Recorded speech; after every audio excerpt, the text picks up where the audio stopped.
Here's your coffee. No sugar, right? Eleonora asked, brushing past me as she settled into the seat to my left. She lifted her tea to her lips, her eyes closing in satisfaction. A soft, contented sigh escaped her as she leaned back against the couch, savoring the warmth. I wasn't in the mood to deal with her, not today. What do you want? I asked bluntly. Hand over the void energy, she said, her gaze locked onto mine, unwavering as she set her cup down. The moment she said it, my expression hardened. No. Of course I didn't comply. I needed the void energy, desperately. I know what you're trying to do, she continued, resting her chin on her hand, her eyes never leaving mine. But it's not going to work. Void energy is far more corrupted than you realize. Her lips curled into a faint smirk. Trying to make void your second element? That might just be the dumbest thing you could ever do. Void isn't compatible with the human body. I raised an eyebrow. Was she joking? When had I ever said that was my plan? I hadn't even considered it. Seeing my confusion, she blinked, her smirk faltering, hesitation flickering in her expression. Wait, you're not using it for that? She asked, her voice quieter, almost guilty. I shook my head. No. I never intended to. I'm using it to stabilize my body. That's all. Her eyes widened at my words. A faint rune glimmered in her pupils as she stared at my chest. Oh my. She breathed. Your mana paths, they've expanded. Like a curious cat, she leaned in, her fingers brushing lightly across my chest. Puff. I felt a strange pulse of energy flow into me. Instantly on alert, I closed my eyes, tracing the movement within me. Her mana drifted through my veins, probing, observing, but not disrupting. It felt like she was scanning me from the inside. Then the sensation faded. Eleonora's brows furrowed as she processed what she'd felt. You were forcibly expanded, but your mana quality or capacity hasn't increased. That's unusual. Her gaze returned to mine, searching. Tell me the truth. What really happened? Her pale blue eyes reflected my face like tiny gems, and for a moment, I couldn't look away. Sigh. I guess I should tell her. Despite how much I resented her, she was the strongest mage alive. If anyone could help me, it would be her. Even if I doubted she truly would. After I broke the seal on my aura, my twin heart mana body mutated, I began. I could already see her face twisting in confusion. Since then, my mana output has skyrocketed, 5, maybe 10 times more. I haven't tested my limits yet, but if I push harder, the paths might expand again. She bit her lip, fingers still idly trailing across my chest as she absorbed my words. I had almost forgotten her hand was still there. Hey, Estrella. Her voice softened with rare concern. Why not just accept my offer? Let me be your master. I can help you fix this. She leaned in, voice barely a whisper. The twin heart mana body, it's a ticking time bomb. If you don't stabilize it, it will collapse, and it'll take you with it. I clenched my jaw. She was right. I knew she was. But agreeing meant surrendering everything. Silverleaf, my friends, my goals, gone. Change the last condition, I said quietly. I could agree, but not at the cost of everything I cared about. Eleonora sighed, her gaze flicking away. Estrella, you know I can't. What would it say about me if my only disciple came from a second-rate academy? Frustration surged through me. We'd been here before. Then why didn't you accept me when I applied to Eternum Royal? My voice trembled with restrained bitterness. That would have solved everything. That old dream, becoming the strongest, starting by entering the most prestigious academy. She crushed it. Only now, months later, she showed up, because I had the same physique as her. So selfish. So unfair. Her expression shifted, a flicker of guilt crossing her face. If only. I'd seen all the applicants, she whispered, clearly regretting the oversight. She leaned back with a sigh. Then none of this would have happened. I didn't reply. I didn't want to speak to her anymore. I'm leaving, I said flatly, standing. There was nothing more to say. I didn't even want to see her face anymore. After leaving the headmistress's office, Estrella wandered aimlessly through the academy grounds. He had memorized the layout from the novel, but now that he was actually here, it all felt different. Unfamiliar. Not that it mattered. He just needed a break. Some air. A way to clear his mind. But no matter how hard he tried, the thought of fixing his body without Eleonora's help gnawed at him. He didn't have enough money. Not for a lich orb. Not for a dragon's heart. He could borrow the funds, But the thought of being buried under that kind of debt? Terrifying. Too risky. Swoosh. A breeze pulled him from his thoughts. He looked up and saw a garden. Lush. Peaceful. Beautiful. The air carried a floral scent, and the grass glowed under the sunlight, stone paths meandering through vibrant flower beds and elegant statues. It was serene. He paused, just letting it all wash over him. Ha! He exhaled, sinking into the grass, his body relaxing for the first time in hours. Lying there, he stared at the sky, brilliant blue unmarred by clouds, as the breeze whispered over his skin. Then, Estria? A familiar voice broke the silence. He didn't respond. Didn't look. But the voice came closer, softer. Then the sound of grass shifting as someone sat beside him. Do you ever wonder if gods exist? A pause. I guess you won't answer, huh? The voice didn't seem bothered. I used to think gods were just stories. Something people made up to explain pain. Chaos. Randomness. A sad chuckle followed. It's easier to believe someone's out there watching over you than to accept you're alone. Silence stretched again. I thought I didn't need gods. Until one day, when I was at my lowest, broken. I prayed. I didn't even believe, but I did it anyway. And you know what? She answered. The voice dropped, softer than ever. Our goddess, she saved me. Gave me a second chance. Made me who I am today. A pause. That's why sometimes, a sacrifice is needed. Estria's gaze stayed fixed on the sky. Silent. But then, he turned, meeting Lucas's eyes. I don't believe in gods. His voice was calm, eerily so. Gods don't show up when you need them. They don't fix things. They don't answer. People have to fight their own battles. I've learned that the hard way. You can believe if it brings you peace. But I'll never put faith in something that never answered, even after years of prayer. He stared at Lucas, voice steady. Because in the end, the only thing I truly need is me. As the last word left his mouth, his crimson eyes flickered. A glow of blue, like moonlight before dawn, replaced the red. And within those eyes, the faint silhouette of a crescent moon shimmered softly. Silent. Eternal. Astra, wait for me. A young girl with vibrant, flowing purple hair called out, her voice brimming with joy and laughter. She stood at the edge of a sunlit field, her small hands outstretched toward the silver-haired boy who darted away, his carefree laughter echoing behind him. Nu. The boy's silver hair bounced with every energetic step, his sapphire blue eyes gleaming with delight as he ran, kicking up the soft grass beneath him. The girl watched him fondly, her lips curling into a smile, until a mischievous glint lit her eyes. Snap. With a flick of her fingers, the boy froze mid-step. Ah! His feet hovered just above the ground. He looked down, then back at her, his eyes wide in disbelief. Big sis, that's not fair. He pouted, crossing his arms with a dramatic turn of his head. She walked over and gently puffed his cheeks with a light tap, giggling. Nai-hi-hi, she laughed before scooping him into her arms. Nu. Smack. His eyes widened as her lips landed firmly on his cheek. Stop. He squirmed, but she kissed him again. If you stop wiggling, I'll stop kissing, she said teasingly. He froze on the spot. The girl's smile twitched, amused. Ah, don't you love your big sister anymore? She pouted, wiping a fake tear with her finger. The boy frowned, trying to stay strong, but the moment she sniffled, his expression crumbled. His eyes shimmered with guilt. And then, you tricked me again, he shouted, pouting as he struggled in her arms once more. She only smiled wider and nuzzled her cheek against his. I love you, little brother, she whispered. I hate you too, he retorted. Really? She ruffled his hair gently. That's fine. I'll still love you. She finally set him down on the grass. Happy now. He looked away stubbornly, arms folded, lips pressed into a pout. Silence. Then, just barely audible, he muttered. I love you too. Her eyes lit up instantly. Ah, I knew it, she giggled, sweeping him up again in one smooth motion. This time, he didn't resist. They settled onto the grass, the girl casting a gentle spell that summoned a soft cushion beneath them. They lay side by side, the sky above them a brilliant blue canvas. After a few moments, she asked quietly, Astra, do you believe in our heavenly God? The boy turned toward her, curious, and nodded. And why do you believe in her?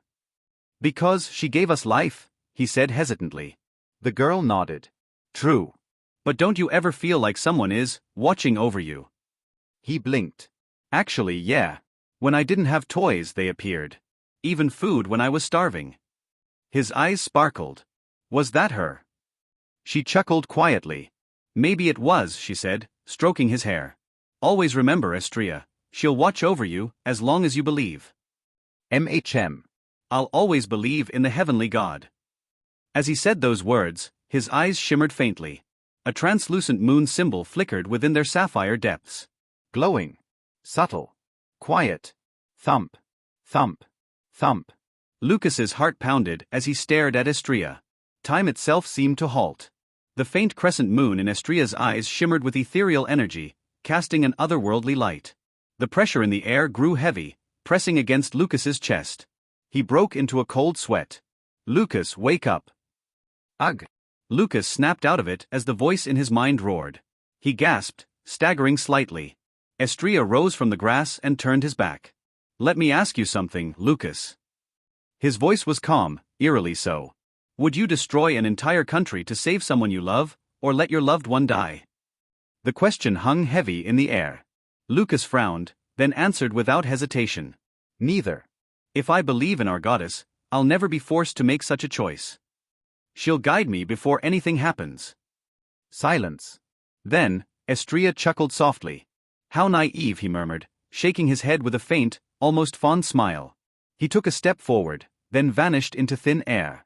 But his voice lingered. Don't trust your eyes, Lucas. Trust your heart. Whoop. Gone. Lucas stared at the space where Estrella stood. What a strange guy, he mumbled. He stood slowly and dusted himself off. System, check his favorability. Estrella Moon, favorability, 49. Already that high? A smirk crept across Lucas's face. So, I just need to push a little more, huh? Ugh, did I pass out? Estrella's voice was hoarse as he staggered toward his dorm. He didn't remember how he'd gotten there, only that everything had gone dark after saying the word myself. He scanned his body, feeling drained. Damn it, is this a side effect of my physique? Reaching the dorm, he scanned his keycard. Beep. The door clicked open. He entered and went straight to the bathroom. Shhhhhhh. The warm water of the shower ran down his body, calming him, washing away the aches and sweat. He stared at the wall, lost in thought. Everything feels normal, but I still don't understand what's happening to me. He scrubbed, dried off, and changed into fresh clothes. Lumi, he called.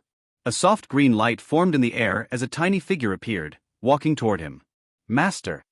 She pressed her body against his waist, nuzzling his chest affectionately. He smiled faintly and picked her up. Settling onto the bed, he whispered. It's time, Lumi. He opened his hand, revealing a glowing sphere of compressed mana. Inside was a flicker of violet light. She looked at it curiously, but didn't hesitate. She opened her mouth and swallowed it whole. Moments passed. A ruby-shaped sigil glowed on her forehead. Mana in the room began to swirl and condense around her. Crack! Small fissures split the space behind her as the sigil absorbed the surrounding mana, pulsing with purple light. A pentagram briefly formed on her back before disappearing. Thud. Lumi landed gently on the bed. The glow faded. Ack. Estrella groaned as a jolt of energy tore through his body. His muscles tensed, breath ragged. Then. You now have a chance of awakening Void as your second element. His eyes widened. That's possible? He stared at Lumi, stunned. You're my lucky star. He lifted her high into the air, overwhelmed with emotion. Master. Lumi blinked. He laughed gently, setting her down. She instantly curled up on his chest, giggling. Hee hee. Her soft giggle warmed his heart. Estrella blinked, yawned, and sank into the bed. Sleep tugged at his limbs, and he welcomed it. Lumi snuggled close beside him. For now, he could rest. Hey, welcome to Firescale Audiobooks. If you enjoy our audiobooks, please consider subscribing to the channel. Also, feel free to share your review in the comments section below. Pest? Did you hear? About what? The fifth-year students are finally returning. Wait, really? Yeah, they finally raided that S-level dungeon. Whoa! The students were chatting excitedly, their voices loud enough for anyone within close range to catch. And as those words reached me, my mind couldn't help but drift. Until the part of the novel that I had read, the fifth-year students of the academy didn't appear a single time, however, From those reviews and casual chat between the community, I saw quite a few amount of information. Among the 5th years, there are definitely a couple of troublemakers. One is the first prince, and the other is Ella's so-called licking dog. A guy who follows her around like a devoted suitor. Thinking about it, it should be around this time that Ella's identity as the princess should be revealed. Though, I've always wondered why she even kept it a secret in the first place. But nonetheless, she had told Lucas about it, so the readers knew from the early chapters about her true identity. Oh, this should be Ella's capture arc. Or, as the novel likes to call it, the part where Lucas makes Ella fall in love with him. It all makes sense. The prince and her loyal dog are both coming back now, and they both know who she really is. But something feels a little strange. Why are you sitting next to me? I glanced over my shoulder, raising an eyebrow. Why? Are you planning to be a loner for the whole semester? A playful smile crept onto Lucas's face as he gave me a strong slap on the back. Oh? You wanna fight? I quickly give him a backward slap on his chest, causing him to groan slightly in pain. Ack, how high is your damn strength? He asked, glaring at me. I don't know, but I'm definitely stronger than you, I answered, shaking my head with a small grin. Huh? Wanna put it to the test? His hand casually reached toward the hilt of his sword, making me dumbfounded. Bro, we're in class. Did this fucker really want to fight during class? Oh right, totally forgot, he muttered, scratching the back of his head with a sheepish shrug. Is this seriously the hero that is going to save the world? I thought, shaking my head. I knew from the novel that he was dumb sometimes, but seeing it in real person. Gosh. Attention. Eleonora clapped loudly, instantly silencing the chatter from the students. Since this was a magic class, she was, of course, the instructor. I still can't believe our headmistress is teaching us classes. Right? I was wondering the same thing. Attention. Eleonora's voice rose sharply, and finally, everyone fell silent. Her irritated expression quickly transformed into a calm, composed smile. She really is a woman, huh? Changing expressions from one second to another. Alright, now that I have your attention, I'll go over a few important things about the school's current happenings. As you all know, our academy operates on rankings.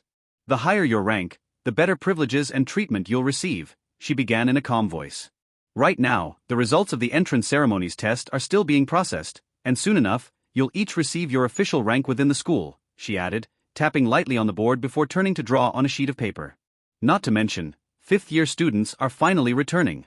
Their rank has already been solidified at the upper levels because they successfully raided an S-level dungeon. If you want to raise your rank, it's fairly straightforward. You have a couple of options. First, you can challenge students with a higher rank. They can't refuse your challenge, at least not for your first attempt. If you win, you'll swap ranks with the student you defeated. But if you lose, you'll lose the ability to challenge anyone for the next 2 weeks, she explained, drawing a small symbol on the board to emphasize her point. Another way to improve your ranking is by breaking records in our various facilities.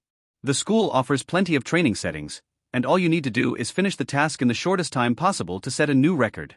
Once you do, your rank will elevate based on your performance and the time you achieved it. She continued drawing on the board, adding more details. And finally, the most obvious method, getting high grades in the upcoming midterms. The better you perform, the more you'll be able to boost your rank. Once she finished her drawing, she turned back to face the students. Any questions?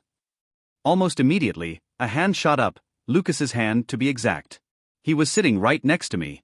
About the first clause, if one student challenges another and loses, can they still receive challenges from other students? He asked, raising his eyebrows. Ah. Has he turned smart right now? I let out a soft sigh, furrowing my eyebrows slightly. Sometimes he's dumb and sometimes he's smart, quite a tricky situation. Yes, they can. And all challenges must take place in the arena since there's a no real damage barrier, Eleonora nodded. Any more questions? She asked once again, her gaze sweeping across the students. This time, no hands went up. All right, she nodded slowly, but then seemingly remembering something else, she added with a hint of intrigue, also, don't forget that the student council is starting its hunt for new members soon. She spoke those words in a way that made it sound more like they were going on a literal hunt, as if searching for prey. The student council is in need of members? Oh hell no. The students started whispering to each other in a scared manner, and I couldn't help but frown in confusion. Hey, Lucas.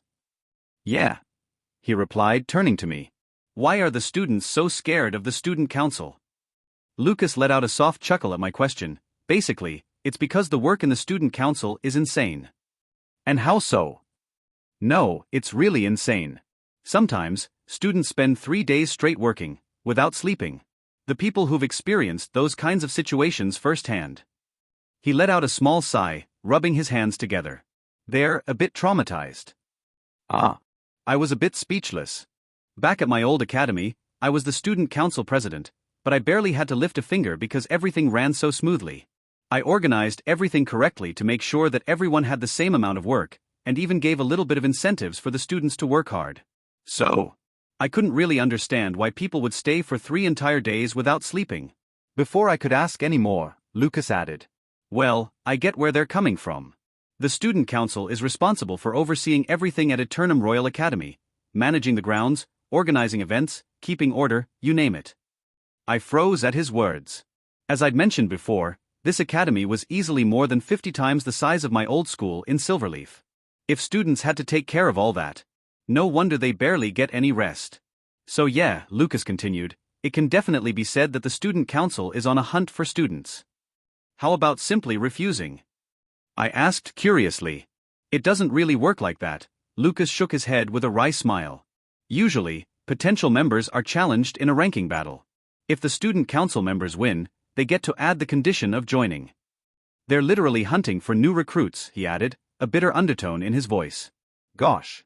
No wonder some of them end up traumatized. Well, don't worry.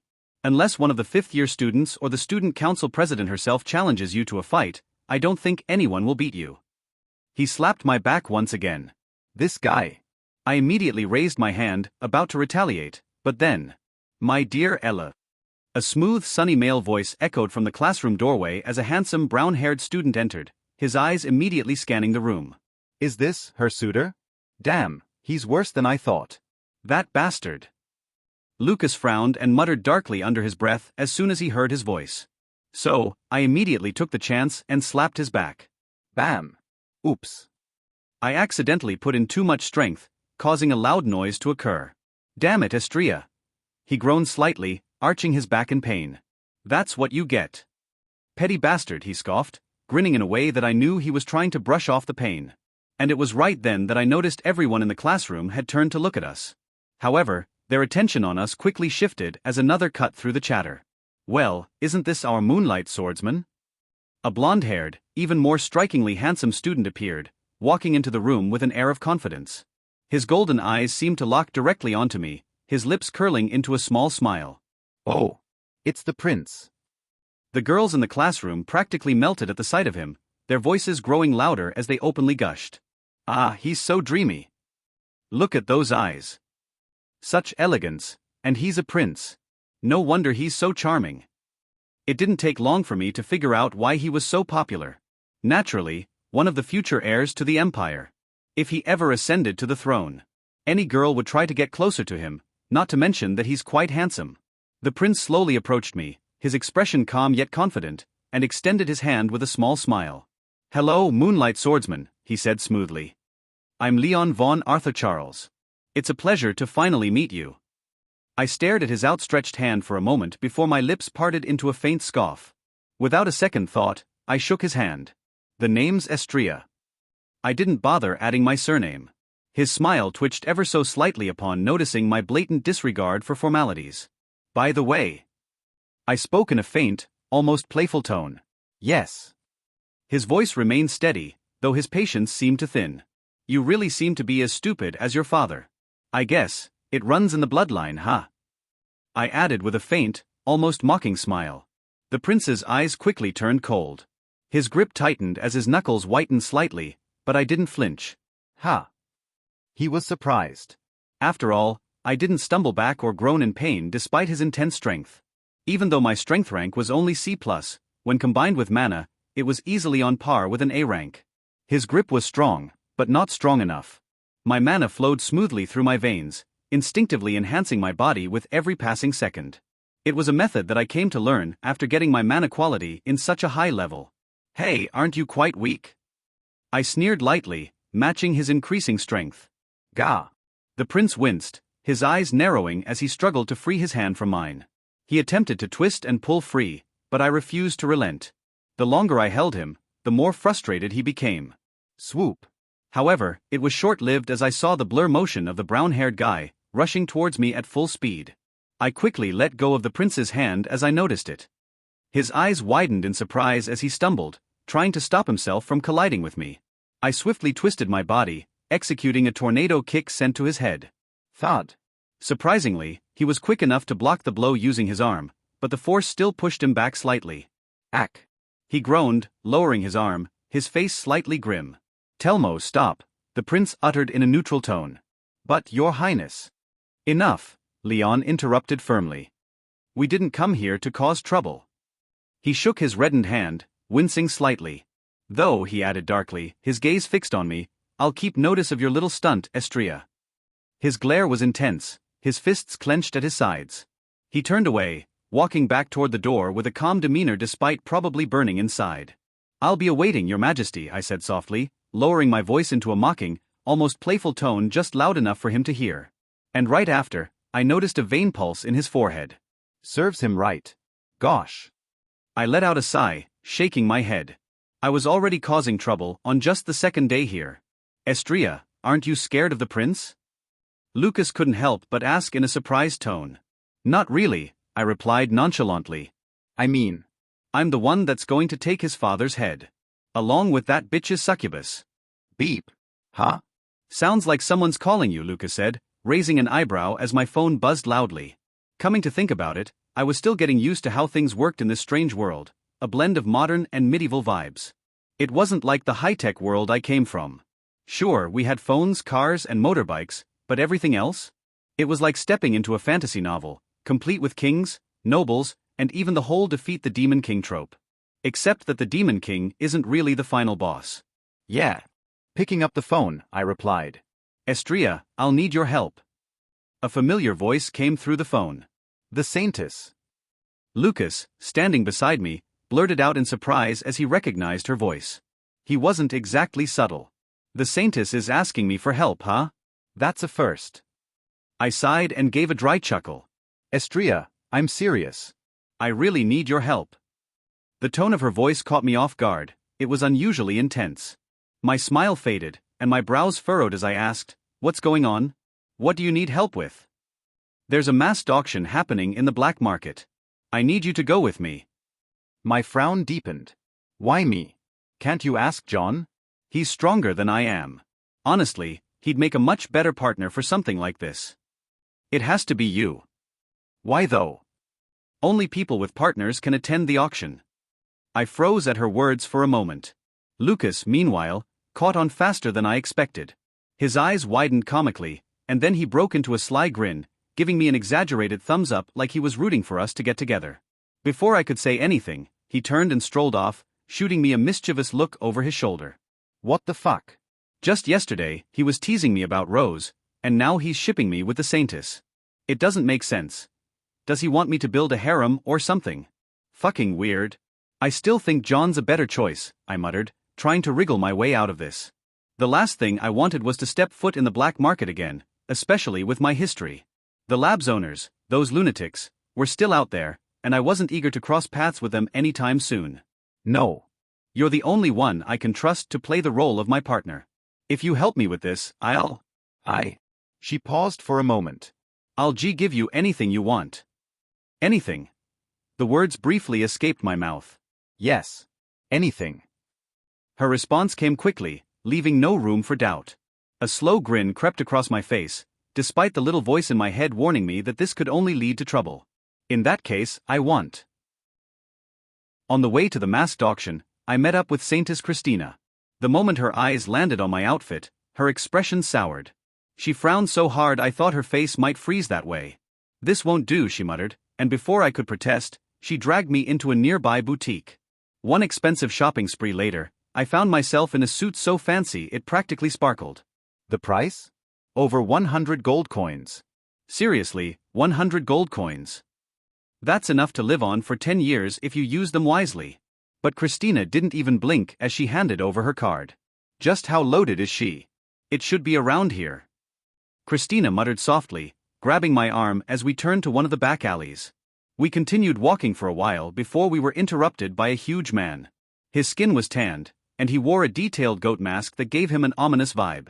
His eyes lingered on Christina for a moment, widening slightly as though he recognized her. But he quickly composed himself. To attend the masked auction, you'll need to select a mask from the table, he said, gesturing toward a small wooden table set to the side. We're familiar with the rules, I said with a polite smile, waving off the explanation. Oh, of course. Then, please choose one of the masks on the table, he said, stepping aside to give us room. There were quite a few: an Oni demon mask, a bear mask, a wolf, and much more. The Saintess Christian ended up choosing the Oni demon mask. As for me, I found a suitable mask for me. It was completely white, with oversized eye holes and a wide crescent-shaped grin that was just unsettling enough to make it intriguing. This one, I said, picking it up. The goat-masked man nodded in approval and stepped aside, revealing a dimly lit corridor that stretched into the distance. I turned to Christina, smirking slightly as I offered her my hand. Shall we, love? Her eyes widened for just a heartbeat before a small smile graced her lips. Without missing a beat, she slipped her hand into mine. Yes, darling, she replied, her voice smooth and sweet as honey, fluttering her eyelids in a seductive demeanor. Even the goat-masked man seemed a bit flustered by our actions. It seemed that our acting was thoroughly amazing. At the end of the dimly lit corridor, we were greeted by another attendant, also wearing an animal mask, this one resembling a fox. He bowed slightly, one hand over his chest in a formal gesture. I'll show you to your seats, he said in a calm and polite tone.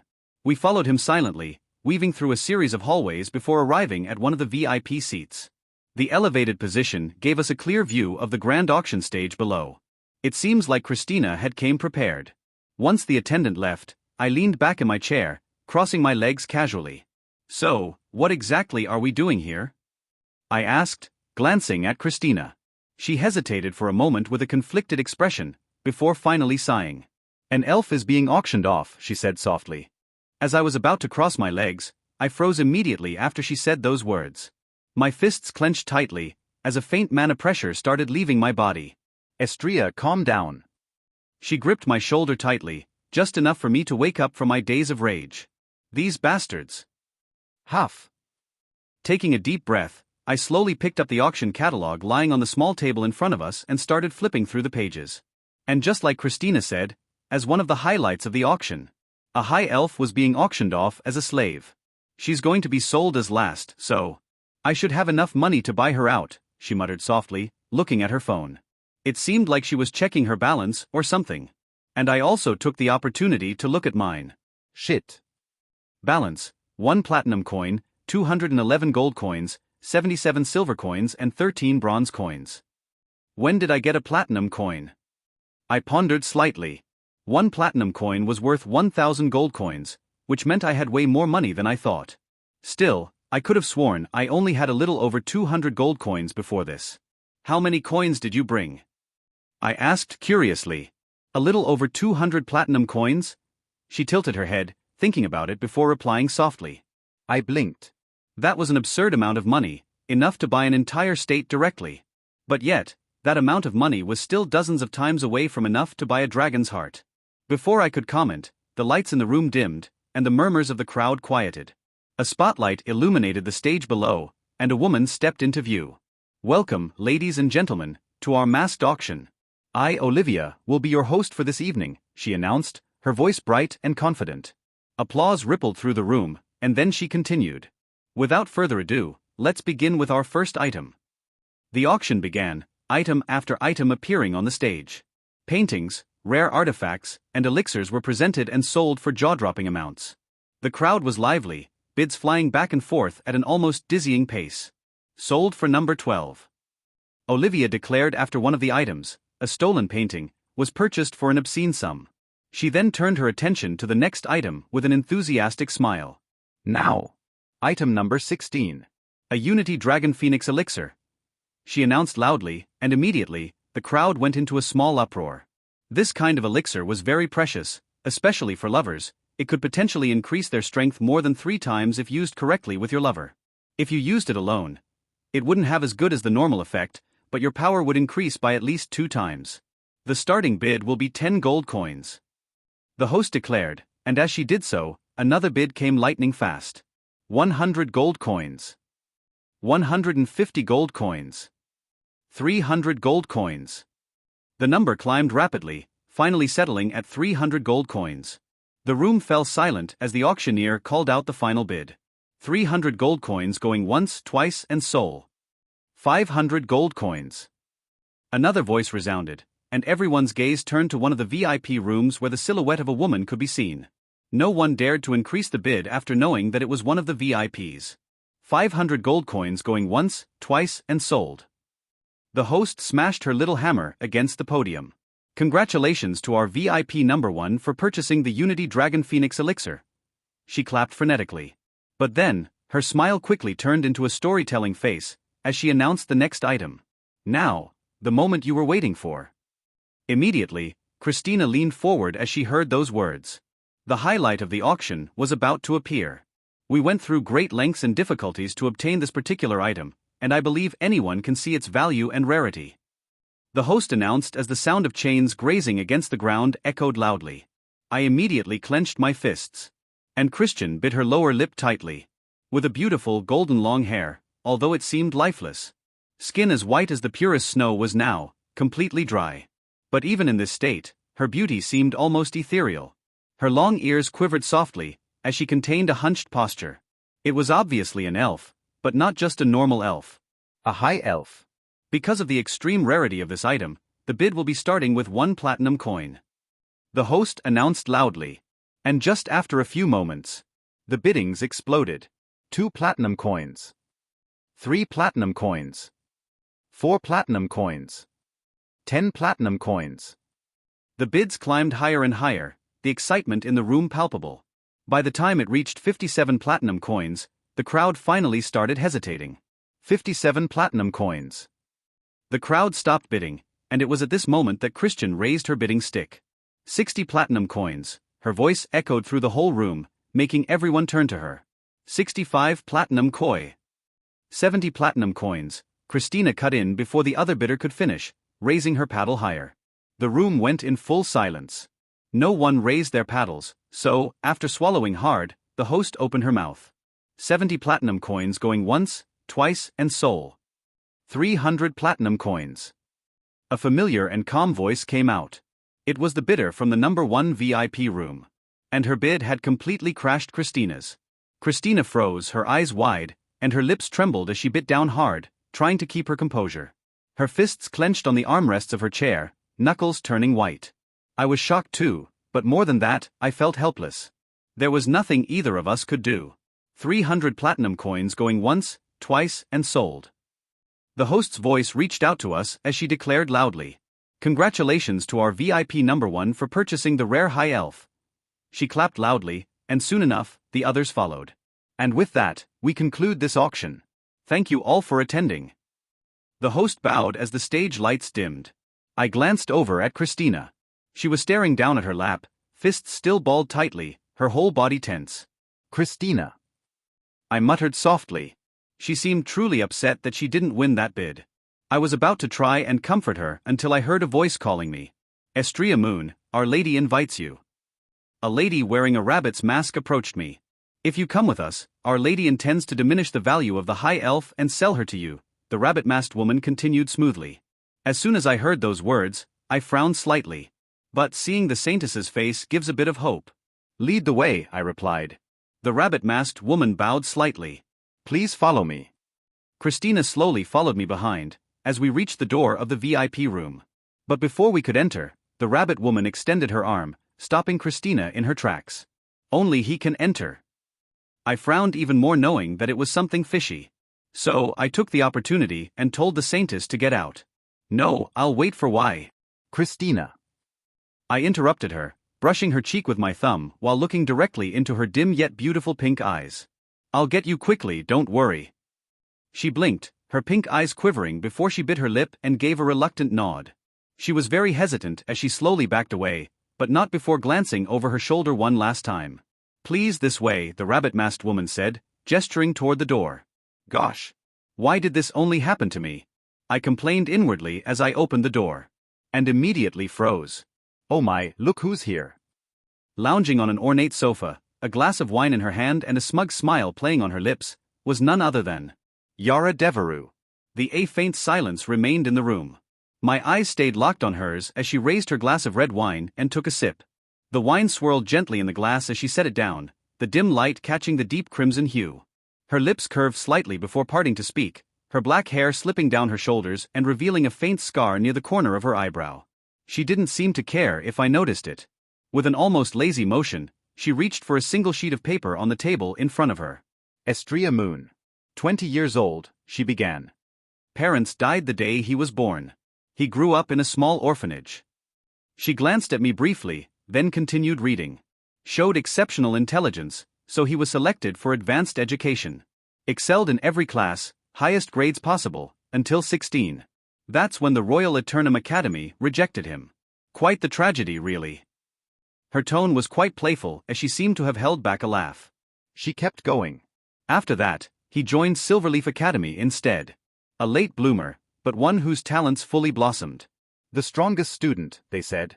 Raiding festivals for demon cores, selling them for who knows what, under the identity of the Moonlight Swordsman.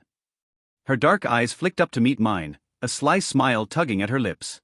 But even with all that information, I couldn't find a single good reason for you to break into our lab. Unless, of course. Her voice dropped slightly as her gaze sharpened. You already knew about the weapon hidden there. Did you? I didn't answer. I was silent because I obviously knew how strong she was from the novel. She alone had defeated Ziva without breaking a sweat. It was mentioned in the first interlude of the novel, since it was basically to introduce her character to future causes.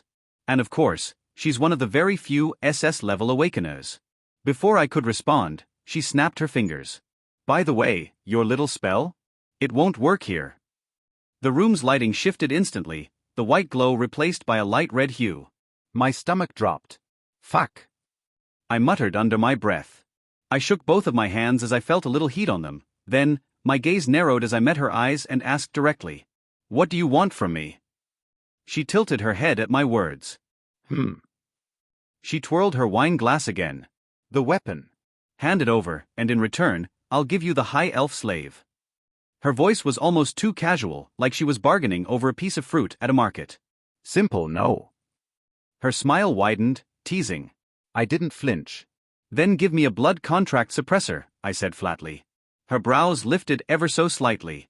Oh? A blood contract? That is a bit of a hassle. She sighed but didn't look too bothered. Then, she snapped her fingers once again. Puff. A small glowing box appeared right in front of my eyes. At that moment, I already knew what kind of magic she was using, but I didn't expect her to use it too casually. One of the strongest magics. Space magic. I grabbed the small box and slowly summoned the sword, and at the same time, I reached out to Lumi. Don't worry, Lumi. I wasn't about to give her up. Not now, not ever. Carefully, I slid the sword into the box. At the same time, Lumi, now in a miniature form, climbed up my arm and slipped into my pocket. Bit. I bit my thumb, letting a drop of blood bead up before flicking it into the pocket where Lumi had hidden. Then, with my bloodied finger, I pressed against the suppressor's surface. The box flared to life, glowing softly before a sharp snap broke the silence, the sound of chains shattering. Done. I pulled the sword back out, its blade glowing faintly. Without a second thought, I tossed it to her. She caught it effortlessly, inspecting it for a moment before placing it neatly beside her. Now, the high elf, I demanded. Her eyes lifted to meet mine, and for the first time, she looked slightly amused. Adjusting herself on the sofa, she crossed her legs elegantly and studied me with renewed interest. You know, she said with a faint smile, you're the first person who's ever demanded something from me. Her tone was light, almost playful, but there was a strange excitement in it. Usually, she continued, people hand over what I want and slink away without so much as a word. But you. She leaned forward slightly, her eyes glowing dimly. You're different. Not only did you hand me the item, but you had the audacity to make a demand. There was a strange excitement in her voice now, her smile widening as she spoke. You're clever. You must know how vastly more powerful I am than you. And yet, here you are standing your ground.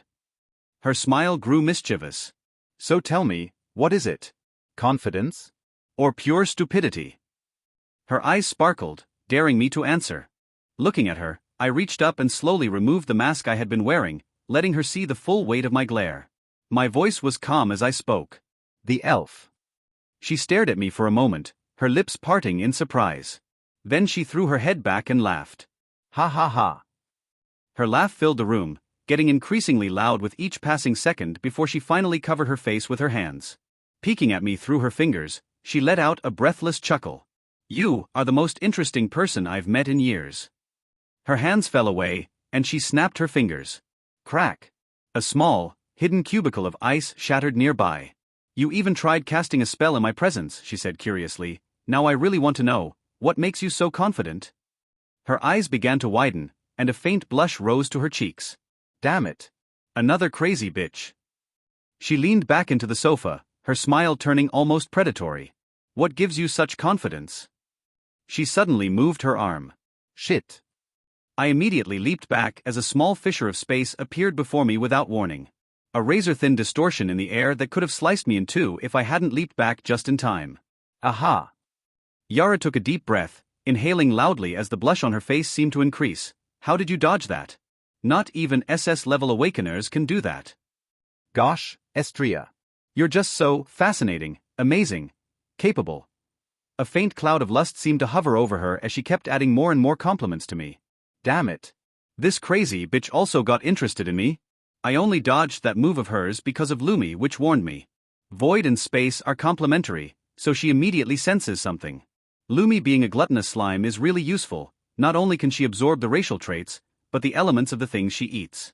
No wonder people back then wanted to desperately eliminate her. Fuck. Clang. Crack. I made a sword made of reinforced ice as I met the daggers of the previous rabbit-masked lady. The impact made the ice break into small cracks before falling in pieces to the ground, but I quickly made another one, with more than 20% of my mana implanted in it. Gosh. Estria, I'm so damn interested in you, Hawk. She let out a seemingly lustful breath as she opened the palm of her hand towards me and continued. Let's make a deal, she said sweetly, one I won't break. Her hand extended toward me as if offering a gift. If you defeat her, I'll let you leave with the elf. Her voice lowered, her smile turning wicked. But if you lose. She closed the palm of her hands, that probably had my figure on it. You're going to be mine. Her blush deepened with a voice that was soft but dangerously enticing. What the fuck is she thinking about? Also, you can only accept the deal, if not, I'll take you mine directly. Her black eyes glowed, a faint black smoke seeped out of them. This bitch. She knows that I am a swordsman and don't have a suitable sword. I bit my lips looking at the rabbit-masked lady holding 2 daggers in her hand. Oh, and one more thing, she added, her smile growing sharper. Neither of you can use mana or aura. The lights in the room changed color and I noticed a faint pressure in the air. I tried to generate some kind of ice magic, but I couldn't. That made me turn to the lights and noticed a faint smoke getting out of them. There was some kind of high-grade magic implemented on those lights, but I really couldn't decipher the exact spell. But, if it's a battle without using mana or aura, I am at a bit of a disadvantage, since I couldn't even use my judgment eye to gauge her power and movements. Not to mention that all of my active skills needed mana, so I needed to defeat her with pure swordsmanship and strength, which wasn't my forte. I glanced at the rabbit-masked woman, her daggers gleaming as she shifted into a fighting stance. This was going to be rough. She took a few steps forward, before she leaned down and moved. Clang. Her daggers collided with my blade, the impact sending a jolt up my arms. She was fast, too fast. Her strikes came in quick, fluid combinations, one dagger reaching towards my neck while the other aimed for my ribs. Clink, clink, clink. I barely managed to parry the blows, my footing shaky as I staggered backward. Ah ha ha. Yara's laugh rang out from behind her glass of wine. Look at you, Estria. You're barely keeping up. This bitch. Taking opportunity of my small distraction, the rabbit-masked woman lunged forward, one blade slicing toward my shoulder. I twisted my body, but the blade caught the edge of my suit.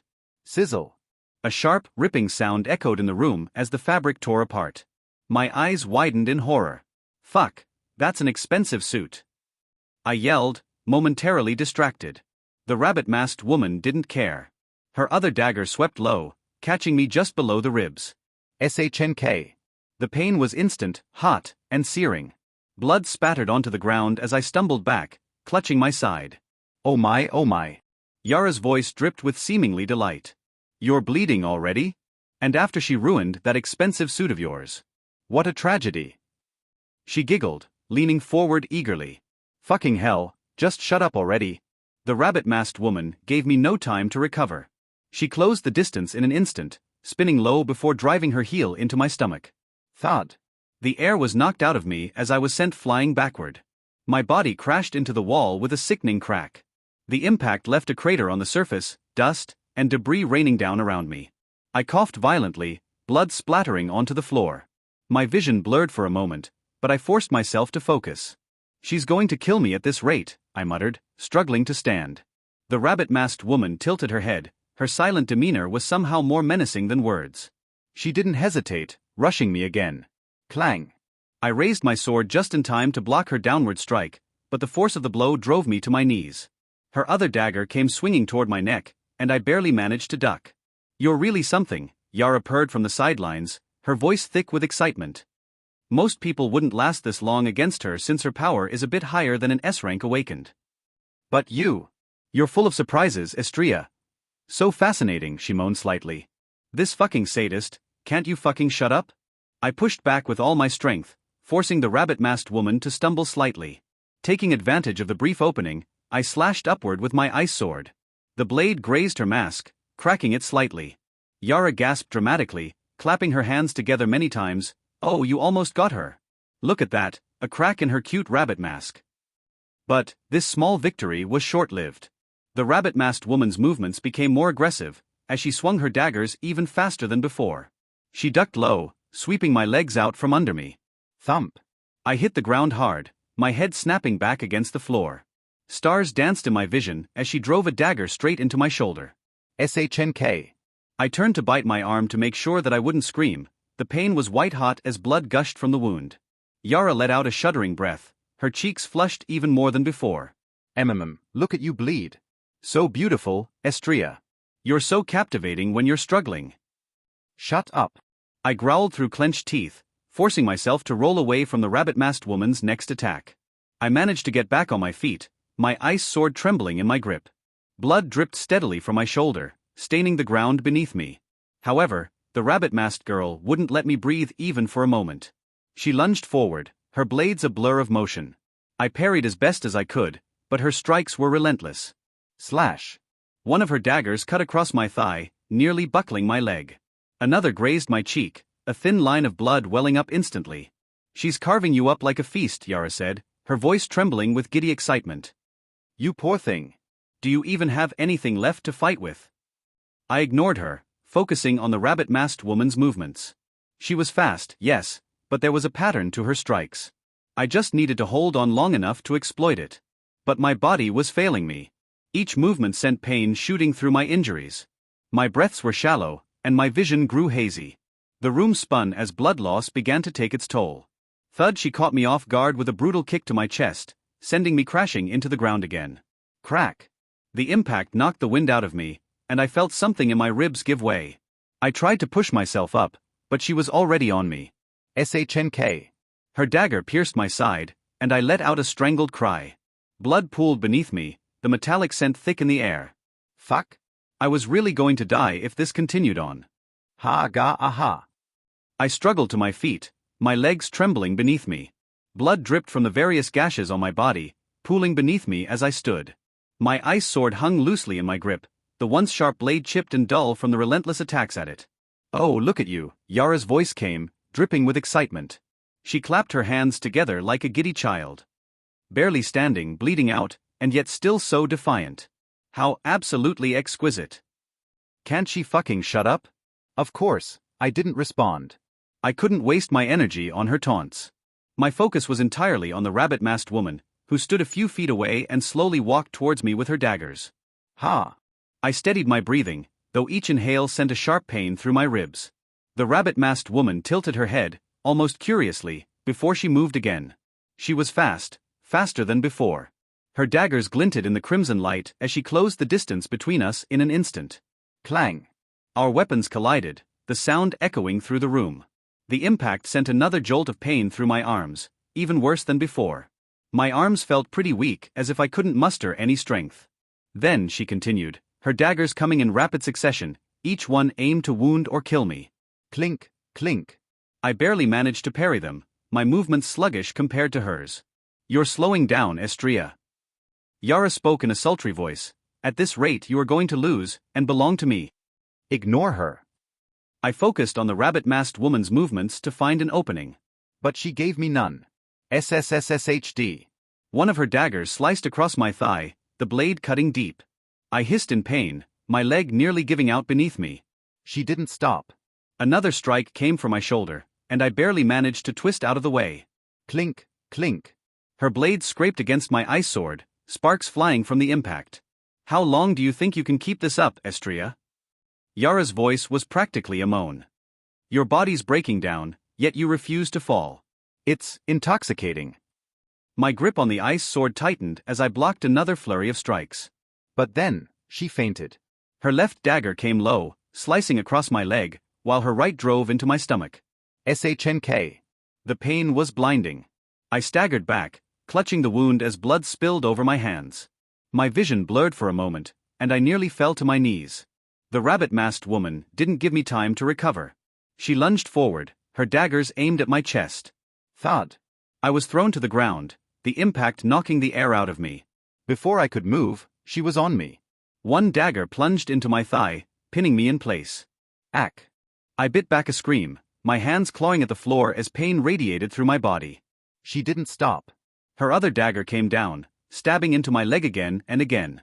SHNK. SHNK. SHNK. Blood splattered across the floor, the metallic scent thick in the air. My vision darkened. Oh, Estria.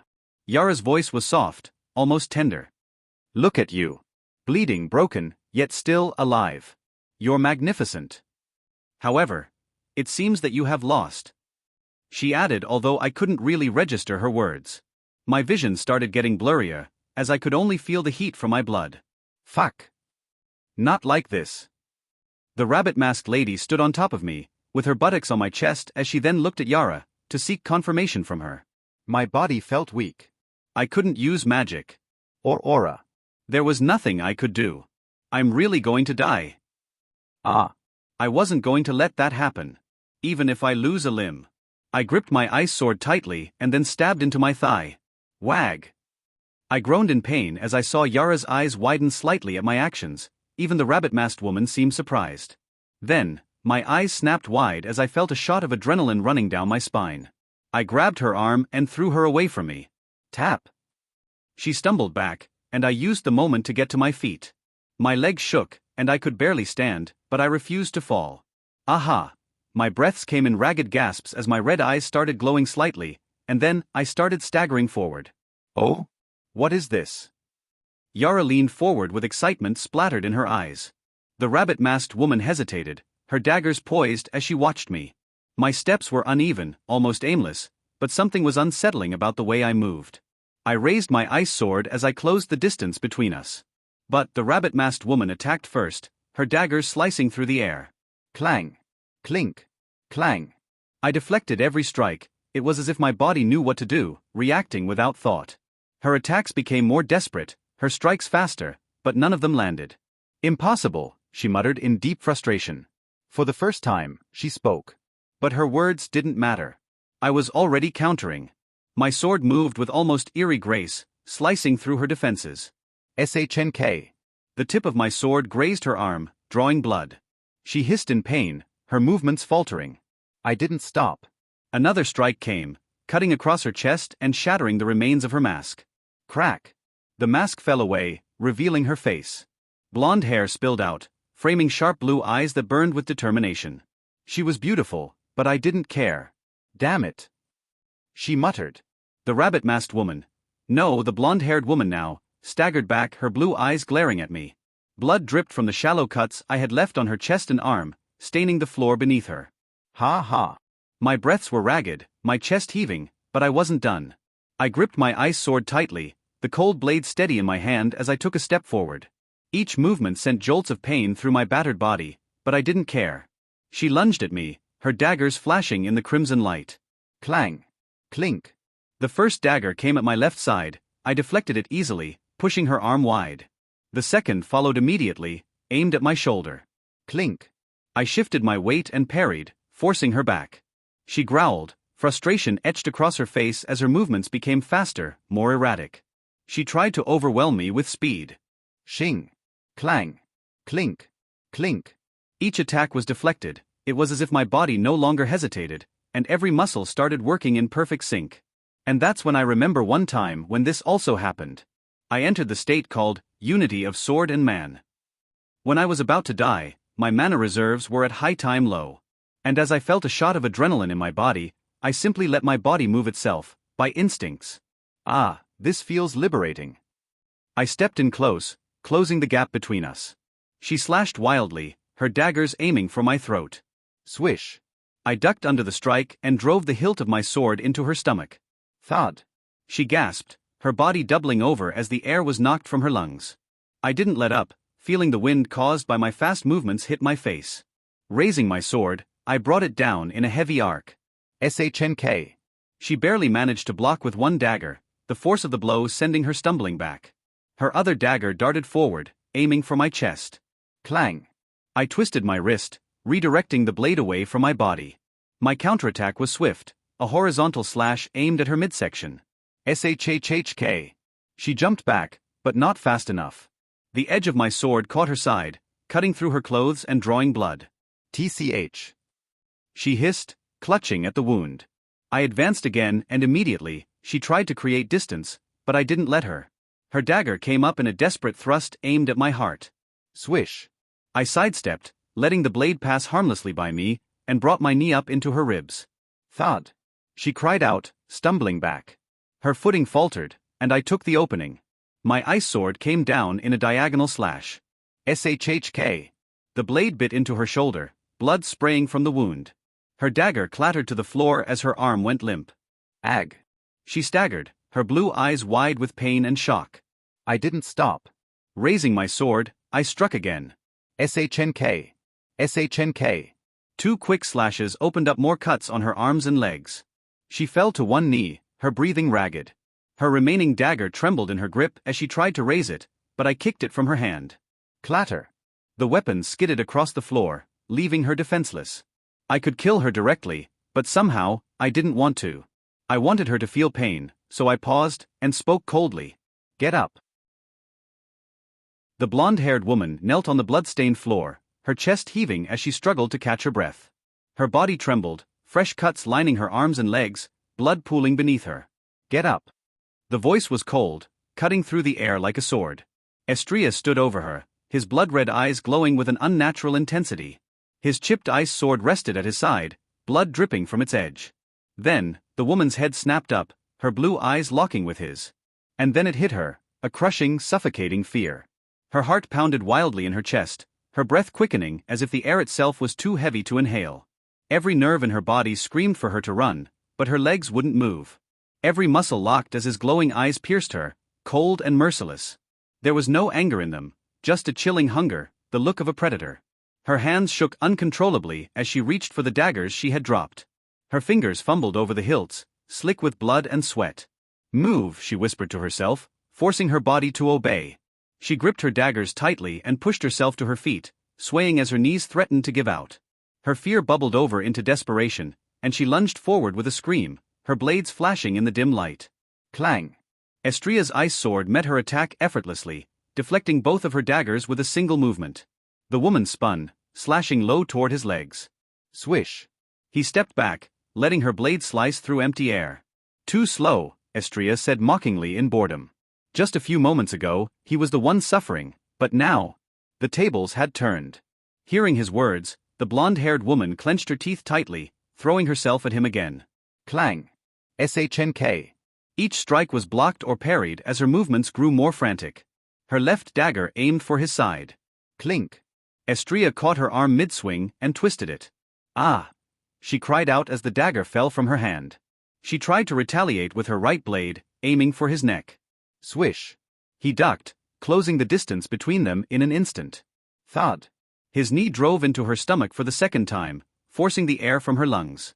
She staggered back, clutching her abdomen, but Estrella didn't let up. SHNK. His sword slashed across her thigh, making her stumble. SHHK. Another strike landed on her shoulder, cutting deep. It looked like he was giving her the injuries that he had received, attacking the same position that she did earlier. And it was working. The woman's movements became sluggish, her attacks grew weaker with each passing second. She swung her remaining dagger in a wide arc, desperate to keep him at bay. Clang. Estria's sword shattered her last defense, the dagger flying from her hand. Enough. He raised his ice sword high, bringing it down. SHNK. The blade stopped just short of her neck, the cold edge hovering against her skin. She froze, her entire body trembling as tears welled in her wide blue eyes. Pathetic, Estria muttered, his eyes glowing more intensely than ever. A faint drip of blood escaped the blonde woman's neck, as her body quivered in deep fear. She couldn't even meet his gaze. The room fell silent, save for the woman's ragged breathing. But then, behind them, Yara clapped slowly with a faint smile on her lips. Bravo, she purred. What a show. You were divine, fascinating. Her grin widened as she stepped forward, her eyes glowing with delight. She didn't seem to care that her subordinate was injured. The blonde-haired woman collapsed to her knees, her strength finally giving out. Blood pooled beneath her as she stared blankly at the floor, her body trembling uncontrollably. Yara tilted her head, watching the defeated woman with mock pity. Such a shame that she lost. Yara muttered softly before her lips curled into a sly smile as she turned her attention to Estria. It's a pity that you won't bellow. The elf. Estria cut her off coldly. Yara's grin widened at his words. She snapped her fingers, and then, one of the walls of the room suddenly opened, revealing the high elf which had a completely shocked expression on her face. Oh my, Yara softly whispered into Estria's ear. Estria didn't even notice her approaching him but kept quiet as he stared at the elf. It seems that you made quite a self-presentation for the elf, she laughed softly. Estria ignored her and walked up to the elf, with blood dripping from his clothes. Let's go. He extended his hand. The high elf's gaze lingered on his outstretched hand, her lips parting as if to say something. After a brief hesitation, she nodded, reaching out to take it. Her delicate fingers closed around his bloodied hand, the sticky warmth staining her pale skin. Then, both of them walked away from there. Don't worry, my cute Estria.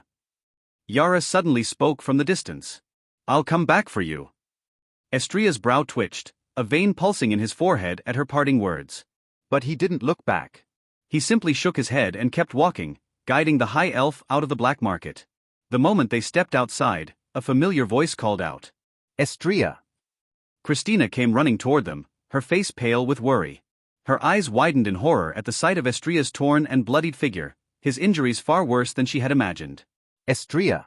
You're... Seeing Christina, Estria smiled softly, interrupting her words. Take care of me. Before Christina could respond, his legs buckled. His body fell forward, and she caught him just in time, her arms wrapping around his battered form. Estria? Estria. Panic filled her voice as she shook him gently. Estria. But it was too late. His body went limp in her arms, his consciousness slipping away as the toll of his wounds finally overwhelmed him. I woke up to the sound of faint chanting. The room smelled clean, like herbs and incense, with a hint of something sweet. My body felt heavy like I had been buried under a pile of stones. When I tried to move, a sharp pain shot through my chest, forcing me to stop. Ah! I groaned softly, my throat dry and my voice raspy. The ceiling above me was high and arched, made of polished stone, and intricately carved with angels and flowers. A faint golden glow came from the stained glass windows, casting soft patterns on the walls. It didn't take long to realize where I was. The cathedral. It took a moment for my vision to adjust, and when it did, the sight of familiar golden hair greeted me. Christina was sitting by the bedside, her hands clasped tightly together as she stared at me with teary eyes. Estria! She exclaimed, her voice trembling with relief. Before I could even think, she leaned forward and wrapped her arms around me, pulling me into a gentle hug. Her embrace was warm, comforting, but also painful. Ugh! I groaned softly, the sound escaping before I could stop it. The saintess froze. Her grip loosened immediately, and she pulled back, her face pale with worry. Oh no! Did I hurt you? A bit. Despite the throbbing pain in my body, I couldn't stop myself from sighing. Her expression softened, but her cheeks remained flushed, probably because of the tears welling up in her eyes. You scared me, you know. When you collapsed like that, I thought. She shook her head, biting her lip as if trying to hold back tears. I glanced down at myself. My torso was wrapped tightly in white bandages, and I could feel the faint hum of healing magic lingering in my body. The pain was dull now, more of a nagging ache than the sharp agony I remembered. Gosh! I really went over the limit. So I guess, you healed me once again? I offered her a small smile. Christina nodded quickly. Of course. You were in a terrible state, Estria. Her hands hovered uncertainly in the air before she clenched them into fists. I did everything I could. Thank you, Saintess. I muttered softly. For a moment, silence hung between us. Then, she took a shaky breath and reached out again, this time more cautiously. Does it hurt too much if I? Her voice trailed off as her hand gently brushed against mine. I shook my head. It's fine. She smiled, though the worry didn't quite leave her eyes. Good. You should rest more. You're not fully healed yet, and… Christina, I interrupted softly, cutting through her fussing. She looked at me, startled. I'm fine. Really? Her lips pressed into a thin line, clearly unconvinced. But instead of arguing, she simply nodded, leaning back in her chair. What about the elf? I asked curiously. Christina tilted her head slightly, a soft smile playing on her lips. Elaine? Oh, she's fine. Actually. She hesitated, her eyes darting toward the door before returning to me. She slept here for 3 days, looking after you. 3 days? I exclaimed, the shock making me abruptly sit up. Terrible idea. Pain shot through my body like lightning, and I immediately regretted the movement.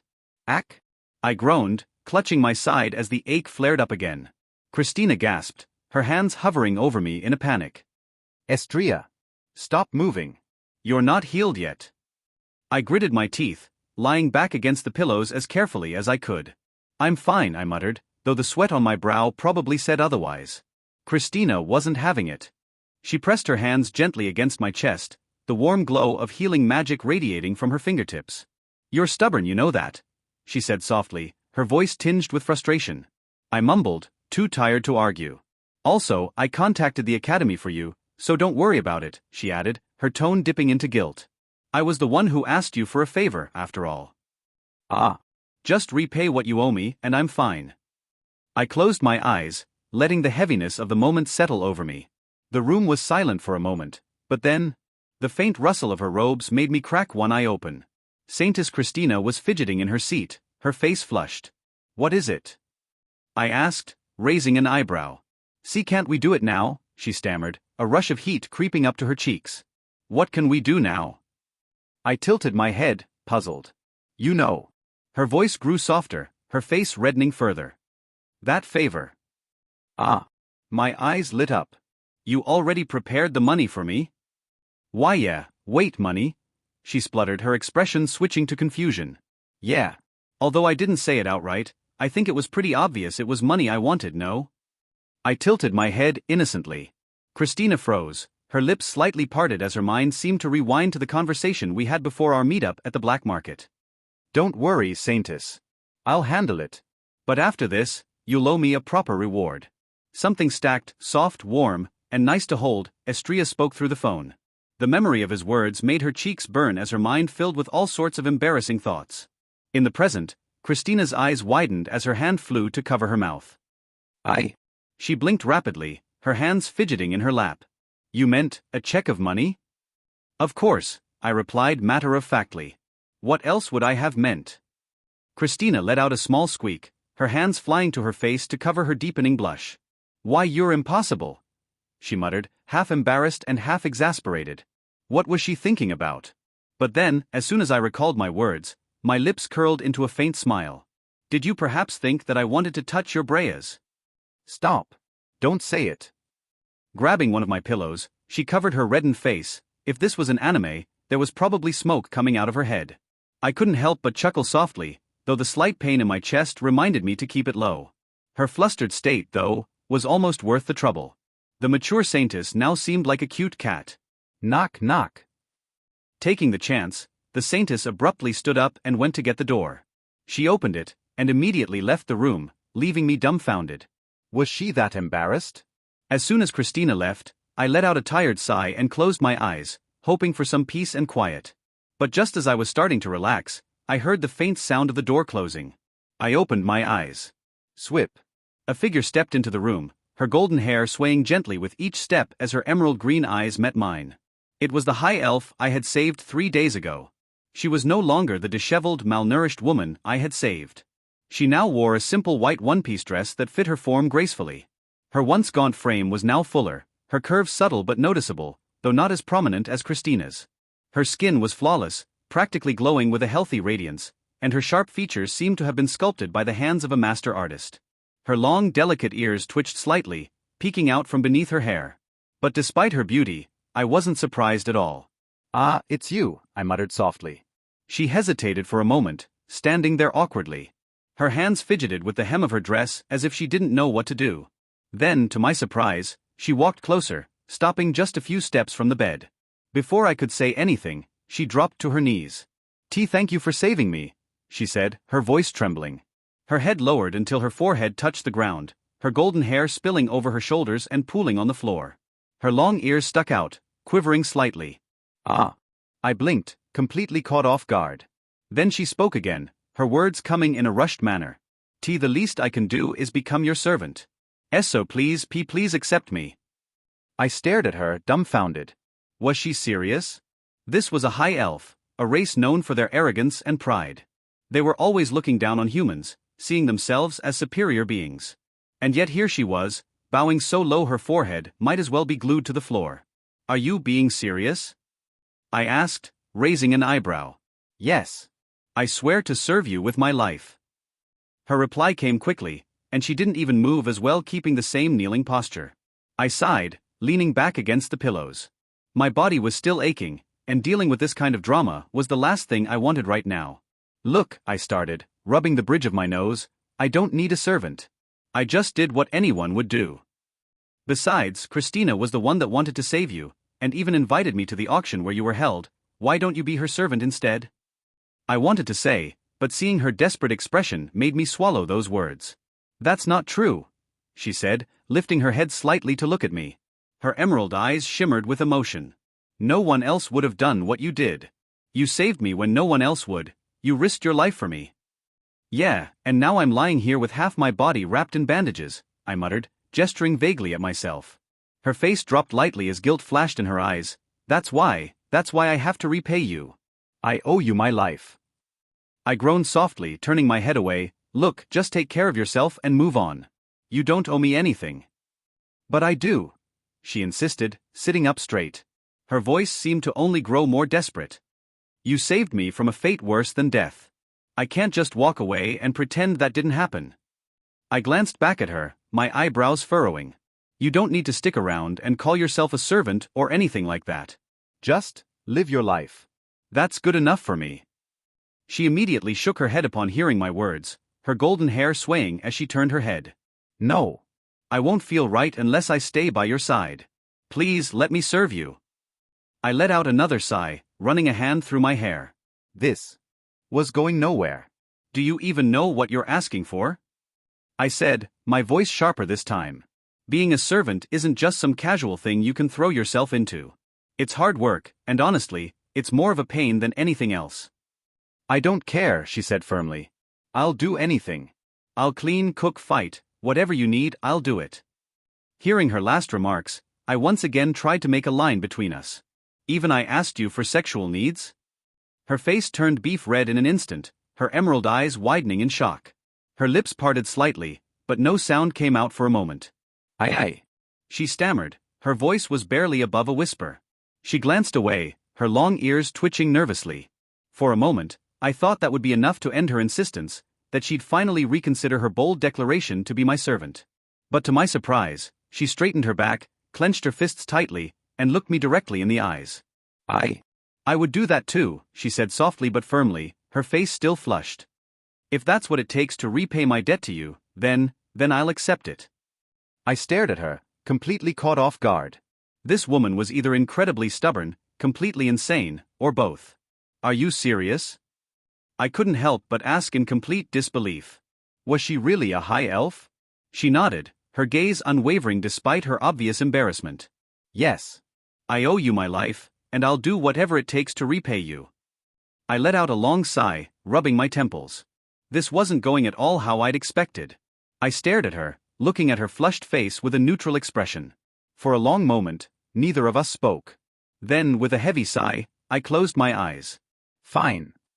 Her ears twitched, and she leaned forward slightly. "What?" I said fine, I repeated, opening my eyes to glare at her. If you're so determined to throw your pride away and follow me around, I won't stop you. But don't expect me to go easy on you. Her face lit up in immediate joy. Thank you. Thank you so much. I frowned, my eyebrows knitting together. Don't thank me yet. You'll probably regret this decision sooner rather than later. She shook her head vigorously. I won't. I promise I won't. I sighed again, leaning back against the pillows. First, a gluttonous slime, and now, a high elf? What had I just gotten myself into?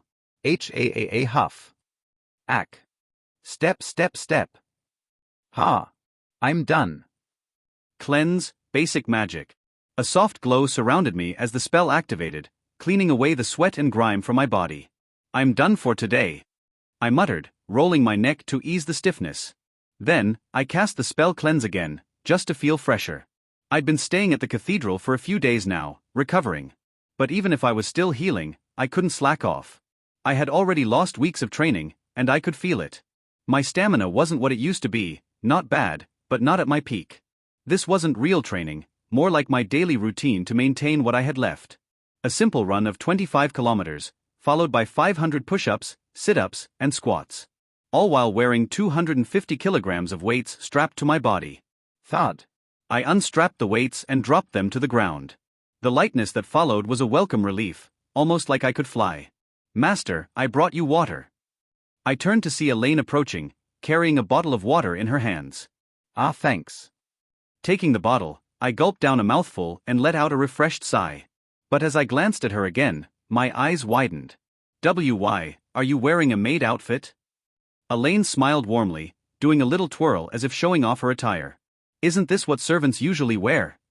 She asked, tilting her head, her expression innocent as she looked down at the outfit. Good grief. I sighed, rubbing my temples. Fine, wear whatever you want. Knowing from previous experiences that she would probably convince me in some way, I didn't even bother to tell her to stop wearing those clothes. Also, don't you feel weird not having your long ears? I asked, my gaze shifting to her hair, now a rich brown color instead of her usual golden locks. Her green eyes were now a dark brown. Not really, she replied, tilting her head again and placing a finger to her lips as if in thought. The Eternum Royal Academy accepted a single servant for each student, and of course, I could have one too. But since Elaine was a high elf, I couldn't allow her to show up with her long ears and reveal her identity, so I spent my only platinum coin buying an artifact that changed her appearance. Unfortunately, the Saintess still didn't give me my money, so it took a huge toll on me to buy it. Master Estria, would you like a massage? Elaine asked, stepping behind me as I sat on a bench in the Academy's training grounds. Her delicate hands rested lightly on my shoulders. Sure. I sighed, leaning back slightly. My body was still a bit heavy from the injuries despite Christina's godlike healing abilities.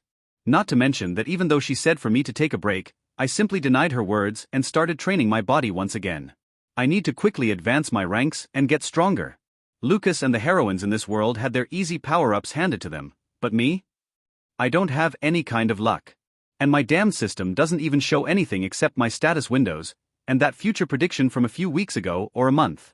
Time passes fast. Is this enough strength? She asked as she kept putting strength on her delicate hands to massage my shoulders. Yeah, that's perfect. I muttered, feeling some of the tension ease slightly. In just a week or so, the first event of the Eternum Royal Academy is going to happen. The teacher reminded us earlier today. The Snow Festival. Yeah. I'm not really ready for that, especially since we're obligated to participate. At the festival, we're going to do plenty of activities, such as playing mana football, mana rugby, and even a love minigame.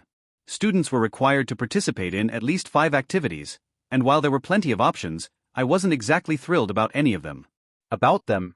I'll probably choose mana volleyball, football, and the other 3. I wasn't entirely sure. Thanks, that felt great, I said, tapping her hand lightly as I rolled my shoulders. The stiffness had eased significantly. Anything for you, master.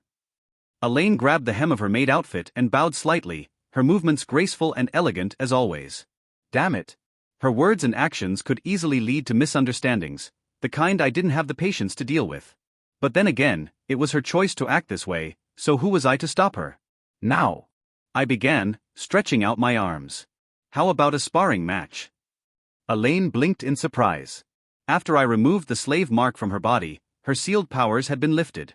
And now, she was nothing less than a high S rank. As expected of a high elf. MHM. She didn't hesitate, giving me a prompt nod. With that, I moved a few meters away, ensuring there was enough distance between us for a proper spar. The training grounds at the academy were spacious, and designed for combat practice and magical exercises. There were also protective barriers around the area, ensuring that even intense battles wouldn't cause damage outside. Don't hold back, Elaine.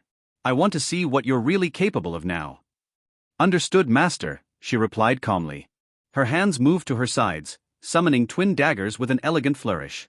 The faint glow of mana coated the blades, shimmering like moonlight. All right, let's see how rusty I am. Ready. Always. Swoop. In the next breath, we launched ourselves at each other, the sound of clashing steel echoing across the training ground. Elaine was faster than I anticipated, her movements a blur as she struck with her twin daggers. I barely managed to parry her first blow, the impact sending a slight tremor through my arm. Damn, she's fast. Sliding back a step, I channeled mana into my sword, the blade glowing faintly with an icy blue hue. With a sharp inhale, I slashed forward, sending a thin crescent of frost shooting toward her. Ice Wave, first level spell. The wave of frost carved through the air, leaving a trail of cold mist. Elaine didn't falter. With a graceful spin, she used her daggers to deflect the magic, the wind swirling around her in a protective barrier. Swish. The frost scattered harmlessly as she leaped back, landing softly on her feet. Her calm eyes narrowed slightly, the only indication she took me seriously. Then Elaine raised her hand, and with a faint hum, her daggers disappeared, replaced by a sleek longbow that materialized out of thin air. Let's see how you handle this, she said, pulling back the string of her bow. An arrow formed, shimmering with green energy. She let it loose. Whoosh. The wind-imbued arrow sliced through the air, heading straight for me. I sidestepped quickly, but she was already firing another, her hands moving with impossible speed. Whoosh. Whoosh. The second arrow grazed my shoulder, a sting of pain searing through me as it cut through my shirt. Ice Barricade, second level spell. I raised my hand, and a thick wall of ice erupted in front of me, blocking her next volley of arrows. The sound of impact echoed as the projectiles shattered against the frozen barrier. This time, I was focusing on actually using magic since I had been too focused on my own sword art. I still needed to train magic after all. But Elaine wasn't done. She dashed forward, her speed impressive, and vaulted over the ice wall with ease. As she descended, she knocked another arrow and fired it at point-blank range. Whoosh. I barely managed to duck, the arrow flying past my head. Taking advantage of her close range, I swung my sword upward in a wide arc. Second move. Moonlit Frost Barrage. Multiple crescent-shaped waves of ice shot from my blade, glowing faintly like the moonlight. Upon seeing it, Elaine's eyes widened slightly, and she twisted her body mid-air, narrowly avoiding the attack. The icy wave hit the ground behind her, freezing a small section of the training ground in an instant. Whoa! She looked surprised at my attack. That technique is quite powerful. She raised an eyebrow. I didn't exactly reply to her words as I finally decided to use one of my trump cards. Judgment Eye, S-level skill. The world around me sharpened, every movement of hers becoming crystal clear. Her breathing, the shift in her weight, even the faint hesitation before her next attack, I saw it all. I dashed toward her, my sword trailing frost as I aimed a slash at her side. She blocked with her bow, the clash sending a shockwave through the air. Clang. Sliding my sword along her bow, I forced her to retreat a step. Using the opening, I thrust forward, aiming for her shoulder. But she wasn't going to make it easy. With a quick burst of wind magic, she propelled herself backward, gaining distance. Wind Series, Wind Step, second level spell. She murmured, and immediately, the spell amplified her speed. I clicked my tongue in frustration, watching as she knocked another arrow. This time, the energy swirling around it was more concentrated, crackling faintly with power. Try dodging this, Master. She released the arrow, and as it flew toward me, it split into multiple smaller projectiles. Whoosh! Whoosh! Whoosh! I swung my sword in a wide arc, deflecting as many as I could, but a few slipped through, grazing my arms and legs. The pain was sharp but manageable. Gritting my teeth, I raised my free hand. Mixed Ice Series, Icebind, third level spell. The ground beneath her feet froze instantly, ice climbing up her legs in an attempt to lock her in place. But Elaine reacted quickly. Wind Series, Gale Burst, fourth level spell. A powerful gust of wind exploded around her, shattering the ice and pushing me back a few steps. I skidded to a stop, digging my heels into the ground to steady myself. Ha! I let out a cold breath, looking into her eyes. My eyes locked into her movements, and seeing the coursing flow of mana, I could see her next move before she made it. As expected, she jumped to the right, preparing to shoot another arrow. I dashed toward her, closing the gap before she could fire. Clang! She switched her bow back to daggers just in time to block my downward slash. The force of the impact pushed her back slightly, but she held her ground. I adjusted my grip on my sword and then swung it again. Clink! She parried with one dagger while slashing at my side with the other. I barely managed to twist my body and block her attack, but the force of it sent me sliding back a few steps. Fuck, daggers are so damned annoying. First I fought against that rabbit-masked lady, and now Elaine. Let's try another thing. I muttered to myself before dashing forward. But as soon as I took the first step, ag! A sharp, searing pain shot through my body, like fire ripping through my muscles. My legs buckled, and I lost control of my footing. Staggering forward, I braced for impact with the ground. But instead of hitting the cold, hard dirt, I fell into something incredibly soft. Squish. A strange, comforting warmth pressed against my face, enveloping me like a plush pillow. It was soft, no, remarkably soft. The sensation was enough to make me freeze in place, my mind briefly blanking. Master, are you okay? The familiar, gentle voice of Elaine pulled me back to reality. I looked up to see her worried dark brown eyes staring down at me, her cheeks tinged with a faint pink. Oh no. It was then I realized where I'd landed.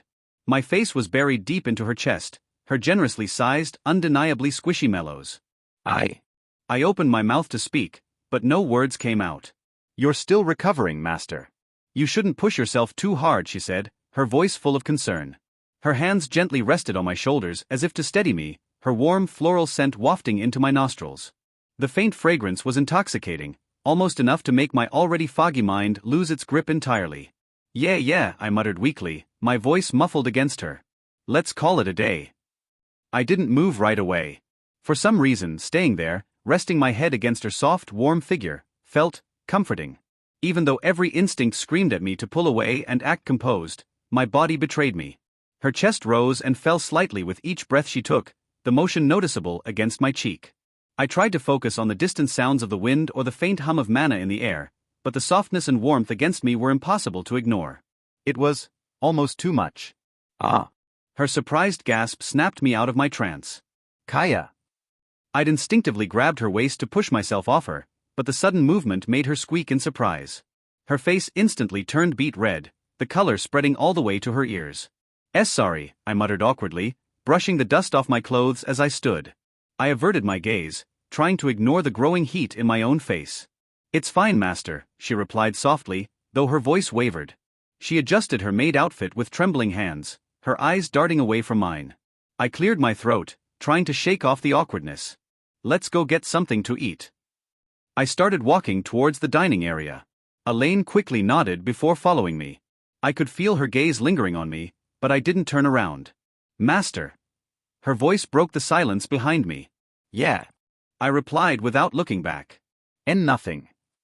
I was confused by her actions, but I thought that she simply might be embarrassed, so I shrugged it off. HAAA. I suddenly felt a shiver running down my spine. Strange. I didn't feel cold at all. But unbeknownst to me, in the distance, there was a peculiar shadow watching our interaction. The next day, I was attending Eleanora's magic class. There was nothing special about it except the part where she explained flawlessly everything that she needed to explain.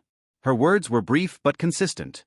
And maybe because of the huge amount of questions that she would ask throughout the class, the students seemed to pay more attention to class. Turning back to the board, Eleanora parted her lips. Next is mana pathway stability. This requires you to understand the flow of mana within your body. If your pathways are obstructed or irregular, your incantations will reflect that. Does anyone know how to stabilize their mana pathways? A girl sitting near the middle hesitated before raising her hand. Through consistent spellcasting and mana circulation exercises? Correct, Eleanora said. But there's more to it. Mana stabilization also involves understanding your limits. Overloading your pathways can cause long-term damage, so don't push yourself recklessly. Her gaze flickered over the class, pausing briefly on me as if to emphasize her point. Gosh. I know my limits, woman. I resisted the urge to roll my eyes. Finally, consistent practice, she continued. There's no shortcut to mastering incantation speed. The more you practice, the more natural it becomes. It's like muscle memory for mages. She paused, letting the information sink in before clapping her hands together. Now, how about W? Rying. My savior. The bell finally rang, signaling the end of class.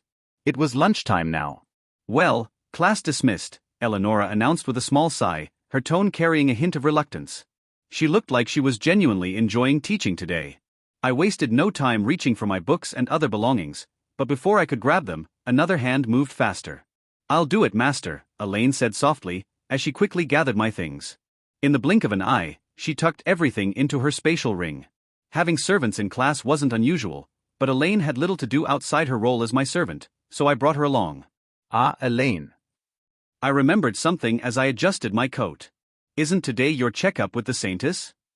She paused, blinking as if caught off guard. Yes, but it's not until 2 o'clock. You should go now, I told her casually. But master. Just go, I cut her off, waving dismissively. Also, I added, handing her my credit card, buy yourself some food or clothes. I don't mind. Just have fun, okay? You don't need to come back right away.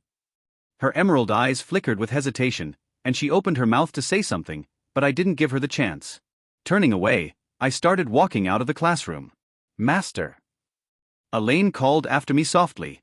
Yeah, ignoring her was the best way to get her to follow an order she didn't like. I made my way toward the academy's cafeteria. But the moment I stepped inside, my eyes widened in disbelief. It was surprisingly full. Damn it. I muttered under my breath, scratching my head in frustration. Might as well get lunch outside. There was no way I was going to wait in line for who knows how long just to grab a meal. So, I turned back and headed for the exit.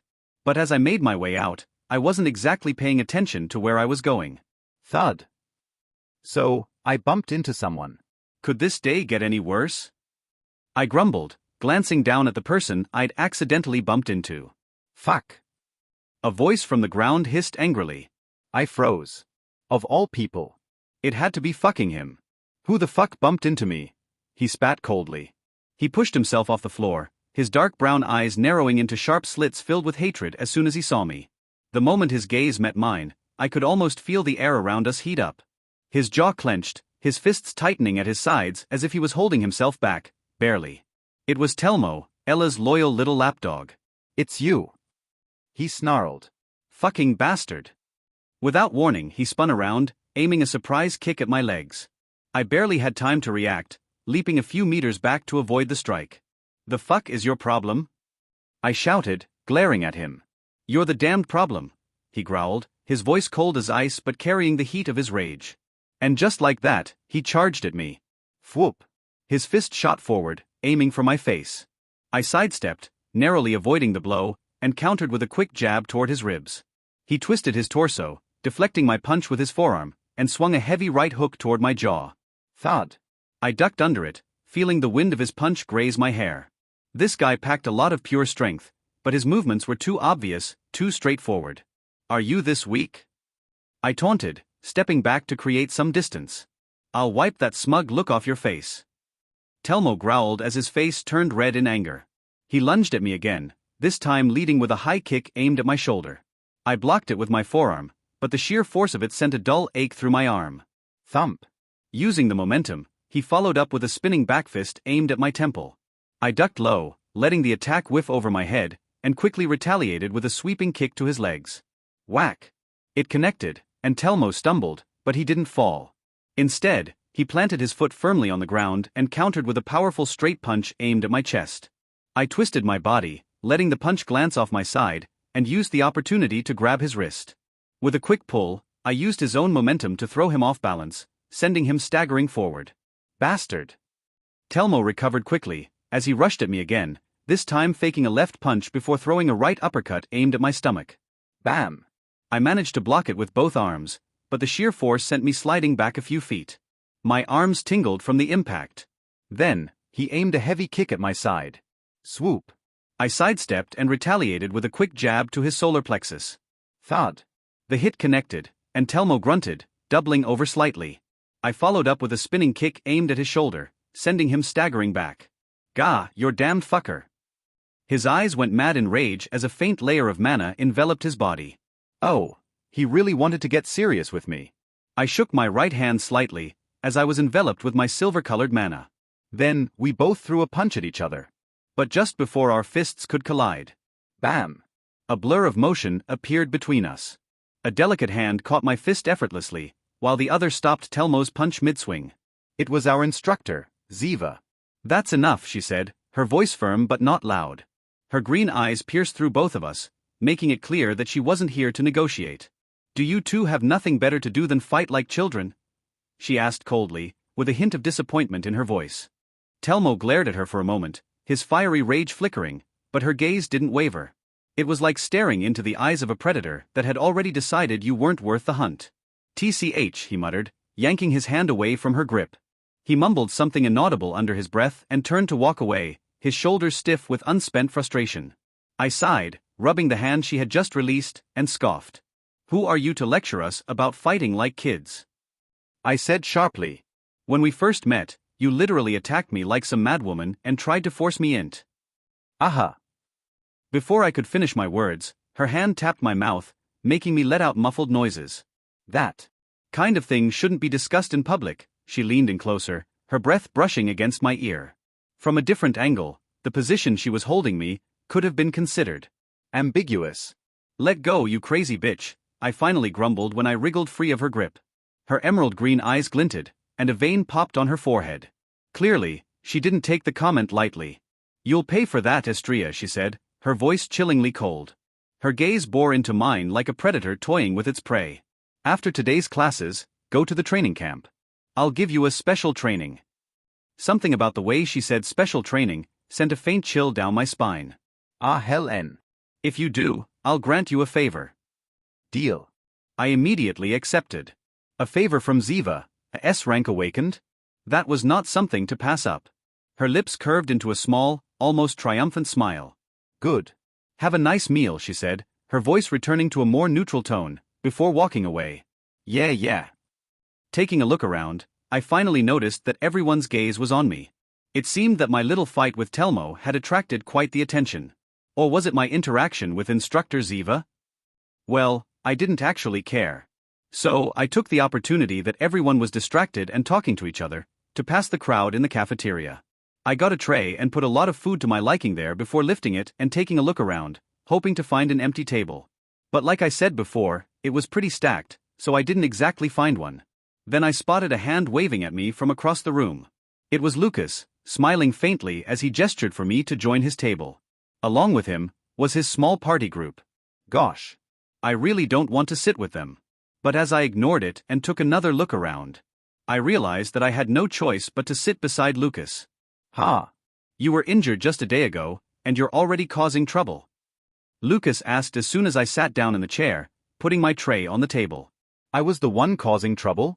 Last time I checked, I wasn't the one throwing punches first. I blinked innocently. Fair enough. Lucas chuckled softly.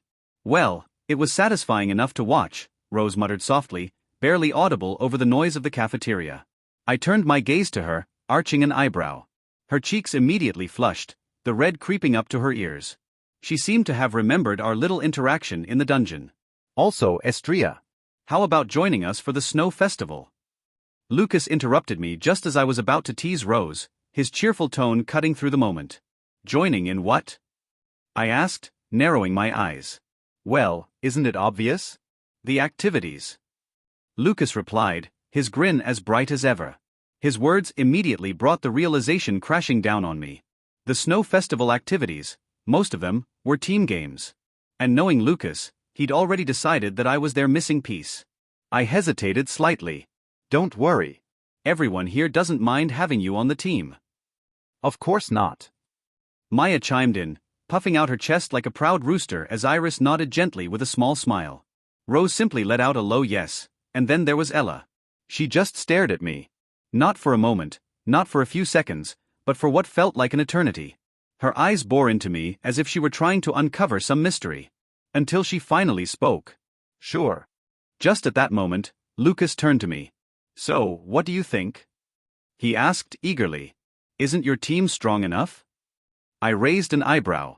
Not really, Lucas admitted, scratching the back of his head sheepishly. The fifth-year students are participating too, and let's be honest, it's going to be tough beating them. He leaned in slightly, his voice dropping just a bit. But with someone like you, strong, experienced, it's the perfect addition to our team. He looked at me, awaiting my response. And of course, my reply was, no. No. The word left my mouth before I could even think twice. Honestly, why would I want to join the same group as Lucas, the novel's protagonist who's practically a walking trouble magnet? My refusal seemed to catch them off guard. After all, their eyes widened slightly. Lucas's cheerful face also faltered, and the others exchanged glances. Why? Yet, surprisingly, it was Ella who asked me why I refused them. Well, I'm better off alone. I took a bite of my food before replying. I wouldn't tell them that the real reason I rejected Lucas's offer was because he was a magnet for trouble. Ella wasn't satisfied by my response though. Her brow furrowed slightly as she pressed on, you do know there are limits to being alone, right? To her words, I shrugged my shoulders. I haven't reached any yet. Besides, I already have a few partners. I was, of course, referring to Lumi and Elaine. They were more than enough. At my words, Ella's eyes narrowed slightly before her lips parted. Really? Yeah, I replied, meeting her eyes. I don't know why was she so persistent, but whatever. I lifted my head and locked my eyes with her for a moment. She kept the same straight face as she stared at me. Yeah. She doesn't seem to like me in that way. I cleared my throat and broke the eye contact. Well, I'm done eating. Huh? Already? Lucas blurted, glancing at my plate. It was spotless, completely cleared of food. It was so clean that I could see my own face reflected in it, which made me frown a little. But I wasn't frowning because of the plate. No, it was because of my eyes. Usually, my eyes had a deep blood-red color, with a faint glow that grew brighter when my emotions got stronger. But now, my left eye had changed. A soft blue glow mixed into the red, making it look more bluish, with hints of purple at certain angles. This had never happened before. Was it because I had broken the seal on my aura? When could this have started? It felt strange. When did you eat the whole thing? He couldn't help but ask in surprise, breaking my thoughts almost immediately. I raised an eyebrow at his words. It had already passed more than 10 minutes. What do you exactly mean by that? Lucas blinked, looking genuinely confused. I was also confused as I looked at his puzzled expression. Was he so lost in his thoughts that he didn't notice the time flying away? Yeah. Lucas, are you okay? Iris couldn't help but ask in concern, looking at his face. Yeah, you're acting kinda weird. Maya also leaned in, waving a hand in front of his face. I also took a look at his face, and nothing seemed out of the ordinary. I'm all right, he replied. Whatever. Not my problem. So I stood up, adjusting my chair as I did. I'll be going, thanks for the invite though, I said, giving them a casual nod before walking away. Around this time, I should have mana theory classes, I thought to myself. I glanced at a clock on the wall. There were still about 15 minutes left before class started. That gave me just enough time to kill some time in the library. For now, I had nothing to do except continue to read a book I had found earlier. As soon as Estria left, Lucas sat with his friends at the crowded cafeteria table, absent-mindedly pushing food around on his plate.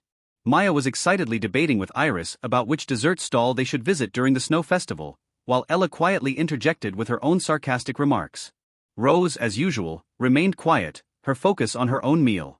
Seriously, Iris, you don't understand. The chocolate lava cake at the main square is divine, Maya declared, dramatically pressing a hand to her chest. You said the same thing about the raspberry tart last year, Iris replied with a smirk. Are you sure you're not just obsessed with sugar? Hey! It's not my fault the best part of any festival is the food, Maya shot back.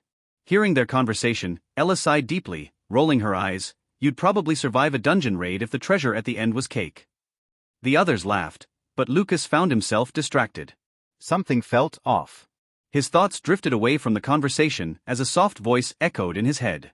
I'm here. Please come get me.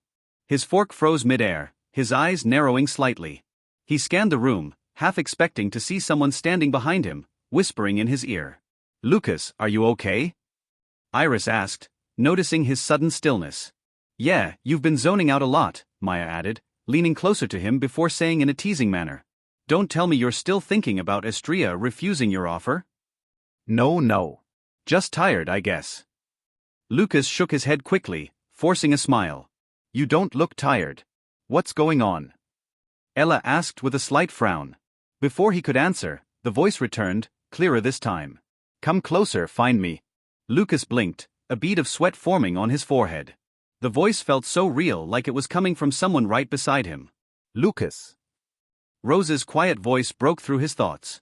He looked up, realizing they were all staring at him. Sorry. I think I just need some air. Maya raised an eyebrow. Are you sure? You're acting weird. Yeah, seriously, if something's up, just tell us, Iris chimed in, leaning forward. Lucas forced another smile upon hearing their words. It's nothing, really. I just need to clear my head. Ella's frown deepened as her eyes narrowed slightly. You're hiding something. Plop. Lucas stood up abruptly, grabbing his tray. I'll be fine. Don't worry about it. I'll see you all later. Before they could press him further, he turned and walked away, his steps quick and purposeful. Geez, what's his deal? Maya muttered, watching him leave. He's probably stressed. Iris sighed. Outside, the crisp air hit Lucas's face as he stepped into the quiet courtyard. He took a deep breath, trying to calm the strange sensation building inside him. To the right in the garden, the voice returned, soft and melodic, like an angel's whisper. Lucas hesitated, glancing back at the cafeteria. Should he tell the others? No, they'd think he was crazy. With no exact choice, he turned to the right, following the voice. The path led him to the large garden behind the main building, its flowers and statues bathed in the soft afternoon light. Closer. Lucas's footsteps slowed down as he approached the center of the garden. There, standing tall and proud, was a statue of a woman clad in ornate armor. Her expression was serene yet commanding, and in her hands, she held a sword that seemed to glow faintly, even in the daylight. What is this? How come I didn't see this state before? Lucas muttered to himself, his gaze drawn to the statue. Press the flower at the base of the statue. Lucas's eyes lowered down, finding a small carved flower at the base. He hesitated, his fingers hovering over the intricate design. This is crazy, he whispered to himself. Why am I even listening to this? But the voice was so soothing, so persuasive. It felt familiar. With a deep breath, Lucas pressed the flower. Immediately, a faint hum filled the air, and a glowing magic circle appeared beneath his feet. Wait, what the? Before he could react, the light enveloped him, and the garden vanished. Ack. When the light faded, Lucas found himself standing in a massive corridor. The air was heavy with an ancient yet powerful aura. The walls were lined with hundreds of statues, each one holding the same beautiful sword as the one in the garden. His footsteps echoed as he walked forward, his eyes darting around in awe. These are your ancestors, they can be called such. Lucas stopped as his breath hitched. The voice was much clearer now. Ancestors? He murmured. The statues seemed to watch him as he continued walking, making him feel strange. And then, up ahead, something caught his eye. A rock stood in the center of the corridor, its surface smooth and unyielding. Piercing through it was a beautiful sword, exactly the same as the statue's sword. Lucas's heart raced as he approached the rock. Come get me, let's be partners, once again. The voice was filled with longing, almost pleading. Lucas hesitated, staring at the sword. Partners? Yes, take me and we will achieve greatness together. Swallowing his doubt, Lucas reached out. His hand wrapped around the hilt, and an overwhelming warmth spread through his body. With a deep breath, he pulled. SWSSH. The sword slid out effortlessly, as though it had been waiting just for him. Golden light burst from the blade, filling the entire corridor. Power surged through Lucas, brimming and vibrant, as if the sword was pouring its essence into him. He staggered slightly, overwhelmed by the sheer energy coursing through his veins.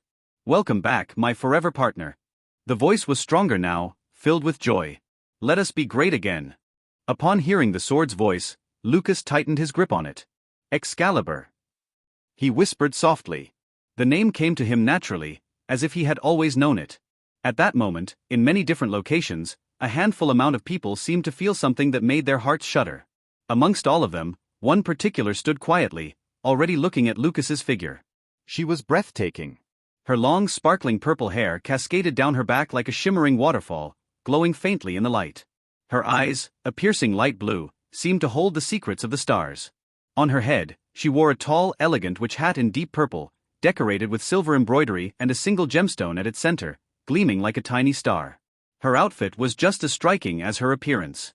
She wore a fitted, sleeveless black dress that hugged her curvaceous figure, the neckline plunging just enough to reveal a teasing glimpse of her flawless skin. Her slender arms were adorned with elegant black gloves that reached her elbows, and she wore high-heeled boots that would click softly against the floor with every step she took. A dark purple corset accentuated her already voluptuous body, cinching her waist and highlighting her impossibly massive breasts, which were far larger than Christina's. The fabric strained slightly, as if barely able to contain her chest. She stood in her room, surrounded by bookshelves filled with grimoires. On the table before her rested a small crystal orb, glowing faintly as it showed Lucas standing before the sword. "He's finally found it," Eleonora murmured in a soft tone, her eyes slightly widened with curiosity. Her full lips curved into a faint smile as she tapped the table lightly with her gloved fingers. "And much earlier than I expected." Through the crystal orb, she watched Lucas carefully as he slowly brushed his fingers along the edge of the blade. The Excalibur. What Lucas was experiencing now by brushing his finger along the sharp blade was just one of the various effects of the Excalibur. The sword couldn't damage its partner. "Now, I wonder how Estria is supposed to beat him," she thought aloud, leaning slightly closer to the orb. Her chest shifted with emotion, though she seemed oblivious to the effect it might have had on anyone nearby, if there were anyone.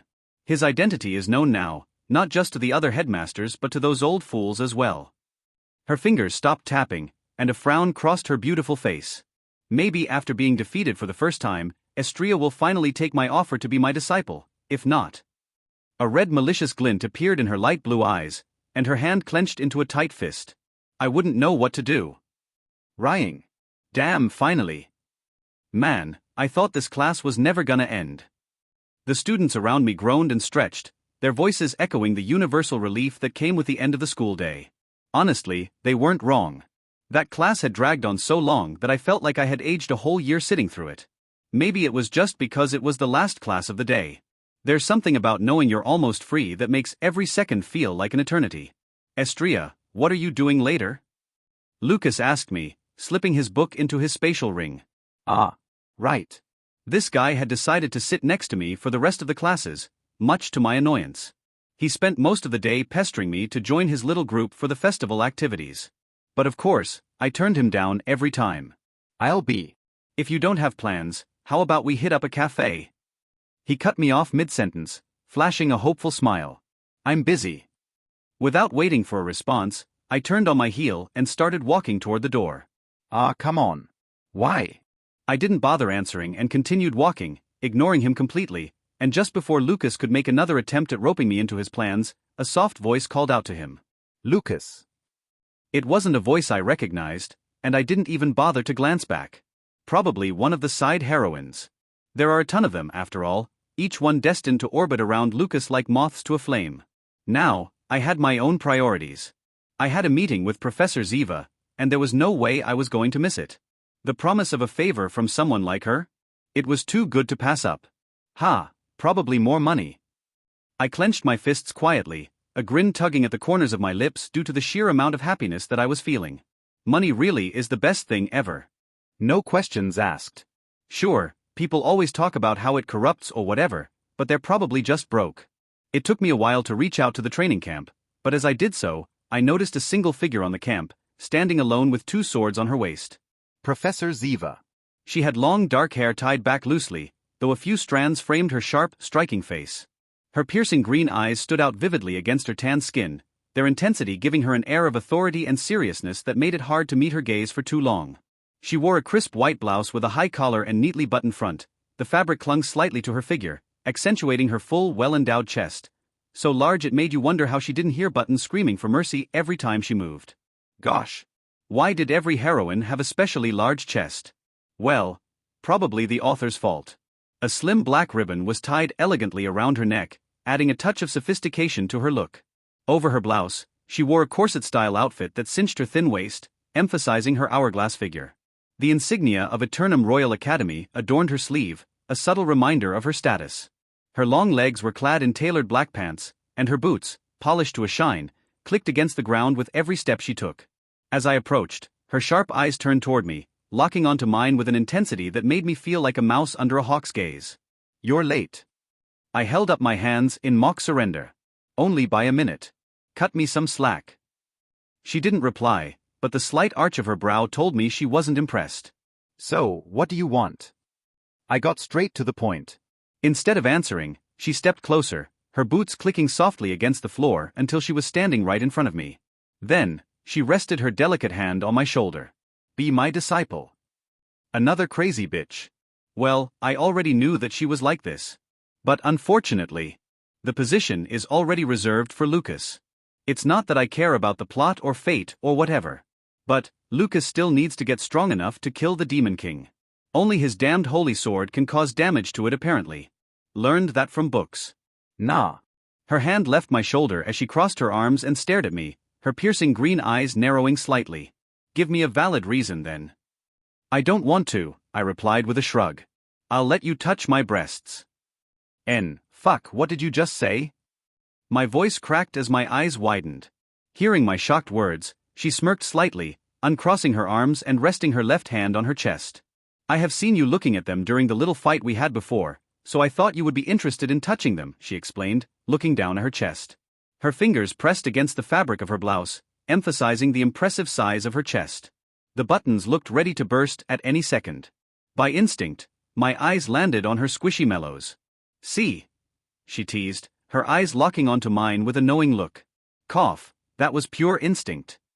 I coughed and quickly turned my head away. I'm still a man after all. And honestly, it's been quite a long time since I've had sexual relations with someone. Not to mention, none of the women I've been with were even close to the level of beauty these heroines seem to casually embody. "Still no."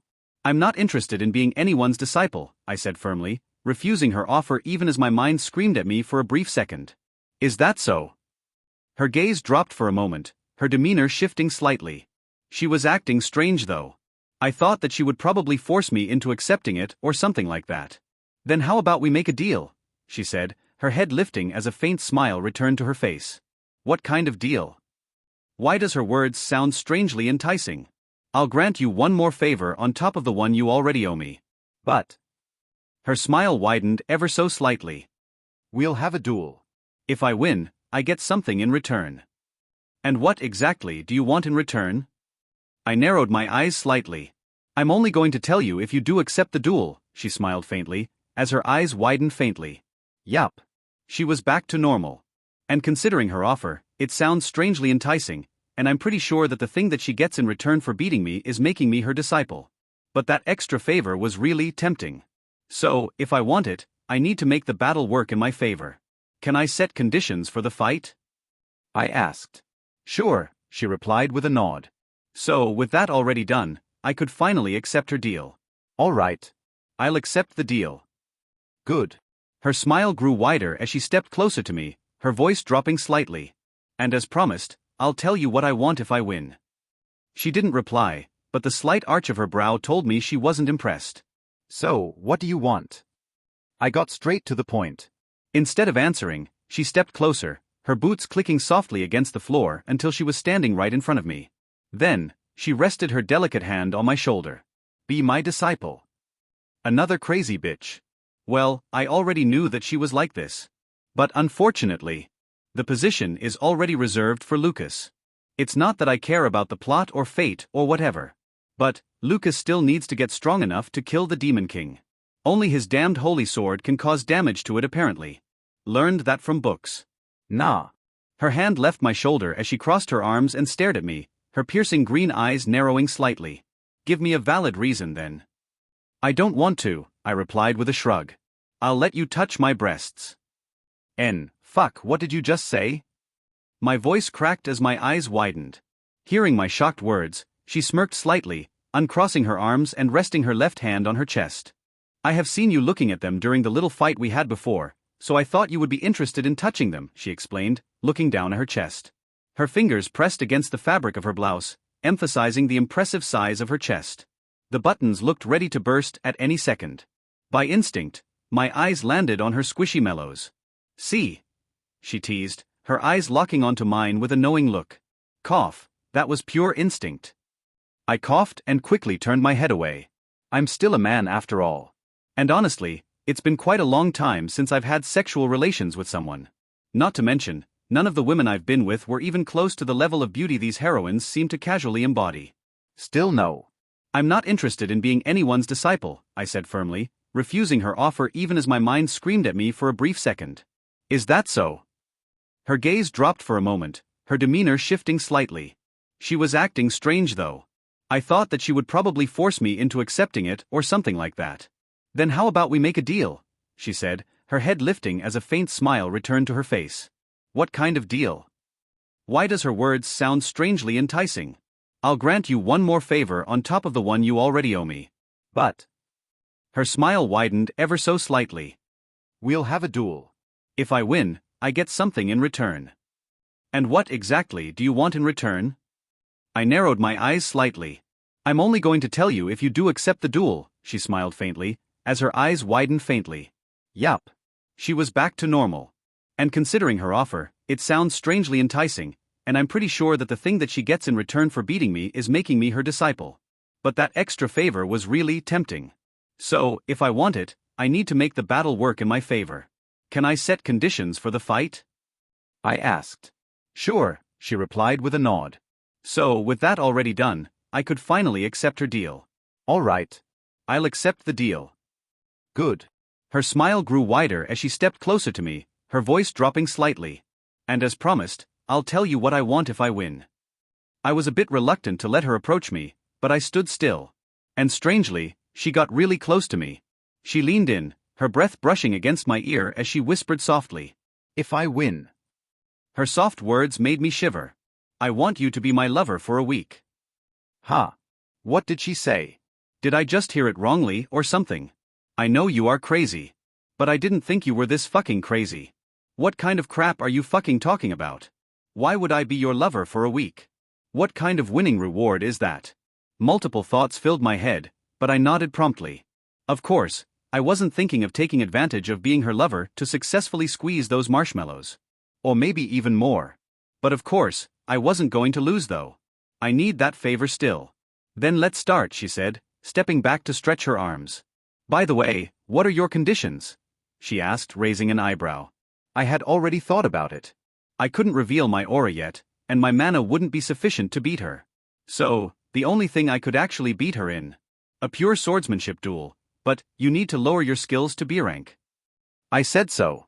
I was confident enough that I could deal with her in B rank, even though her swordsmanship was much better than mine. All right. She snapped her fingers, and suddenly, the threatening feeling coming from her diminished by a lot.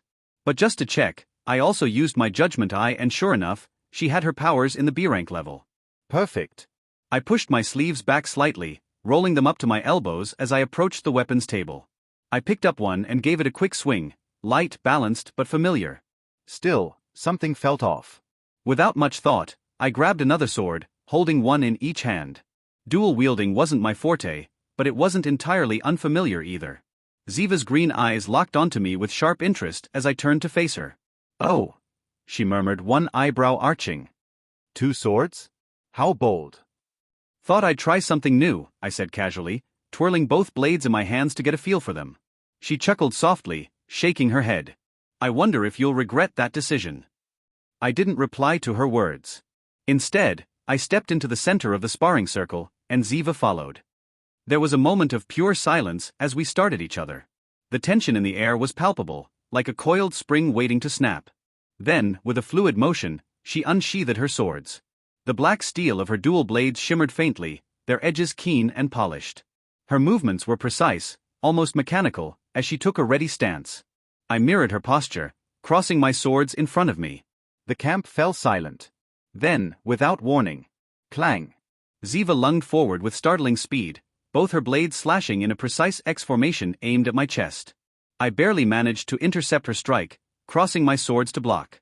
The force of the impact reverberated through my arms, making them ache. Tisk, I hissed, stepping back to absorb the blow. But she didn't let up. Her next attack came immediately, a downward strike from her right blade, followed by a sweeping horizontal slash from her left. I parried the first blow with my right sword, sparks flying as the metal clashed, and twisted to dodge the second, feeling the wind from her blade brush against my cheek. She was fast. Too damned fast. Swish. Clang. Her swords whirled like extensions of her body. Each strike was calculated, relentless, and perfectly timed to exploit openings in my defense. I deflected what I could and dodged where I had to, but her attacks were overwhelming. Then, a sudden feint caught me off guard. Her left blade arced low, slicing toward my thigh. I reacted just in time, pivoting to the side, but her right blade came down in a sharp diagonal slash toward my shoulder. Thwack! Pain exploded through my arm as her blade nicked my shoulder, tearing through the fabric of my shirt and grazing the skin beneath. Blood seeped out almost immediately, warm and sticky, staining my sleeve. Damn it! I wiped the sweat off my brow with the back of my wrist. My grip tightened around the hilts of my swords. My eyes locked forward, and then, she came at me again. Clink. Swish. I managed to hold my ground, blocking and dodging as best as I could. My swords clashed against hers repeatedly, the metallic ring echoing through the room. Clang. Another strike slipped through my guard. Her blade grazed my side, leaving a shallow cut that burned as the air touched it. Blood trickled down my ribs, soaking into the waistband of my pants. However, despite the mounting injuries, I couldn't stop the faint smile that tugged at my lips. Ziva's eyes narrowed slightly as she noticed. "Why are you smiling?" she asked with a slightly confused expression. "No reason at all," I replied, my tone light even as my body screamed in protest. I shifted my stance, preparing for her next attack.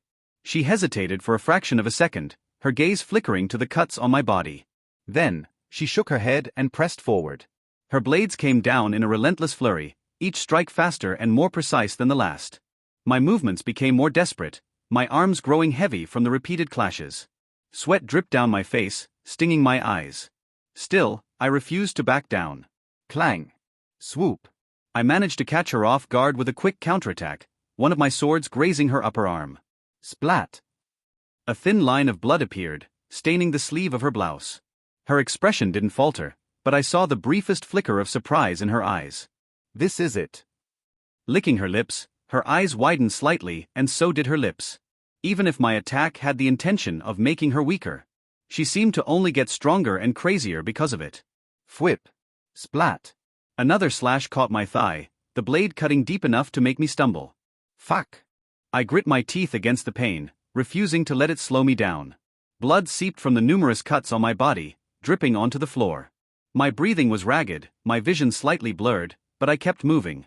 My faint smile never disappeared. And that seemed to have been bothering her. "Why do you keep smiling?" she asked again as she stopped her movements, leaping back, her voice more curious this time. "No reason." I said the same thing I had said before. My eyes landed on the shallow cut that I had made in her upper arm. No reason at all. Looking at me, Ziva's lips curled into a grin that was anything but sane. Her eyes glinted with a strange, unsettling excitement. "She's back to being insane." "You're hiding something," she declared, gripping her dual swords tighter. "Come on, Estria. Show me what you're keeping from me. Don't disappoint me now." I knew it. Fuck. She lunged forward, her swords whistling through the air. Clang. I barely managed to block her twin blades, one aimed at my neck, the other at my ribs. The impact rattled my arms, but I held firm, twisting to parry the next strike aimed at my shoulder. Her left blade swept low toward my knees while her right arced toward my chest. Shing. I sidestepped, narrowly avoiding the low sweep, and raised my sword to deflect the high strike. Sparks flew as steel clashed, and I spun on my heel to counter with a quick horizontal slash aimed at her midsection. Ziva twisted her body unnaturally, bending backward to evade the strike with an unsettling grace. Her grin widened, and she leaned back in, bringing both swords down in a brutal overhead strike. Boom. The impact jarred my entire body as I blocked, my knees buckling under the force, and that seemed to make Ziva laugh out loudly. "That's it. Fight harder, Estria," she exclaimed, her eyes widening with excitement, her breath coming in short gasps. "I know you're not giving me everything yet." Her blade slipped past my guard, slicing into my side. I hissed in pain as warm blood began to flow, staining my shirt and dripping to the ground. She didn't pause, pressing the attack with a huge amount of ferocity. Swish. Her next move was a quick upward slash that grazed my chin, leaving a shallow cut. Blood trickled down, but I barely noticed it. Damn it. I cursed silently. I was already reaching my limit. My body screamed at me to stop, to rest, but my mind was focused on winning the battle. I adjusted my stance, gripping my swords tighter. I needed to keep her focused on her offense. Still smiling, I see, she teased, her voice laced with a mock pout. Her crazy grin was back, her eyes showing a glint of pure enjoyment. What are you plotting, Something special just for me? This crazy bitch. Swish. Clang. I parried her quick strike, but her second sword followed immediately, nicking my thigh. Pain shot through me, and before I could fully react, another blade grazed my forearm, leaving a stinging cut. Blood seeped from the wounds, soaking into my clothes. I gritted my teeth and retaliated with a swift horizontal slash, managing to land a glancing blow on her shoulder. A thin line of blood trickled down her sleeve. She didn't flinch. If anything, her grin grew wider. Yes. That's it, she yelled. Make me feel alive, Estria. Suddenly, her green eyes began glowing faintly, leaving a faint green tail from them, just like mine do when my emotions get intense. It seems that she has some useless skills like I have. Then, she lunged towards me once again. Clink clang. I twisted and turned, deflecting what I could, but her speed was overwhelming. Her left blade skimmed past my ribs, tearing through my shirt and opening another shallow wound. Slash. Her right blade followed immediately, slicing a deep cut along my upper arm. Blood poured from the wound, dripping down my hand and staining the hilt of my sword. I stumbled back, barely managing to block her next strike aimed at my neck. Come on, Estria. Don't tell me that's all you've got, she laughed. I clenched my teeth, forcing myself to move despite the pain, and then I counterattacked, delivering a rapid series of strikes. Clang clang clang. Our blades collided multiple times. I aimed a sharp thrust to her abdomen, but she sidestepped effortlessly, slashing at my side in retaliation. Shing. The blade bit deep, and I gasped as pain flared through me. My legs wavered, but I pushed forward, slashing at her exposed flank. Slash. My sword connected, leaving a jagged wound along her ribs. Blood seeped from the cut, but she only grinned wider. Good, she shouted. But you'll need more than that to take me down. But she was wrong though. That was more than enough. I shifted my stance, focusing on the shallow cut I had inflicted on her earlier. H-A-A-A.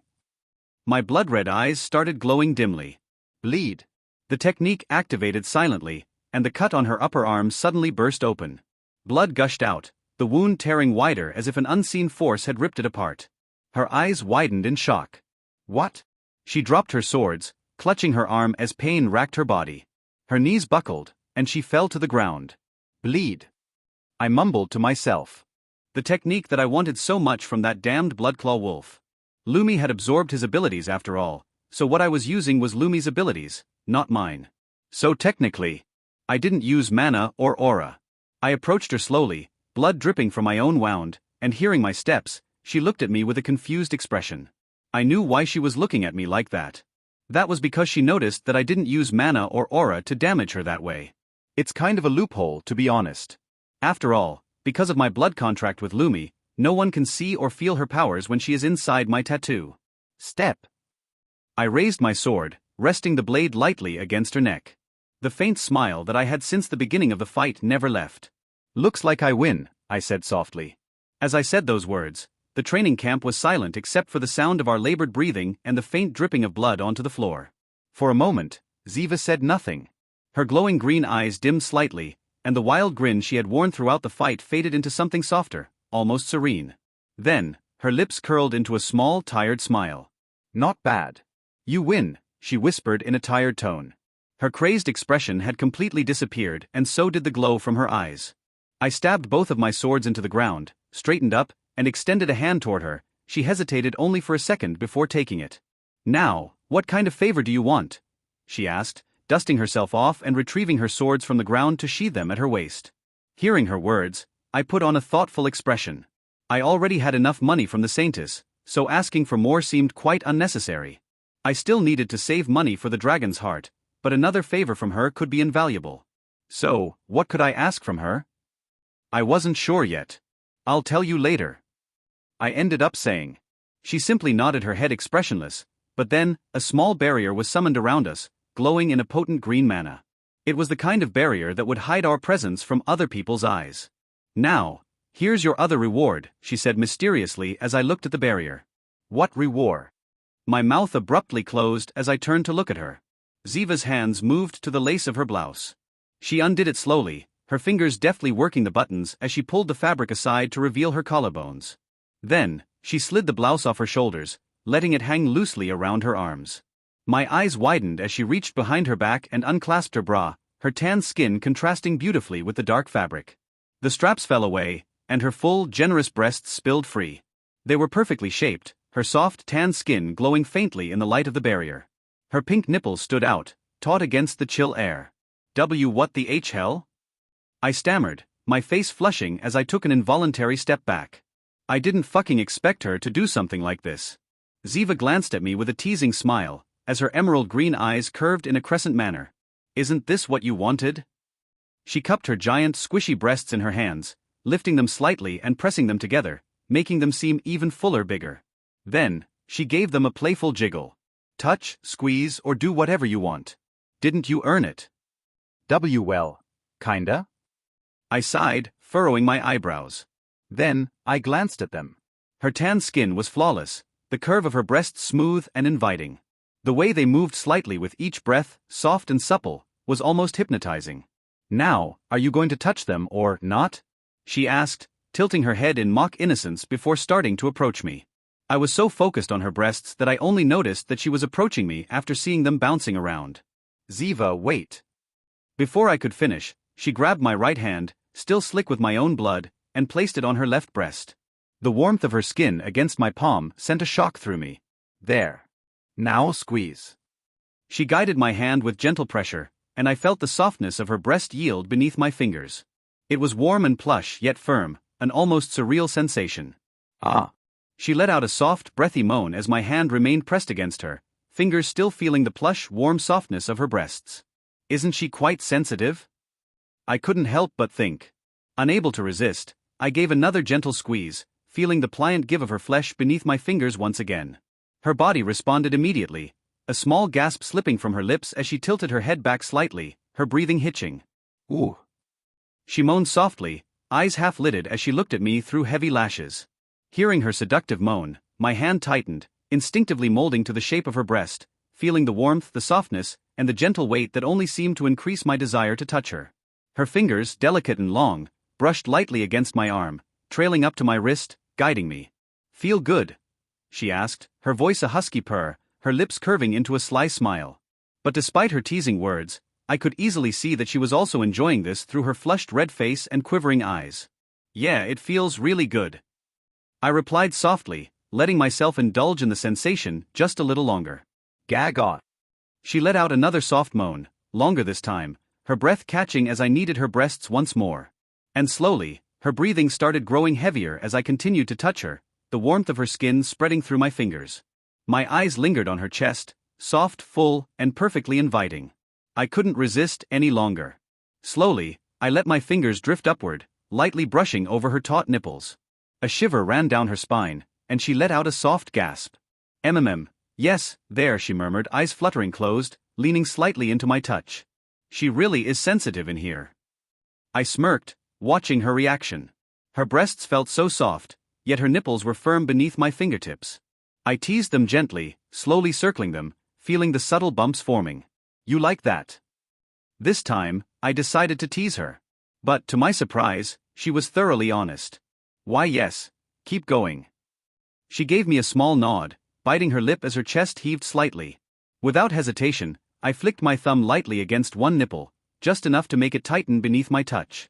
She gasped, a sharp intake of breath, and her body jerked slightly. Aya!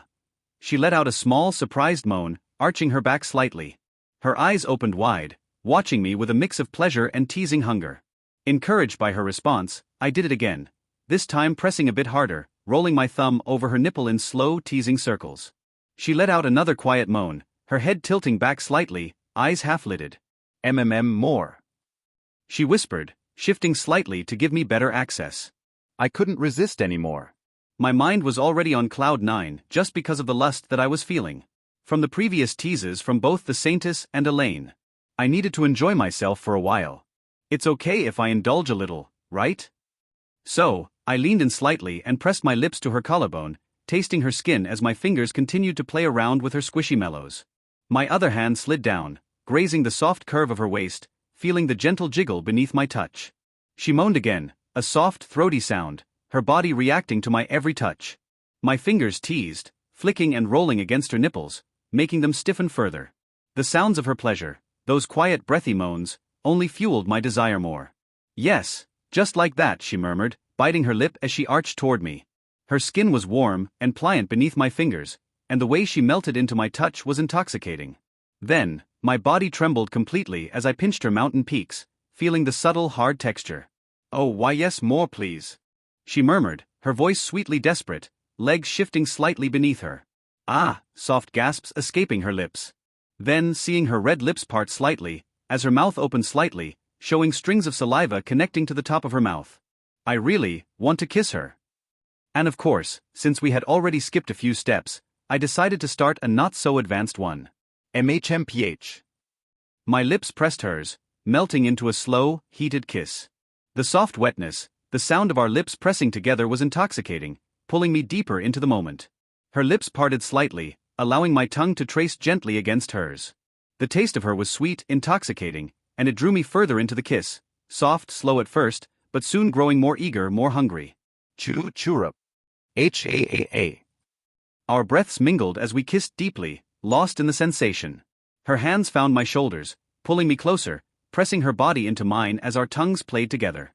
In between kisses, I let my hands continue, teasing her breasts, playing with the soft flesh, letting my fingers glide over her squishy mellows, squeezing gently. The soft sound of my fingers pressing into her, the warmth spreading beneath my touch. Why yes. She gasped into my mouth, her breath hitching as she responded eagerly. "Oh, right there," she murmured breathlessly, breaking the kiss briefly, eyes half-lidded as she stared at me. Our gazes locked for a moment. My red eyes stared at her green ones. Chew. Then, catching me off guard, she pressed her red lips against mine as her hands tucked under my shirt, before clinging to my back. Ziva's hands slid under my shirt, her fingers curling around the hem. Rustle. The fabric rustled as she pulled it up and over my head, tossing it aside without hesitation. Her emerald eyes locked on my bare chest, widening slightly in surprise at the sight of the countless scars that marked my torso. She said nothing, only let out a soft breath, her gaze lingering on the scars before she finally whispered softly to me. "Perfect." Before I could respond, she leaned in, her lips pressing against mine. MMNH, the sound escaped her as her hands settled firmly on my chest while she pulled me closer. The kiss deepened, and when she finally pulled back, she placed a hand on my chest and with gentle strength, pushed me to the ground. Plop. I landed, watching her, eyes fixed on her movements as she looked down at me. She let out a soft breath, biting her lip in a way that sent a shiver down my spine. She reached behind her, deftly undoing the clasp of her bra. The straps fell off her shoulders, the fabric slipping away into the dirt ground. Then, she grabbed the hem of her blouse and pulled it off smoothly, revealing her bare upper body that looked fantastic under the moonlight. It was already late when I arrived at the training camp, and now, it was already nighttime. But I ignored that, I simply stayed seated on the ground, looking at her. Ziva turned around, giving me a full view of her bubbly, shapely ass. She slowly started to ease down, pushing her leggings down one leg at a time, letting them slide past her curves and to the ground. The only thing left was the thin fabric of her black panties. With a teasing motion, she slid them to the side, revealing the glistening wet folds of her pink dripping cavern. "Beautiful." I couldn't help but murmur. She smiled at my compliment as she approached me before sitting directly on my lap, just enough for me to feel the wetness of her cavern throughout my clothes. Then, leaned in once again, her lips meeting mine softly, her breasts pressing firmly against my chest. Churup. Her tongue entwined with mine, twisting and curling as we kissed deeply. When she finally pulled back, she gave my lower lip a light bite before slipping her tongue back inside, teasing me once more. Her hips began to move, slow at first, swaying gently against me, brushing lightly in circles. The rhythm grew gradually, deliberate until she was grinding softly against my lap. She exhaled softly, a small, satisfied sound escaping her lips as she rolled her hips again. My hands reached out, one sliding firmly over her soft, round backside, holding her tightly. My other hand rested on her waist, steadying her as she continued to move against me. Her body responded, shifting subtly, rocking forward and backward, the gentle friction between us growing. She moved steadily, slowly bucking her hips against mine, the heat building between us. MMNH, she moaned softly, the sound muffled as she tilted her head slightly to the right, deepening the kiss further. When she finally pulled back, her emerald eyes locked with mine, and she gave me a sly smile. Her fingers moved to the waistband of my pants, tugging them loose with precise, eager motions. Click. The sound of my belt buckle echoed faintly as she slid it open, her hands working to undo the button and zipper next. Her hands didn't stop, pulling the fabric down as she shifted off me slightly, making enough room to strip me of my pants. Oh, she licked her lips, her eyes settling on my exposed crotch. A huge pole stood out, pressing firmly against her belly. Ack, it's cold, I teased, a playful smirk on my face. She caught my words immediately. She wrapped her hand around my penis before starting to stroke it slowly, creating small skin sounds as she did so. At that moment, I grabbed her waist and lifted her slightly, catching her off guard. I pulled her closer to me, pressing my chest into hers. My growing length now rested snugly against her soft, rounded buttocks. Then I kissed her. Choo smack krupp. Our tongues mingled together as we swallowed each other's saliva, and at the same time, I slowly started moving my hips. My penis brushed lightly against her wet dripping pussy as I moved between her soft curves, creating friction without full penetration, but enough to deepen the pleasure. Ack, she moaned softly, a quiet gasp escaping her lips. She wrapped her arms around my neck, pulling me closer as our lips met again in a heated, hungry kiss. The liquid in her cave seemed to increase as I started feeling them cover my penis, creating wet noises. My right hand moved to one of her breasts, squeezing softly as I pulled back slightly, saliva sticking between us. I trailed my lips down to her neck, planting soft kisses there. Ah, she moaned, arching her back, giving me more access to her neck. My left hand moved further lower, and I gave a firm squeeze to her round buttocks as she continued letting out small moans. Ngaha. I love the aha. She whispered into my ear before pressing my head firmly into her neck. Taking my chance, I moved slightly, just enough to brush the tip of my penis against her entrance. But I didn't push further. Instead, I rubbed it gently against her, letting the soft friction build as I felt her body quiver in response. She pushed me back slightly, her eyes dark with desire, biting her lips as she stared at me. But unfortunately, although I'm really enjoying this, we cannot do more from here, she said so, causing a frown to form on my face. So, let's finish this quickly, she added. Really? I scoffed inwardly. Her words made me so fucking angry. You decide to seduce me, and now I can't even go all the way? Fucking hell. I pushed her off my lap, gently but firmly, setting her down on the ground. Gosh. I stood up, letting out a sharp breath, trying to contain my frustration. She looked at me in surprise at first, her expression shifting as if she slowly began to understand what I was about to do. I see, you want me to use my mouth, she said, opening her mouth slightly. Her tongue peeked out, glistening with saliva, sticking to her teeth and the roof of her mouth. It looked erotic as hell. But I was fucking mad. Ignoring her, I simply turned away. Cleanse. I used magic to clean myself and my clothes, a subtle light washing over me, leaving a refreshing sensation that eased some of the tension. The faint glow of energy dissipated, and as I finished, I noticed her eyes widen in pure surprise. Then, I began to get dressed. Aestria, why are you getting dressed? She asked, her brows furrowing, confusion etched on her face. And neither of us orgasmed even once, she added, her voice rising slightly, a hint of frustration in her tone. Her cheeks were flushed, embarrassment coloring her expression. As I finished pulling my shirt over my head, I turned toward her. Deal with it yourself. My voice came out in a bitter cold tone. Then, I started walking away. Wait, Aestria. She tried to call after me, even stumbling slightly as she tried to get up, only to fall back to her knees. But I ignored her. Her words had made me fucking terribly mad. A few minutes later, I reached my dorm room, and without a second thought, I stepped straight into the shower, turning the water to freezing cold. Drip. The freezing water bit at my skin as it ran down my back, making my muscles tense. I stood there, staring at my reflection in the bathroom mirror, watching the steam rise. My blood-red eyes were glowing unnaturally, leaving a scarlet smoke trail as I moved my head slowly. The blue color from before had completely dissipated away. However, as I continued staring at me, the glow in my eyes started flicking slightly, which didn't surprise me at all. After all, the glow of my eyes is aligned with my emotions. Fucking bitch. I cursed bitterly under my breath. I raised my head to the ceiling, enough to make the water fall directly into my face before letting out a deep sigh. My partner had already softened up due to the sheer cold water, so I simply ended up finishing my bath before going to sleep. Elaine hadn't arrived yet, and Lumi seemed to already be asleep peacefully in the tattoo, so I didn't need to disturb either of them. Hag damn it. Maybe I shouldn't have left abruptly like that. I mean, if she didn't actually want to have sex, she could have at least told me, no? I wouldn't indulge so much in that pleasure if she did so. Fuck. I don't care anymore. I closed my eyes, drifting off to sleep. It took an hour or so to fall asleep, but eventually I did. He's leaving? Ziva knelt there on the cold, hard dirt floor, her body trembling slightly as the last remnants of pleasure slowly seeped away. She had never been left like that. Abandoned. Not like this. Not like she was experienced in those things. But no one had ever dared to simply walk away. Especially not after what had almost happened. Ziva is a pure virgin, someone who didn't even lose her first kiss. But today, Estrella almost took all of her first times. But then, he left? Just like that? He actually dared to leave? That made her speechless, stupidly mad. Ha. Ack ha.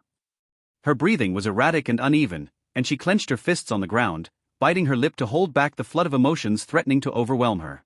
Her emerald eyes darted up, following Estrella's retreating figure. He hadn't even spared her a glance as he walked away as if what they had shared meant nothing. She clenched her teeth and let out a ragged breath, frustration bubbling up again. How can he just walk away like that? She muttered, her voice trembling with disbelief. Her hands tightened into fists at her sides, her nails digging into her palms until they turned white.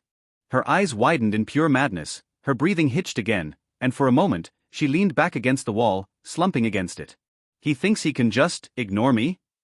Her voice trembled, rising slightly in disbelief and anger. I'm not just someone you can just fucking walk away from after almost having sex with her, Estrella. I'm fucking more than those types of bitches.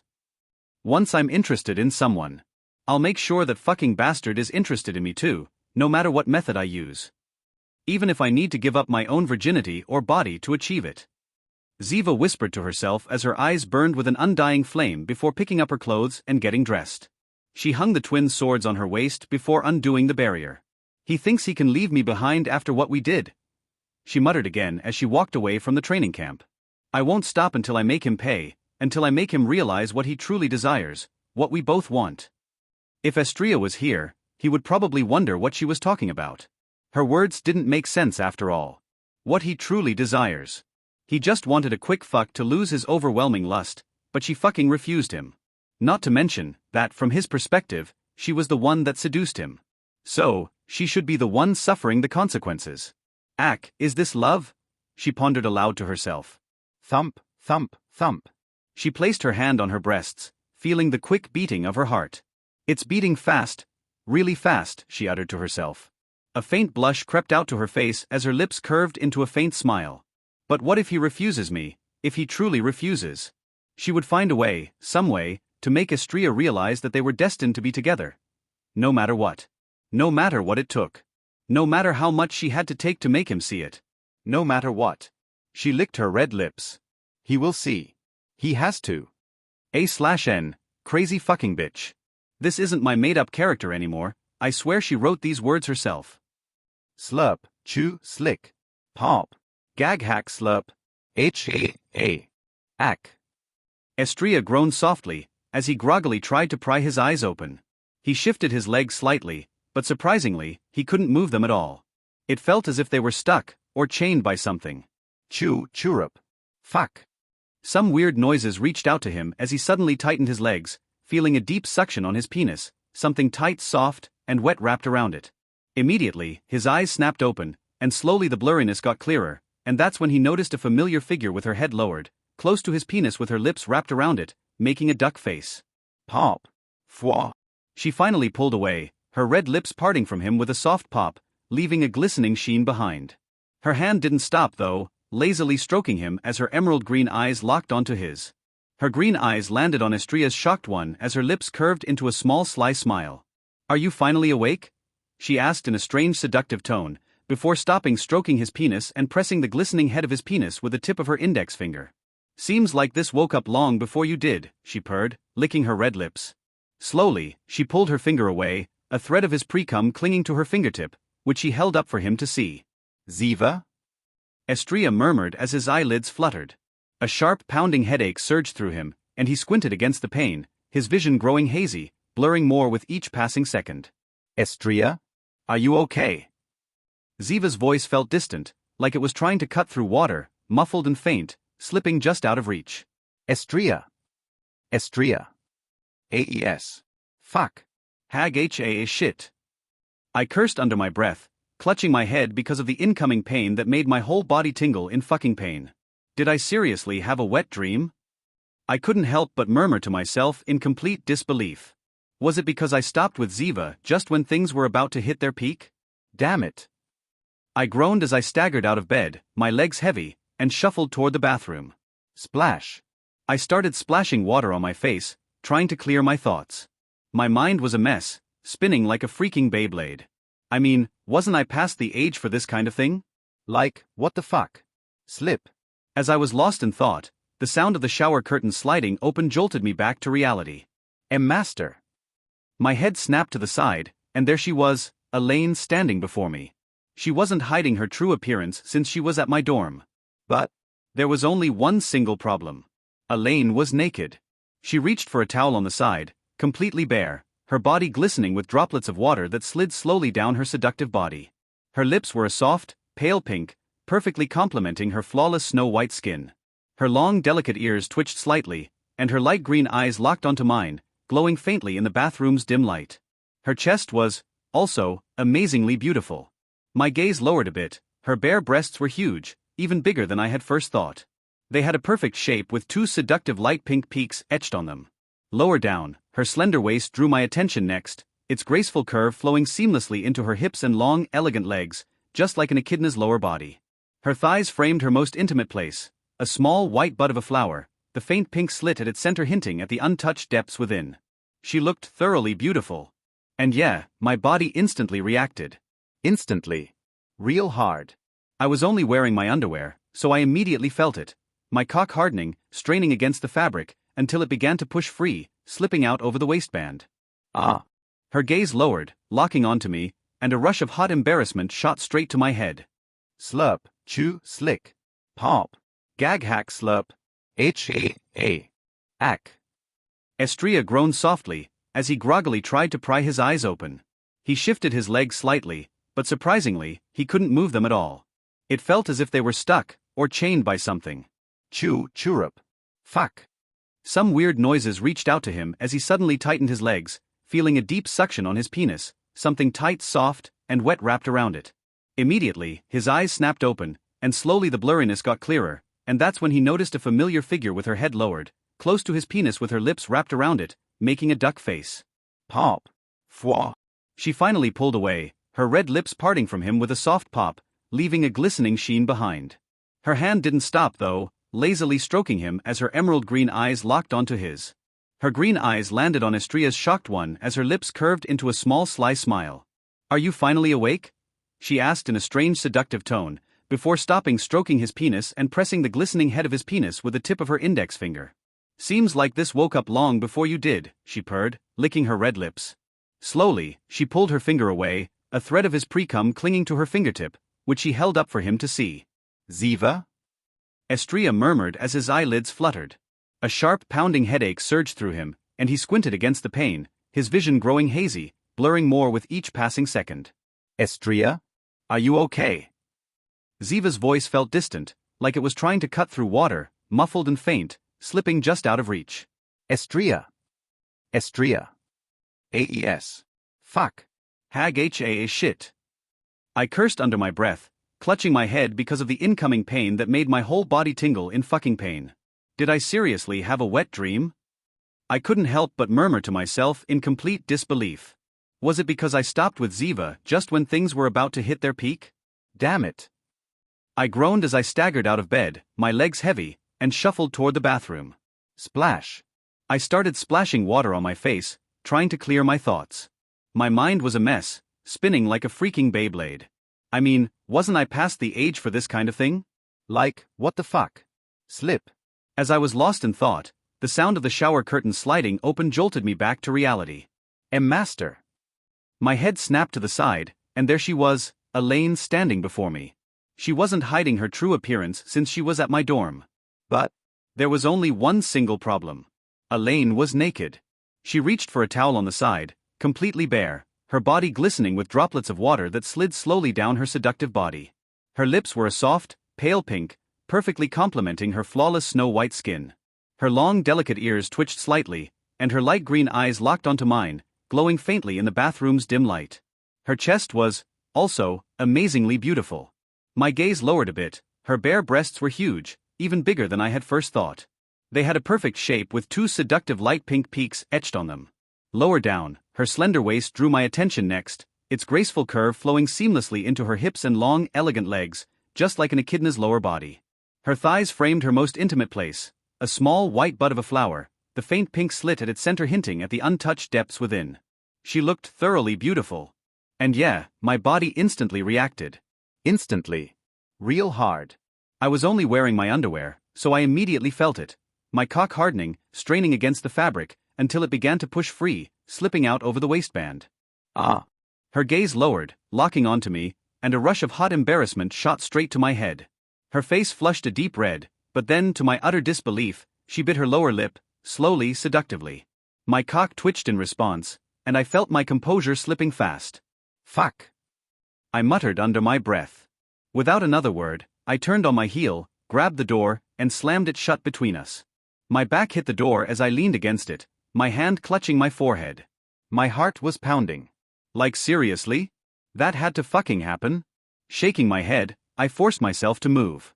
I crossed the room, yanked open my wardrobe, and grabbed the student uniform provided by the academy. Cleanse. The spell freshened me up instantly. Without sparing another thought, I threw on my clothes and bolted out of the dorm, leaving Elaine behind. That scene was too embarrassing for me to be able to see her face again so soon. Although, she was having different thoughts from me. As soon as slid the shower curtain to the right, Elaine's eyes widened as she saw Estria's figure splashing water on his face. But then, after hearing her movements, he abruptly turned his head as his eyes immediately widened upon seeing her. Elaine was shocked. But from his reaction, Elaine immediately noticed that Estria didn't know that she was there. Her face immediately started reddening, as her legs shifted slightly. But despite that, a small frown appeared on her face. Why isn't he getting hard? She pondered to herself. Normally, people with Estria's age would almost immediately go hard as soon as they saw the naked body of a beautiful woman like her. After all, she was a high elf, her beauty enhanced far beyond that of ordinary women. Her flawless, snow-white skin, her perfectly proportioned figure, her delicate features, they were all designed to captivate. However, as soon as she saw Estria's eyes go lower, she immediately felt her skin get redder, as she felt a strange feeling overwhelming her body. Squish!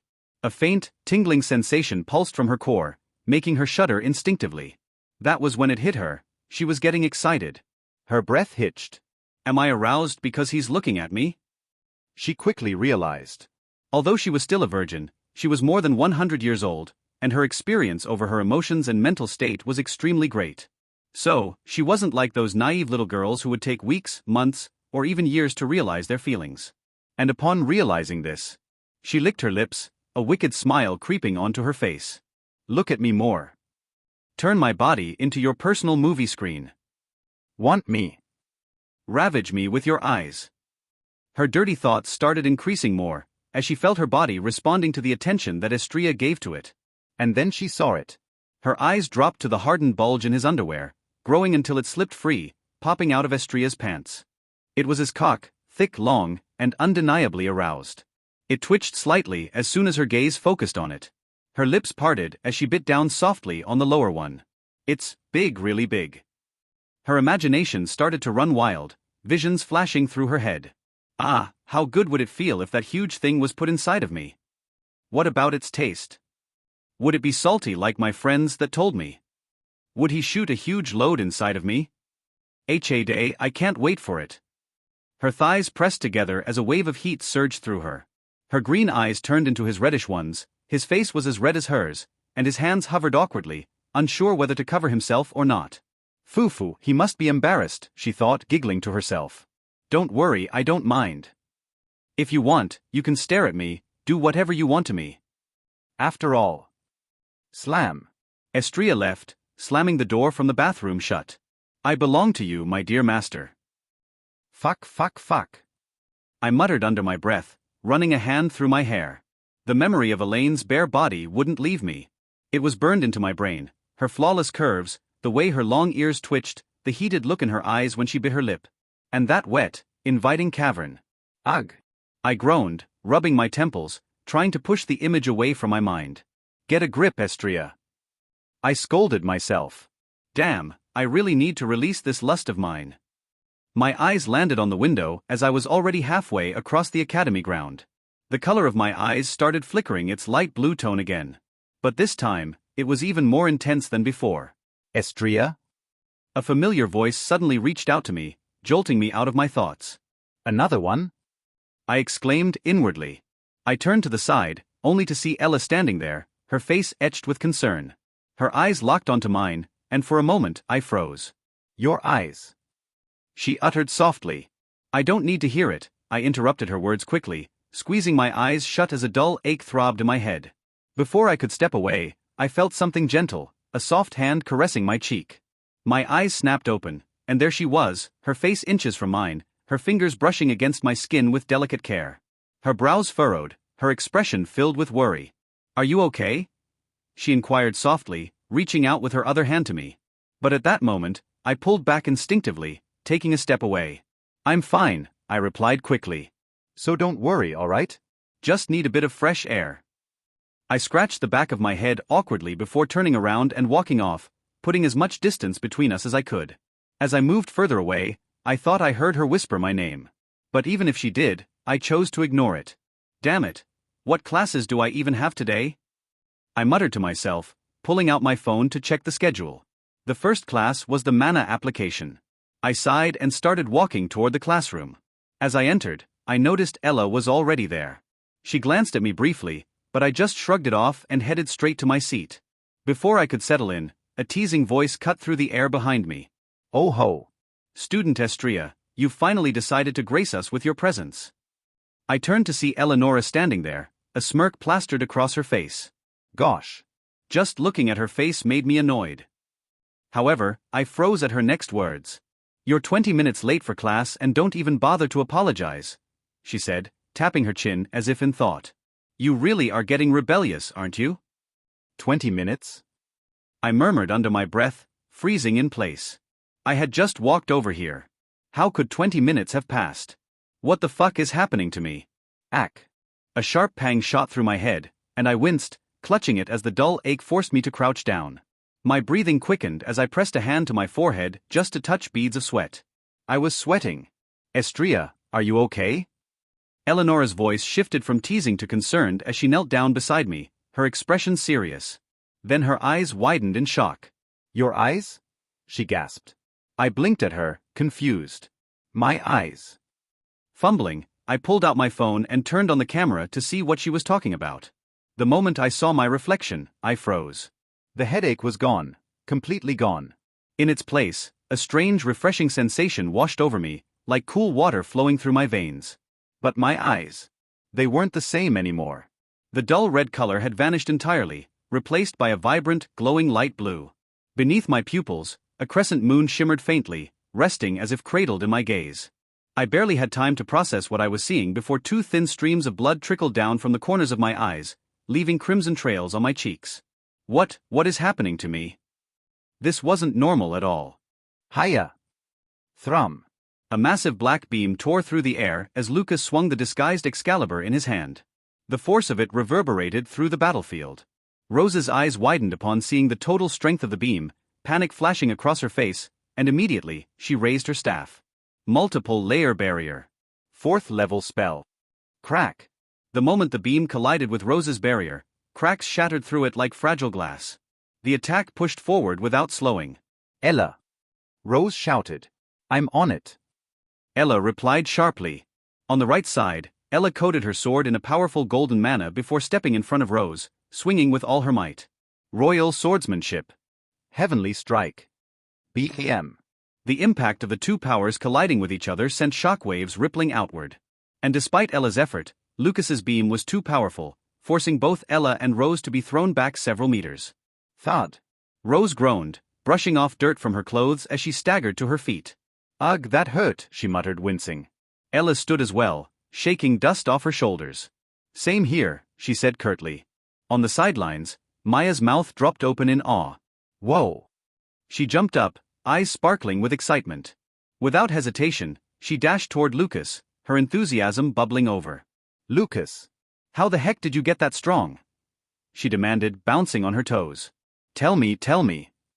Seeing Maya so close, Lucas stiffened slightly, and averted his eyes away from her, before replying in a low tone to Maya. My parents' inheritance had a special item for me. I'm not telling more than that, he lied through his teeth. It was obviously the Excalibur that had granted such power to him, and now he was an S-ranker. A big jump indeed, in just the span of a few days. Ria lolly. Maya narrowed her eyes slightly, looking at Lucas suspiciously. Before she could press further, Iris walked over, placing a hand on Maya's shoulder. Maya, stop, if he wants to have some secrets, leave him with them. Iris winked at Lucas, which made him smile lightly. Ugh, not fair. Maya pouted, puffing out her cheeks. He gets to level up like crazy while the rest of us have to grind forever. Ella, who had been watching from nearby, crossed her arms. Didn't we just clear an inheritance dungeon a few weeks ago? She said, frowning. We all got a huge power boost. What are you complaining about? Ah, right. Forgot about that. Maya blinked, then let out a sheepish laugh. Hearing their conversation, Rose, dusting off her sleeves, tilted her head curiously. Lucas, now that you're so strong, do you think you could beat Estria? She asked softly. A faint blush crept across her cheeks as soon as she mentioned his name. Lucas paused, rubbing his chin thoughtfully. Wait. Maya suddenly burst out, pointing at Rose with wide eyes. Are you blushing? Oh my gosh. Estria is ridiculously strong. And no, I'm not. Rose stammered, her face turning redder as she shook her head frantically. From the side, Iris smirked and gave Rose's waist a playful pinch. Kaya. Rose yelped, jumping. Aha. Don't even try to deny it, Rose. You're totally blushing, Iris teased, her grin mischievous. But now that I have the Excalibur, I should be able to beat him, right? After all, I'm not a low S-rank awakened. Lucas pondered to himself. Grinning ear to ear, Maya leaned closer to Rose. Oh, do you have a thing for Estria now? She teased, waggling her eyebrows. Rose took a step back, flustered. And no. Of course not. Oh please, Iris interjected, smirking. Don't lie. You're totally into him. And now, our dear princess has some competition. Iris winked at Ella, who had a dark expression splattered all over her face. Hearing Iris's words, Maya gasped dramatically, turning to her. So who's gonna win his heart first? Rose or our princess here? I don't know. My vote though, it's on our dear princess. I mean, look at her, white hair and precious light blue eyes, not to mention her royal beauty. Iris replied, nodding her head with confidence. What? Maya gasped. No way. Rose all the way. Go Rose. You've got this. She threw her hands in the air, cheering loudly. Ella's brow twitched at their interaction, but she said nothing, though the corner of her mouth twitched in irritation. I should be able to beat him. After thinking for a few minutes, Lucas finally confidently nodded to himself. He had completely ignored their conversation. By the way, who is this Estria?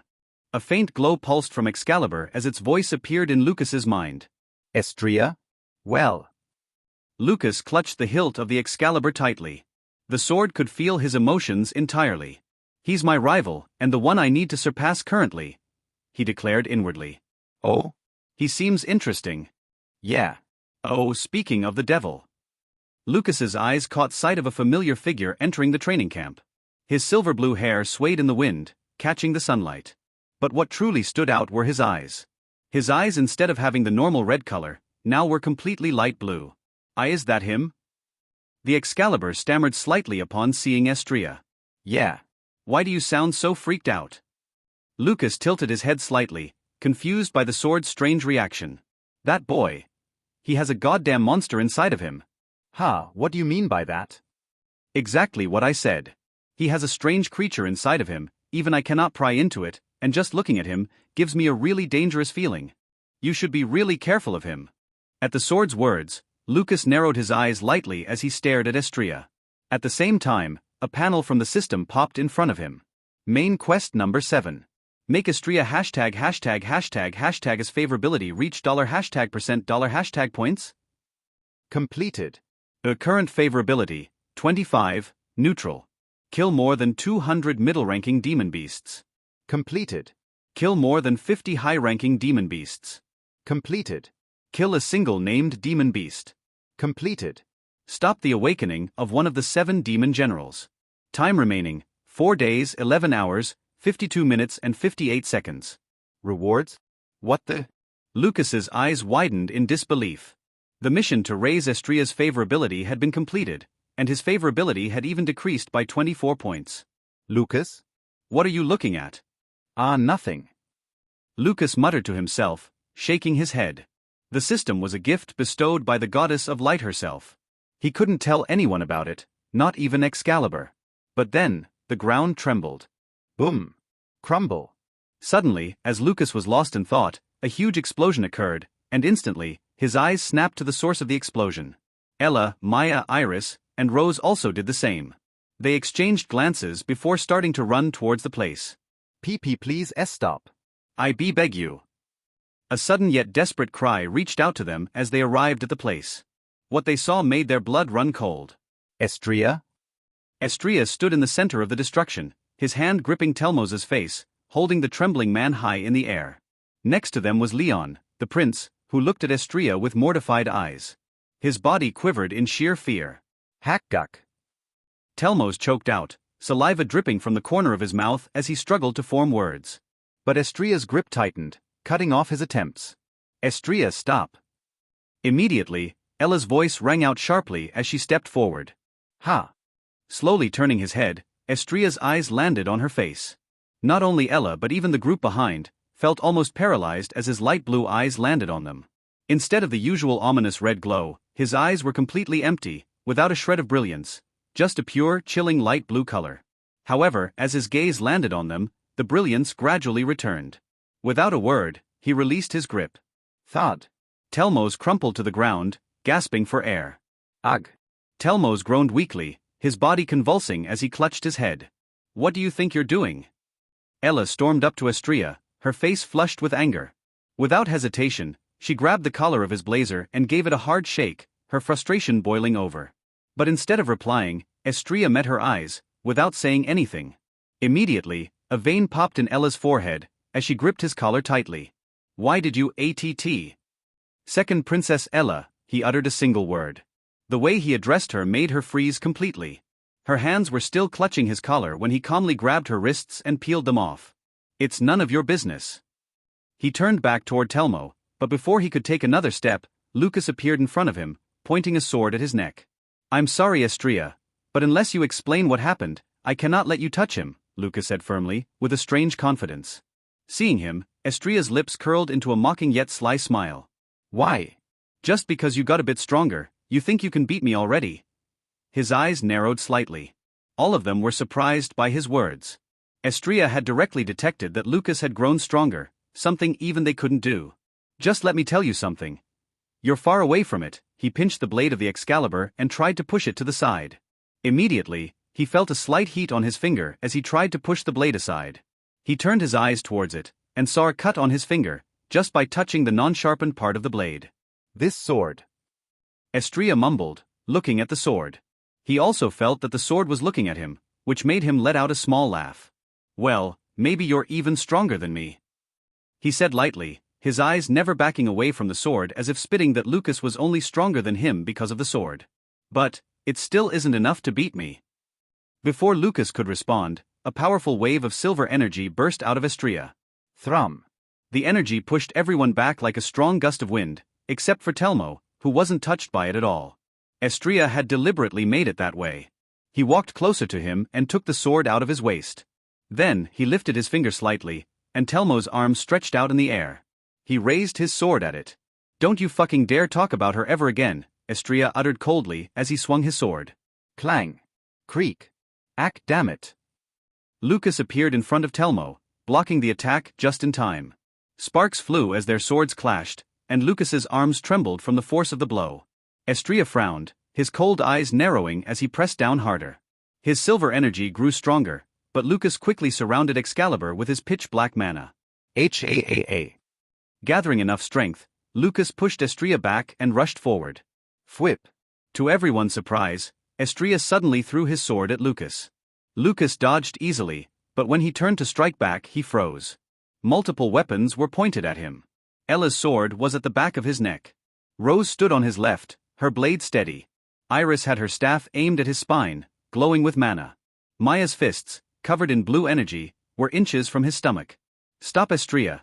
You cannot win a battle against all of us together, Ella spoke in a cold tone, looking strangely at Estria. Her emotions were pretty messed up.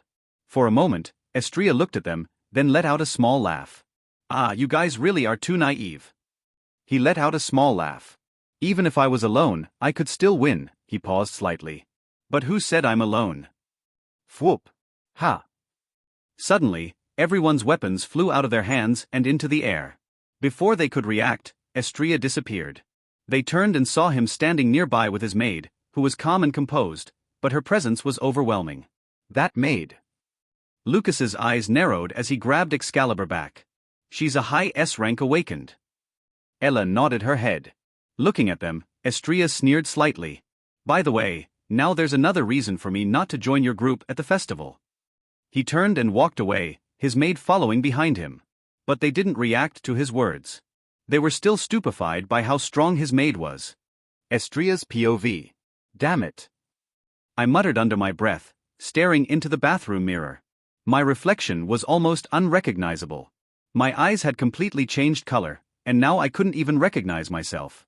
But even more frustrating, the status window wouldn't open for me to figure out what the hell was going on. Instead, the same irritating message kept flashing. The system is currently under a new update. This stupid update has got to have something to do with my eyes, I grumbled, dragging a hand down my face before letting out a deep sigh. After splashing some water on my face, I left the bathroom, before starting to walk through the academy grounds. The place was ridiculously massive, so big, I felt like I needed a map just to keep track of where I'd been.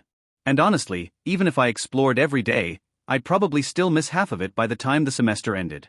As I wandered aimlessly, a soft, familiar voice broke through my thoughts. Oh my. I turned my head, already recognizing the teasing tone. Violet. I unconsciously uttered her name directly. Era? You're calling this big sister by her name? How cute, she said, laughing lightly and covering her mouth with a perfectly manicured hand. H-A-A-A. I frowned, my shoulders slumping a little. I really wasn't in the mood for her today, but well. What's with that face? Aren't you happy to see me? She tilted her head to the right, giving me a mock pout.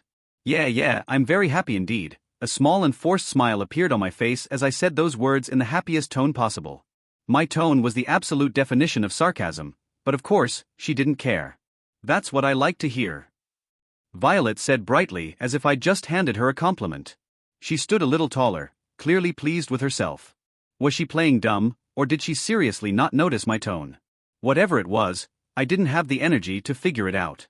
So, my cute junior. She started, her violet eyes glinting with amusement. How about we go on a date during the festival? A date? My eyes narrowed slightly. Where the hell did that come from? Exactly. A date. Just you and me, she said, clasping her hands together like she was proposing the greatest idea in the world. It'll be a chance for us to get to know each other better. Her smile was warm, but the sparkle in her eyes told me she was up to something. I could already feel the gazes from the students around. Couldn't they be quieter? I'm sorry, but I'll have to ref. It's a promise then, she interrupted, suddenly closing the distance between us. Her pinky hooked onto mine before I could react, and she gave it a little shake. A pinky promise is sacred, so don't even think about breaking it, she said, winking mischievously. I'll see you at the central fountain when the festival starts. Don't be late, Junior. And just like that, before I could argue or even process what had just happened, she disappeared. Vanished. Like smoke in the wind. Fuck, I muttered, running a hand through my hair. My gaze drifted upwards to the sky as I let out another deep sigh. The sunlight felt annoyingly bright as I tapped my cheek lightly, trying to pull myself together. The festival was only 3 days away. And of course, I wasn't remotely ready for it. Not physically, not mentally, not anything. I hadn't even bothered to make plans because, well, I'd been too lazy to care. And now, between Violet's ridiculous antics and whatever was happening to my body, the festival was shaping up to be just amazing. And just when I thought today couldn't get any worse. Hey, commoner. An obnoxiously familiar voice cut through the air, loud enough to make my blood boil. I didn't need to look to know who it was. Telmo, the arrogant brat who clung to Ella like a dog, strutting around like he owned the place. And as usual, His Royal Highness Prince Leon was trailing right behind him, wearing that smug little smirk he always had. I ignored them. I wasn't in the mood to deal with them. Not today. Fucking brat. Oi. Estria. Telmo shouted, quickly rushing towards me. A hand suddenly clamped down on my shoulder, attempting to hold me in place. Reply to me, you bastard. He growled with an irritated voice. Gosh. I let out an exaggerated sigh and brushed his hand off me like it was nothing more than an annoying insect. I'm really not in the mood for this, Telmo. Try again next time. I turned to walk away, but before I could take another step, Leon's voice, or rather the name he uttered, made me stop in my tracks. Liliana. That name. My chest tightened as I froze in place. Is that name familiar to you? Leon continued, a sly smile curling his lips. Haha, he chuckled softly, crossing his arms like he had all the power in the world. Wasn't she your big sister? I did a little digging into your past, and wow, what a tragic story. A whole village burned to the ground. Such a pity. He shook his head, pretending to look sad, but his tone was full of mockery. Hearing Leon's words, Telmo also laughed as he added. Come to think of it, he started, a disgusting grin spreading across his face. Wasn't she supposed to be the most beautiful girl in that shitty little village of yours? Damn, if I'd been there earlier, maybe I could have been her knight in shining armor. Imagine all the fun we could have had. He licked his lips provocatively, and that was it. That was enough. I turned to them slowly, my expression dark, and I could feel the light in my eyes vanish. It was like something deep inside me had turned off, leaving behind only cold fury. Hey, losers. Both of them bristled at the insult, their arrogance replaced by growing annoyance. You little bastard. Telmo barked. Do you even know who? Do me a favor, I interrupted coldly, and clench your fucking teeth. Before either of them could react, I disappeared from their view, moving faster than their eyes could follow. Thud. K-kook. Ugh. Both of them crumpled to the ground, clutching their stomachs where I'd landed 2 clean punches. They gasped for air, saliva, and even a trace of blood dripping from their mouths. Without wasting a moment, I grabbed Telmo by the head, my fingers gripping his skull tightly as I hoisted him off the ground like a ragdoll. You little F-fuck. Stop it, you bastard. Telmo wheezed, his hands clawing at my wrist. His legs flailed uselessly, but nothing he did could loosen my grip. I could hear Leon behind me, muttering an incantation. Trying to cast a spell, huh? A fire series, firebomb. 5th tier spell. Boom. Crumble. The explosion roared through the space, the ground trembling beneath us. Smoke filled the air, but as it cleared, Leon's triumphant expression twisted into one of pure disbelief. Impossible. Leon's eyes widened as he whispered, falling to his knees. I hadn't suffered a single injury, as a small layer of silver mana coated my entire body before dissipating away. Well, the privilege of having such a dense and high mana quality was quite great. Pathetic, I muttered to Leon coldly, turning my attention back to Telmo. Leon shrieked in fear upon hearing my words. It must have been his first time being so overpowered. Stop. I heard a small murmur and switched my gaze to Telmo, whose strength was slowly dissipating away. Beg. W what? F. Telmo tried to resist, but a simple increase in pressure made him cry out in pain. He swallowed his saliva audibly, his body quivering as he finally spoke. PP please stop. I beg you. He cried out. But that wasn't enough for me. How dare he say those words about her? Did he truly have a fucking death wish? Or was he confident enough at the prince and the forces behind him? Doesn't he fucking know that I literally offended the emperor on the first day that I've ever seen him? Hackguck. Telmo's choked out as saliva started dripping from the corner of his mouth as he struggled to form words. I was so fucking mad by their dumb attack that I couldn't help but increase my strength unconsciously. Estria, stop. A sudden shout called out to me. Ha! I turned my head towards the source of the voice just to see Ella, Lucas, Maya, Iris and Rose, who had shocked expressions etched on their faces. They also seemed a bit scared upon seeing my eyes. I blinked, my grip on Telmo loosening slightly. Thud. His body depressingly fell into the ground, before he started gasping for air. Ugh. He groaned weakly, his body convulsing as he clutched his head, probably still feeling the pain from me clutching it. What do you think you're doing? Ella yelled, storming up to me. She grabbed my collar and gave it a hard shake, her light blue eyes burning with anger. I didn't reply to her words. Instead, I looked towards her light blue eyes. I could see her anger increase as a visible vein appeared on her forehead. Why did you ATT? Second Princess Ella, I immediately interrupted her. She froze completely at my words. Was it because I directly revealed her identity? I wasn't really sure about it, but I didn't care at all. I calmly took her wrists off my collar, before adjusting it slightly. It's none of your business. I said so before turning to Telmo. But someone else was in front of me, Lucas, with his sword pointed at me. I'm sorry, Estrella, but unless you explain what happened, I cannot let you touch him, Lucas said firmly, with a strong confidence that made me almost laugh. This was getting more complicated than it needed to be. But even as they all stood against me, I didn't feel regret. Instead, it was better for me. So, I smiled at him. Why? Just because you got a bit stronger, you think you can beat me already? I narrowed my eyes slightly. From my judgment eye, S-level skill, I could easily see that his power had increased by a ton. But, he still wasn't stronger than me. After all, I too had some cheat, which was my twin heart mana body. But somehow, my words shocked his group. Just let me tell you something. You're far away from it, I said coldly. I reached out, pinching the flat side of his blade between my fingers, intending to push it aside. But strangely, I couldn't. And the moment my skin touched the sword, I froze. And instead, I felt a little heat on my fingers, making me look at them. A faint burning sensation crept up my fingers, and when I glanced down, 2 lines of bode streamed down my fingers. I was a bit confused. This sword, I mumbled. But as I suddenly saw the strange symbol on the handle of the sword, I instantly knew why that had happened. This bastard had finally gotten the holy sword. The Excalibur. Well, maybe you're even stronger than me. I added, my voice trailing off as my eyes stayed fixed on the sword in his hand. It was the holy sword, and from its looks, it was pulsating with power. Even with my special mana constitution, I wasn't entirely confident I could match that kind of strength. Not against a weapon like that. Especially because of what was hidden inside of it.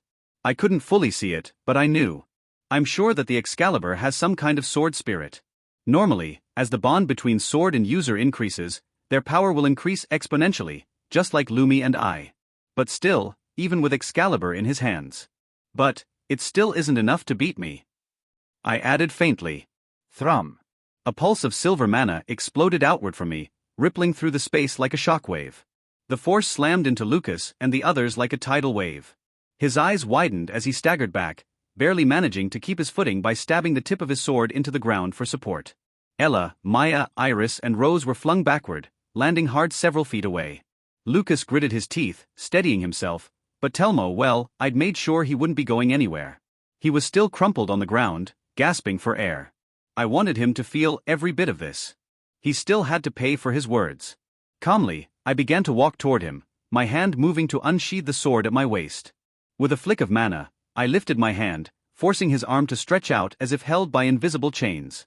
Don't you fucking dare talk about her ever again, I spoke in the coldest tone I could ever mutter. There was even a hint of killing intent in my voice. My grip on the hilt tightened as I raised my sword, ready to strike. Clang. Creak. The blow never landed.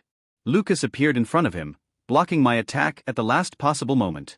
His sword quivered under the force of my strike, his arms trembling as sparks flew from the collision. "Ack, damn it!" he cursed, gritting his teeth as he pushed against me. I frowned, my eyes narrowing. He was stronger than I'd expected. He was a bit stronger than I thought. Is that so? I poured more power into my blade, the silver energy surrounding me intensifying as it pulsed in waves. Lucas responded in kind, coating Excalibur in black mana as he grunted and pushed harder. HAAA. With a strong force, he was able to push me back. At that moment, the time seemed to slow down as I noticed 3 shadows around me, trying to attack me or keep me in place. Even with my speed, I could dodge 1, maybe even 2, but the 3rd strike would land no matter what. Fwhip. So, instead of holding my ground, I did the unexpected. I threw my sword straight at Lucas, marking it with a special talisman that Elaine had given me. It allowed me to conjure wind steps once. Lucas easily dodged my sword, and just as he approached me, I was already surrounded. Ella's blade rested coldly against the back of my neck. Rose stood to my left, her weapon poised on the front side of my neck. Maya's fists, glowing with blue energy, hovered inches from my stomach while Iris stood behind me, her staff brimming with magic aimed at my spine. If they attack at the same time, I'd suffer a lot of injuries. Stop, Estria. You cannot win a battle against all of us together, Ella spoke in a cold tone, looking at me with hesitant eyes. What are you so hesitant about? Is it because you're attacking me, the man that you like? Fucking hell. If you were going to be like this, you could have simply stood aside. And what's that face for, Rose? Why are you biting your lip? If you and your group didn't bother the things I was doing, this wouldn't have happened a lot. There was a small amount of silence during this time. And someone needed to break it, so, shaking my head, a grin slowly spreading across my face. Ah, you guys really are too naive, I said, almost pitying them. Even if I was alone, I could still win. I took a step forward, and they tensed. But who said I'm alone? Whoop. Under my eyes, a sudden gust of wind exploded outward as the talisman I'd planted on my sword activated. Their weapons were ripped from their hands, flying into the air as I vanished. Elaine had finally arrived. By the time they turned, I'd already reappeared beside my sword, snatching it from the ground. As soon as the smoke cleared, everyone was looking at Elaine, who had arrived at my side in surprise. I mean, who wouldn't? She's still a high S-rank awakened. However, the way they froze made me smirk. They knew they couldn't take both of us on, and the look on their faces was almost pitiful. They were very cautious of her, and at their expressions, I only sneered. By the way, now there's another reason for me not to join your group at the festival, I said before turning around and walking away from them. Elaine also followed behind. She didn't glance back once, but I could feel her mana subtly spread around us, watching their movements like a hawk. If they tried anything, she'd know before I even had to ask. Master, do you want me to kill them? After walking for a while, Elaine asked me in a neutral tone. I turned and looked at her, seeing her determined eyes to follow my every order. What kind of luck do I have to have such a loyal servant? But well, no need. At least, I still needed Lucas to kill the Demon King. If the Demon King was affected by normal blows instead of the Holy Sword, I wouldn't mind being the one to kill him. But after the Demon King, there's that damned demon god that I got spoiled off in one of the reviews.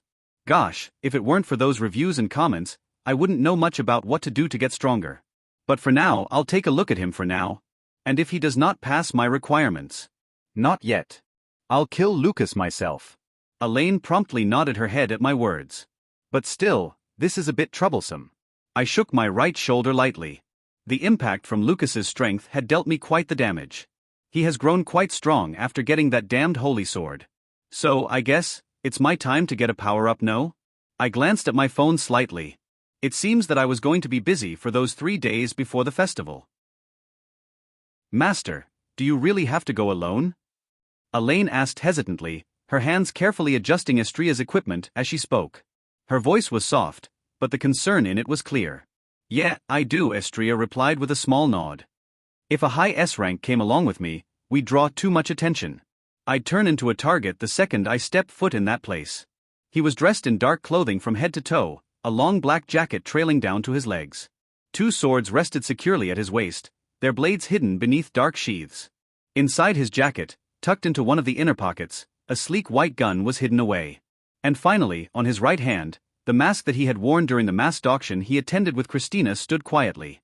I'll be going now. Estria spoke to Elaine softly. Wait a second. Elaine called out suddenly, stepping toward him with hurried steps. MHM. Estria raised an eyebrow, a hint of curiosity appearing across his face as he paused to wait for her. When she reached him, she tiptoed up and leaned closer. Without warning, she pressed a gentle kiss to his cheek. Good luck, she whispered, her lips curling into a warm, genuine smile as her eyes closed briefly. But before she could pull away, smack! Something soft brushed against her lips. Elaine's eyes snapped open in surprise, just in time to feel a firm hand rest on her waist, pulling her closer, while another hand gently cupped her cheek. Her breath caught in her throat as she realized what was happening. Her cheeks turned a deep red as her heart raced. Slowly, her sparkling green eyes locked with his. And at that moment, she noticed it. Estria's usual crimson-red eyes had finally returned, glowing faintly with their intense hue. H-A-A-A. Their lips parted, and Elaine let out a soft gasp, her gaze still locked on his. Estria looked at her sparkling green eyes for a moment before smiling softly. I'll be back soon. Elaine also smiled at him. I'll be waiting. Whoop. The air stirred around her as Estria leaped out of the dorm room window. The gust of wind made her hair sway, and she instinctively stepped forward, leaning on the windowsill to watch him. Her eyes followed his figure as he moved quickly across the academy grounds, his dark coat fluttering behind him as he headed toward the central district. Thump, thump, thump. Her heart started beating real fast, as she let out a shaky sigh. "I'll be waiting for you." With one last glance out the window, Elaine slowly closed it. She turned toward Estria's bed, hesitating for a moment before walking over to it. The faint scent of him still lingered on the sheets, and she couldn't help but breathe it in as she sank onto the bed. Her hands instinctively reached for his pillow. She pulled it close, hugging it tightly to her chest, her face partially buried in its softness. Her nose twitched as she caught his familiar scent, and a small smile crept onto her lips. "I'll miss you." She sighed deeply, resting her cheek against the pillow as her fingers clung to the fabric. Even though he just left, she was already missing his presence. Meanwhile, as soon as Estria reached the central district, he turned to the right, entering a dark alley. It was narrow and quiet, with flickering lights barely lighting the way. The whole place felt dangerous, but that didn't bother him. He cautiously looked at his surroundings and continued walking, feeling multiple gazes from the people in the corner. The people in the alley didn't look nice at all. Most of them had scars on their faces, crooked grins, or just an overall rough and mean appearance. Some looked like they had been through a lot of fights, and probably caused plenty too. But Estria just ignored them, while still keeping an eye on his back. He didn't know if one of them would attack him or not. After walking for a while, he stopped in front of a huge man who looked like a wall made of muscle. The guy's arms were crossed, and his face was completely blank, but the size of him alone was intimidating. Estria recognized him right away. He was the same man from the auction. Without saying anything, Estria handed the man a letter. The man took it and stared at him like he was sizing him up. Then, he pressed his finger to his right ear, where a small communication device was tucked. A moment later, he stepped aside and said, "You can go in." Estria didn't say a word. He walked past him, heading further down the alley until he reached a door. Instead of knocking, he pushed it open without hesitation. Inside, a familiar face greeted him. Longing on an ornate sofa, twirling a glass of red wine on her hand, while still having the same annoying smug smile on her face, she turned her intense gaze towards him. Yara Devereaux, the underground queen. "Well, well," she said with a teasing tone, taking a sip of her wine. "You're back already? Did you miss me so much that you couldn't stay away?" Estria ignored her words, and instead spoke. "I need something from you." Straight to the point. Yara raised an eyebrow, clearly interested. "Oh." She didn't ask what he wanted. Instead, her lips curled into a playful smile. "And what do you plan to offer me in return?" At that, Estria's lips twisted into a cold smile. "I'll be your challenger in the death tournament." "Oh." Yara's playful expression shifted into something sharper. She stood up, her eyes glinting with excitement as she set her wineglass down. "Now that's interesting," she said with a wide grin as she stepped closer to him. "Now we're talking." So even though his mana is classified as B rank, because of his poor quantity, it's much stronger than that. It could even rival that of a high SS rank mage, but of course Estria would lose against one because he doesn't train magic spells and because the quantity of his mana is pitifully low. Not to mention, that he still didn't use his aura. So yeah, I hope that I clarified everything. The death tournament is an underground fight competition that happens every 3 months, hidden from the public eye. It's pretty simple, really. 16 challengers are chosen by the powerful figures in the underground world. As the name suggests, every single person who steps into that arena is there to fight until someone dies, whether they want to or not. Once you enter the stage, there's no way out. The only thing that matters is staying alive. No one can just give up. When only 4 people are left standing, they'll fight each other in a free-for-all. The last one standing gets to walk away as the winner. Simple as that. The reason this tournament exists is all about gambling and making money. Yara Devereaux, unfortunately, has lost more times than I can count. In the underground world, no one plays by the rules. The big shots will do whatever it takes to make sure their chosen challenger wins. They'll threaten other challengers or even kill them if they have to. Because the prize for the winner is huge, something that can change a person's life for good. The big shots want that prize, and they'll do whatever it takes to get it. There are even stories of challengers who tried to walk away with the prize themselves, but they never made it. They always end up dead. But I was sure I could beat anyone she picked. I was a better challenger than all of them. "MHM. Very well, I accept your proposal," she said, her eyes locking with mine. But you have to tell me what the item you want is right now, she added with a small smile. I didn't hesitate. There was no reason to keep it a secret. Give me a lich heart. A lich heart? She raised an eyebrow, confused. Exactly. I nodded my head at her. The lich heart was the only thing, besides a dragon heart, that could support my mana constitution. It wouldn't last long, maybe a few months or if I was lucky a year, but that was enough time for me. It would give me just enough time to get the money I needed to either buy or steal a dragon's heart. All right, I'll agree to those terms, she said after a moment of thinking. I let out a quiet sigh of relief. But. She paused, her smile turning sly, you're still going to owe me something. After all, a lich heart isn't cheap. What kind of owing are we talking about here? I asked, unsure of what she really wanted from me. You'll find out, she giggled, a playful glint in her eyes as she turned away from me. And before I could even say anything, she interrupted me. The first match starts in about an hour, she continued, settling back into the sofa and picking up her glass of wine. That gives me enough time to register you as my challenger. She glanced at me, then pointed to the door on her right. There's a room for you in there. You'll be fighting last today, so you can prepare while the others are fighting. I nodded, but she wasn't done. Her eyes scanned me from head to toe before she smiled again. I'm guessing you'll be staying here for the next 3 days, huh? She said with a small smirk, sipping her wine as she studied me. I wasn't sure if I liked the way she was looking at me, but I didn't have much of a choice. I walked towards the room, but just as I was about to open the door, I heard her voice again. By the way, what name do you want to go by during the tournament? She asked, sounding quite curious about it. A small smile tugged at my lips as I pushed the door open. Without looking back, I answered her. Isn't that obvious? I slowly closed the door behind me, and as it clicked shut, I said it one last time, my voice low but firm. Moonlight Swordsman. Slam. The door slammed shut, leaving Yara staring at it for a moment. A smirk spread across her face as she lifted her glass of wine, taking a slow sip. Moonlight Swordsman. She whispered to herself, licking her red lips. A few hours later. Are you ready? Yara stood with her arms crossed, watching Estrella sitting on one of the benches in the long corridor leading to the death arena. Lifting up his head, Estrella only replied with a small smile. More than ready. Yara grinned, her eyes gleaming with a mix of confidence and amusement. Good. I'll make sure to bet big on you since your odds are 1 to 10. She flashed a wide smile as if saying that if he lost, he was going to lose a limb. 1 to 10? That low? Estrella raised an eyebrow, clearly surprised. Of course. I've lost count of how many times I've seen challengers go down in the first round.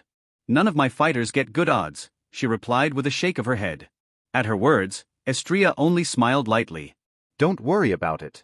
And also, bet a platinum coin for me. Estrella reached into his pocket and pulled out a platinum coin, tossing it casually at Yara. She caught it effortlessly, her smirk growing. That confident, huh? Yara's smile lingered as she turned the coin over in her hand. You do realize your opponent's a low S rank awakened, right? She seemed to like his confidence. So? He raised an eyebrow. I'm just that special, he winked at her before walking away. Looking at his retracting back, Yara couldn't help but bite her lip. Was he flirting with me? She muttered to herself. Last time we met, he was way more cautious. How did he change so fast in just an entire week? She shook her head, dismissing the thought, and walked toward her VIP seat, where she'd have the best view of the arena. Under her eyes, Estrella slowly walked towards the arena as the multitude of people cheered for the other guy in the arena. Iron Wrestler. Kill him. Turn him to a metal pipe. The cheers were annoying, to say the least. He raised his hand and slipped the mask over his face, hiding everything except his glowing red eyes. The smile on the mask was just a shadow, barely noticeable. It might have looked pointless to anyone watching, but to Estrella, it was far from useless. The mask was a low-grade artifact, designed to help with mana overflow, and that was something Estrella really needed.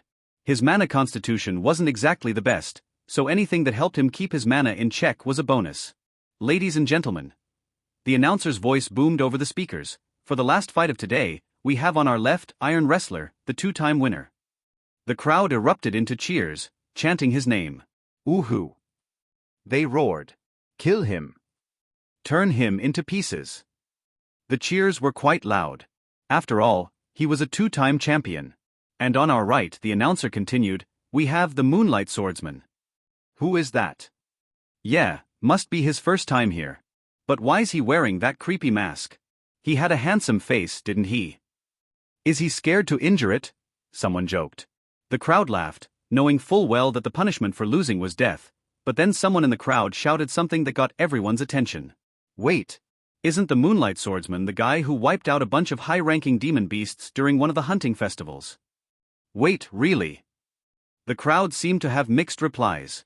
Some were doubtful, others were getting more curious. Slowly, the cheer for Estrella grew just a little louder. Heh, a little kid like you thinks you can take down the great iron wrestler? The massive guy standing in front of Estrella laughed. This guy was huge, like seriously huge. He looked like someone who could go toe-to-toe with professional sumo wrestlers. He wasn't wearing much armor, but the few pieces he had were covering his most vulnerable spots. Estrella didn't respond to his taunt. He just stood there, waiting for the referee to give the signal to start. So, I think everyone's ready. The announcer said. Let the battle begin. Whoop! The iron wrestler charged at Estrella, swinging his giant battle axe like it was nothing. The speed was shocking for someone his size. But Estrella didn't flinch. He just lifted his right index finger, coating it with a tiny shield of mana. Clang! The battle axe hit his finger with a sharp sound, but instead of cutting through, a shimmering silver barrier expanded around Estrella's body, taking the full force of the blow. The iron wrestler's eyes widened in surprise. He tried to coat his own body in mana to defend, but before he could react, Estrella's hand was already pressed against his chest armor. Impacto! Thrum! A dense wave of mana exploded from Estrella's palm, sending a shock through the iron wrestler's body. Estrella's body quivered slightly as he released all that energy. Gah!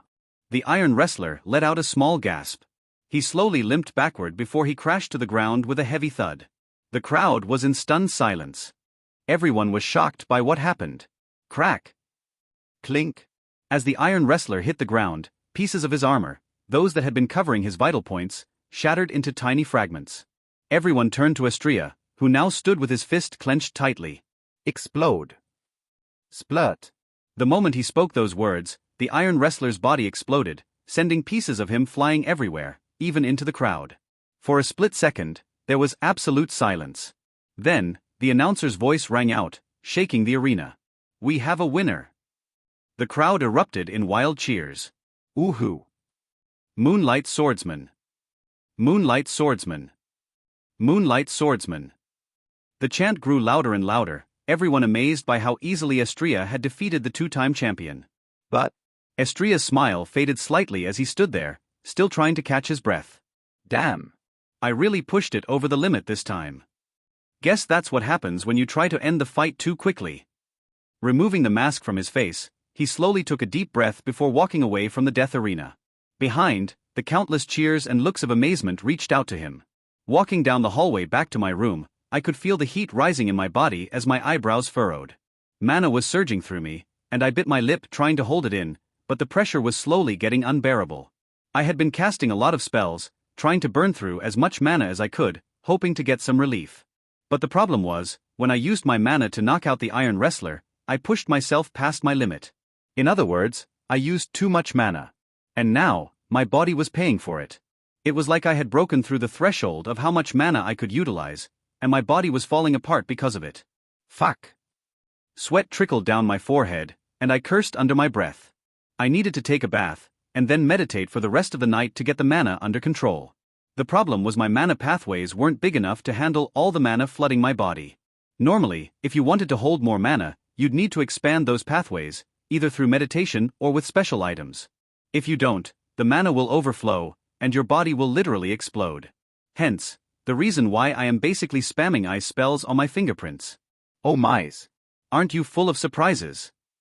A sly voice interrupted my thoughts. It was Yara, standing in front of me with a mischievous grin. Fuck. Not right now. I directly passed through her. Don't you want my help with that? She said, stepping in front of me again, blocking my way. I paused for a second. I knew that she could easily see my condition. After all, she was an SS rank awakened, but I really couldn't trust her. Not for a second. Actually, don't bother responding, she said, cutting me off. This is my gift to you for making me a ton of money. She smiled wider, stepping closer to me. Before I could even react, her whole body was covered in this beautiful gray mana. She placed her right hand on my chest, and I couldn't stop the groan of discomfort that escaped my lips. Ugh. I winced, trying to pull away, but she didn't let me. Hold it in, she said calmly. The gray mana from her body seeped into mine, and I felt it spreading.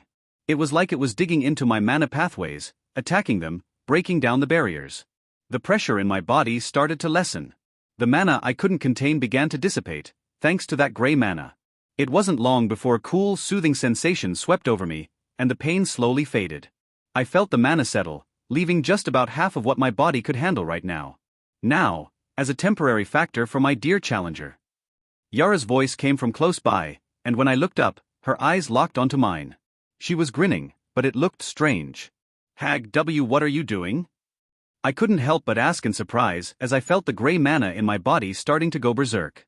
Shoo, don't worry about it, she said, placing her left hand on my hair, stroking it softly, almost comforting me. It'll be fine. She whispered. Hag. The gray mana in my body started convulsing slightly, and just as it reached my heart, it stopped, and instead, it moved a bit to the right side of my chest. And there, it stood quietly. This.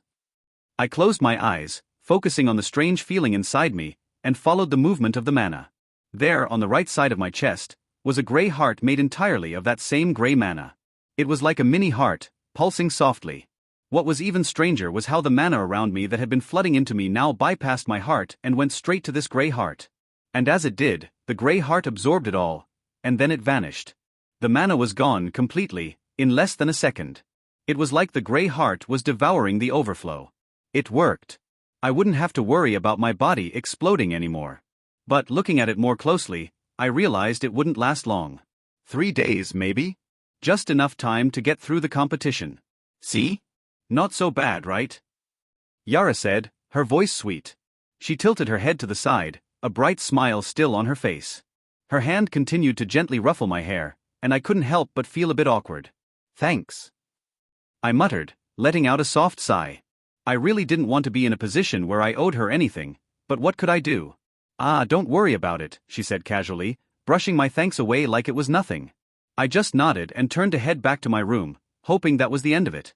But then, her voice stopped me again. You know, a lich heart will only last a few months, right? If you really want to fix your problem, you'll need a dragon's heart. I already knew that. The whole point of asking for a lich heart was to buy me a little more time. I was planning to save up enough to afford a dragon's heart later on. The last dragon's heart for sale is going to be at the next big auction from the Luxuria merchant family. Do you think you'll have enough money by then? She said, and something in her voice made me freeze. If I wasn't wrong, that auction would be happening in 2 or 3 months. And I definitely wouldn't have enough by then. Even a single dragon's tear could cost tens of thousands of platinum coins, and although they were cheaper than a dragon's heart, they were way more rare than a dragon's heart. Dragons hardly ever shed tears, so you can imagine how hard it is to come by one. Thank you for the information. I could feel her eyes on me, but I didn't turn back. I didn't even bother responding to her question. Once I was inside, I let out a frustrated breath. Damn it.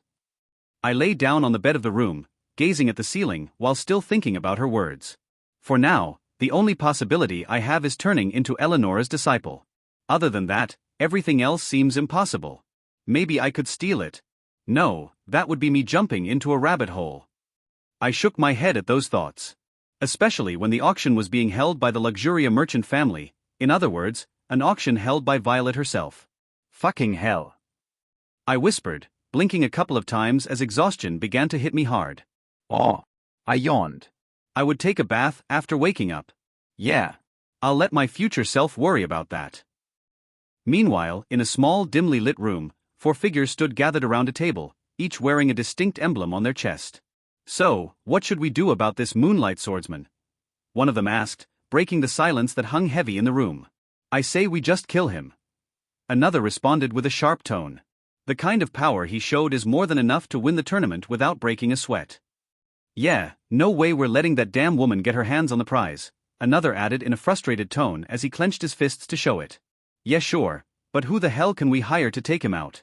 I don't think there's anyone strong enough to kill him, someone else murmured. That is indeed true. The figures mumbled between themselves. Then, one of them suddenly spoke up, a grin forming on his face. How about Thorn Rose? There was a pause as soon as the others heard those words. Thorn Rose? You mean the genetically modified perfect human? Exactly. Her power is currently in pair with a high S rank awakened. It should be more than enough to deal with that brat, no? The man said confidently. But doesn't she charge an insane amount of money for each job? One of them muttered low and hesitant voice. Slam. One of the remaining figures slammed his hand onto the table, rattling everything. The fuck are you thinking about? He yelled, his voice loud and angry. We've been planning and winning all these tournaments just to get that damn item, and even with that, we're still weaker than her. If she does get that item, we will be fucked. Is either kill her challenger or all of us fucking die. He stood up, fists clenched, and took a few heavy breaths. Sweat had already started to form on his forehead. Hag. He sat down back in the chair, taking deep breaths. The room was turned tense, and the others exchanged looks before the angry figure spoke again, looking at the others like they were useless. So, fucking call Thorn Rose before I get even more bad than I already am. And ask about what she wants, and we'll directly pay in full, no fucking questions asked. He said so, wiping his forehead with a handkerchief. Gulp. The man who had been questioning the cost sighed deeply, defeated. All right. He pulled out his phone, dialed the number, and waited. Ring. Ring. Ring. Ring. Beep. Thorn Rose had picked up the call. Thorn Rose, how may I be at your service? Her voice was cold, completely emotionless. It sent a chill through the air as if the temperature had dropped by several degrees. I want to hire you for a killing job, the man said quickly. Who is the target? Her response was direct, no hesitation in her voice. What was his name again? The man quickly muted the phone, turning to ask the others. Let me check. I had someone look into him earlier, the loud one said, rifling through a paper in his jacket pocket. He glanced at the paper and then spoke. Estrella. Moon. The man repeated the name into the phone. His real name is Estrella Moon, but he goes by the alias Moonlight Swordsman. He's currently at the base of the underground queen, Yara Deveur, and is her challenger. Oh? Another one of those cases? So annoying. Thorn Rose sighed in boredom. Her voice was as cold as ice, completely emotionless. No joy, expectation, excitement, or anything like that on it. The man who had been on the phone waited, holding his breath, before speaking again. How much will this cost? What exactly is his battle power? About a low to mid S rank awakened, he answered after a beat. Understood. That will be 1,000 platinum coins. 1,000? The others gasped, shocked by the amount. Isn't the price satisfactory for you? If not, you can always choose another assassin. She directly checked them, putting them in place. The figure holding the phone looked at the others, exchanging glances at each other before they all nodded to him. After a long pause, he sighed. It's a deal. Great. Beep. The call ended with a click. Now we just wait for the job to be done. After waking up, I went through my usual morning routine, even though I wasn't in my dorm back at the academy. The place felt unfamiliar, but habits are habits. And just as soon as I left my room, I ran into Yara. What? She had just told me some shocking information. You heard me. Yara crossed her arms, repeating herself like she was talking to a clueless kid.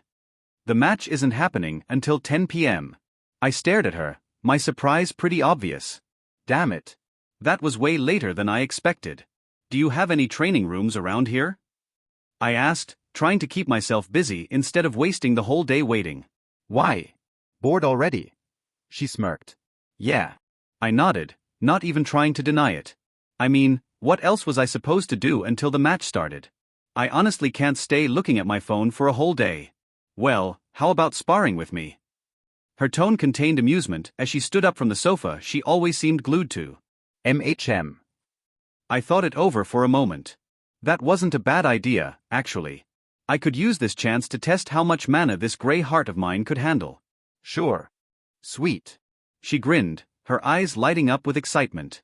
Follow me. And just like that, she snapped her fingers. Out of nowhere, a hidden passage opened up in the room. Come to think of it, why was her house in such an obvious spot? It was literally right next to the entrance of the black market. Who does that? I pushed the thought aside and followed her down the passage. After a short walk, we stepped into a massive room that looked like something out of a gladiator's true dream. Weapons of all kinds were neatly displayed on small stands, and a glowing green barrier encased the battle arena in the center. A no-damage barrier? I muttered, raising an eyebrow. Those things were insanely expensive to make. But knowing Yara and her wealth, she could probably buy 100 of them without blinking. Go ahead, pick something. She waved toward the weapons like they were toys at a store. They're way better than what you've got. Her casual dismissal made me frown. If you hadn't stolen back the morph weapon, I wouldn't need any of this trash, I thought bitterly. Of course, I kept my mouth shut. Still, as I approached the stalls, my eyes widened. Every single one of those weapons was at least a low-grade artifact.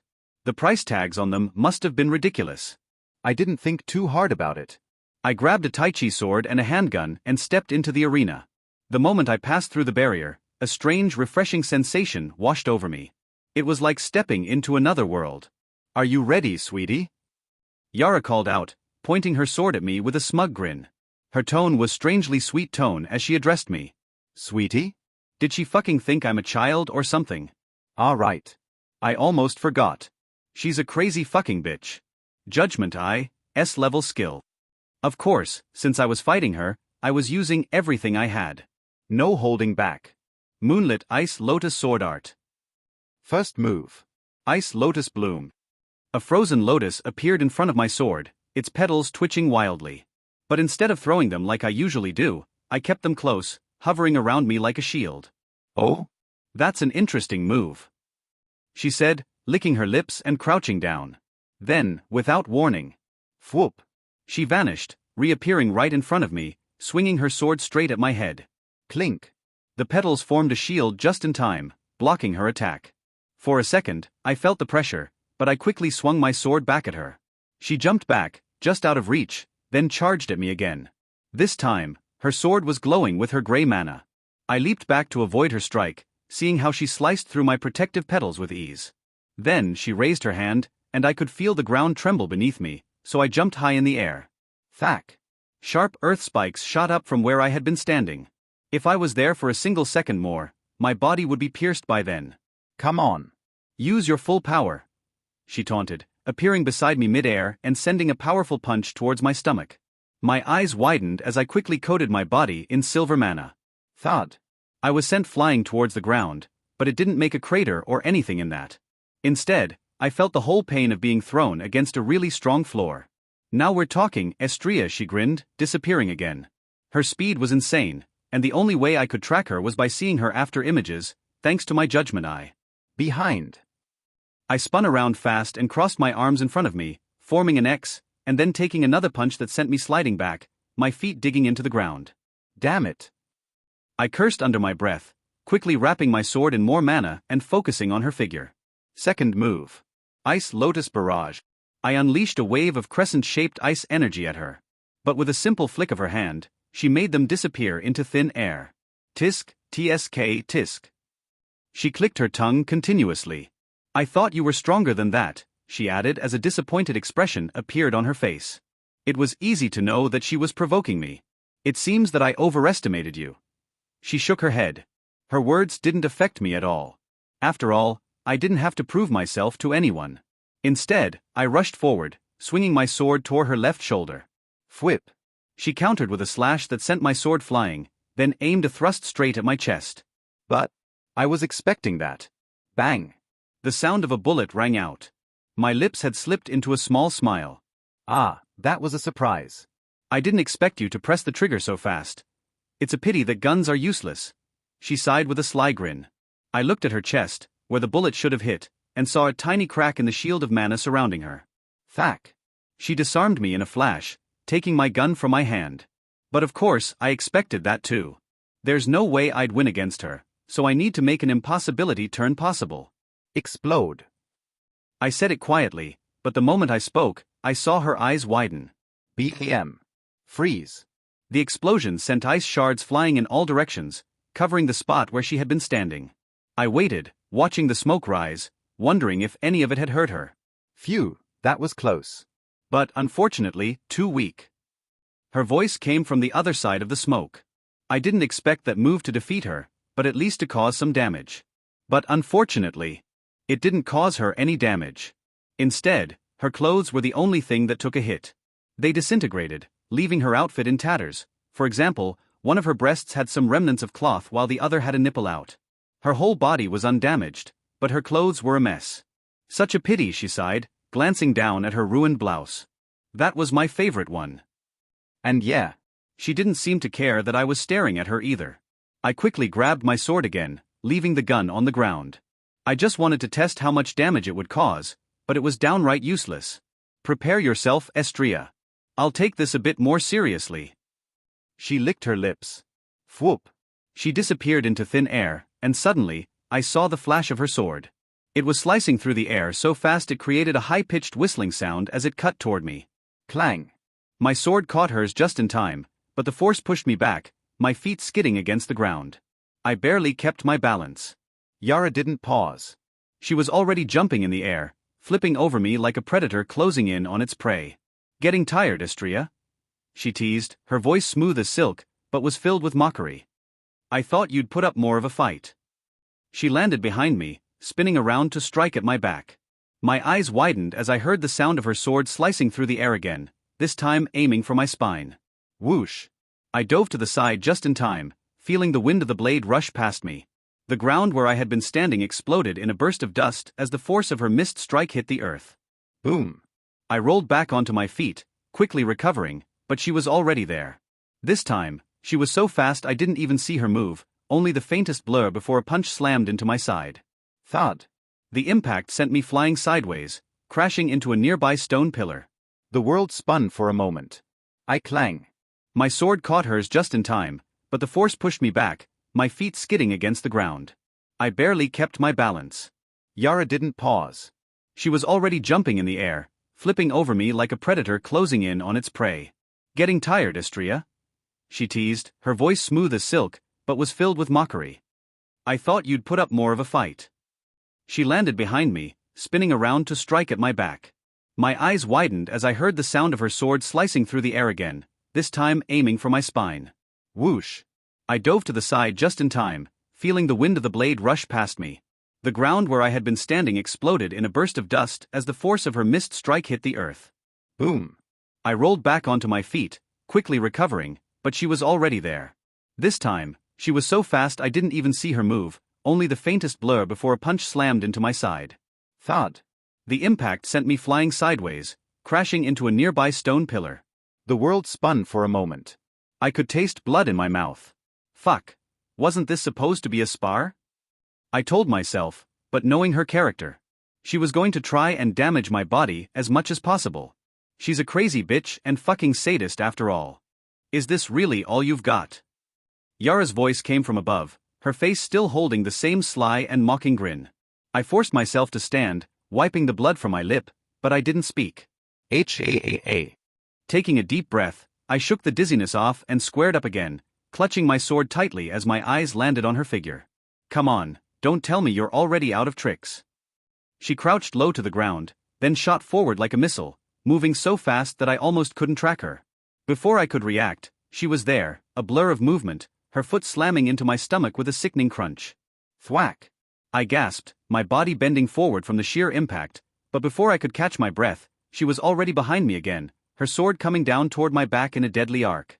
I whipped around just in time to raise my sword to block. The sound of metal scraping against metal rang out in the air. She was really taking this more seriously. Clang. You're slow, Estria, Yara said, voice dripping with disdain. She wasn't even breathing heavily. Is that all the power you've got? She circled around me, her eyes containing some kind of sadistic pleasure. This is almost pathetic. Her sword came for me again, aiming for my neck, but I caught it at the last moment. The impact pushed me back, making my arms tremble from the effort, but I held on. She swung again, and this time, I couldn't react fast enough. The blade cut across my side, leaving a deep gash. Sheeing. Pain flared, but I gritted my teeth, ignoring it. I was losing ground, but I couldn't give up. Pathetic, Yara repeated, watching as I staggered back. How did you even make it this far? Maybe you're just lucky. I'll give you that. But luck won't save you now. I barely kept my footing. My thoughts were clear, my focus razor-sharp. But the pain was starting to get to me, dulling my reactions. You really are weak. She sighed deeply, furrowing her eyebrows. I can see why your childhood lover died under your eyes. She shook her head in a disappointed yet mocking manner. Those words hit me like a blow to the chest. My breath caught, and my stomach twisted. I completely froze at her words. Immediately, my control over mana started turning erratic. I looked towards her as my posture completely changed, and a bitter cold tone escaped my mouth. What did you just fucking say? Slowly, a violet aura started leaking from my body.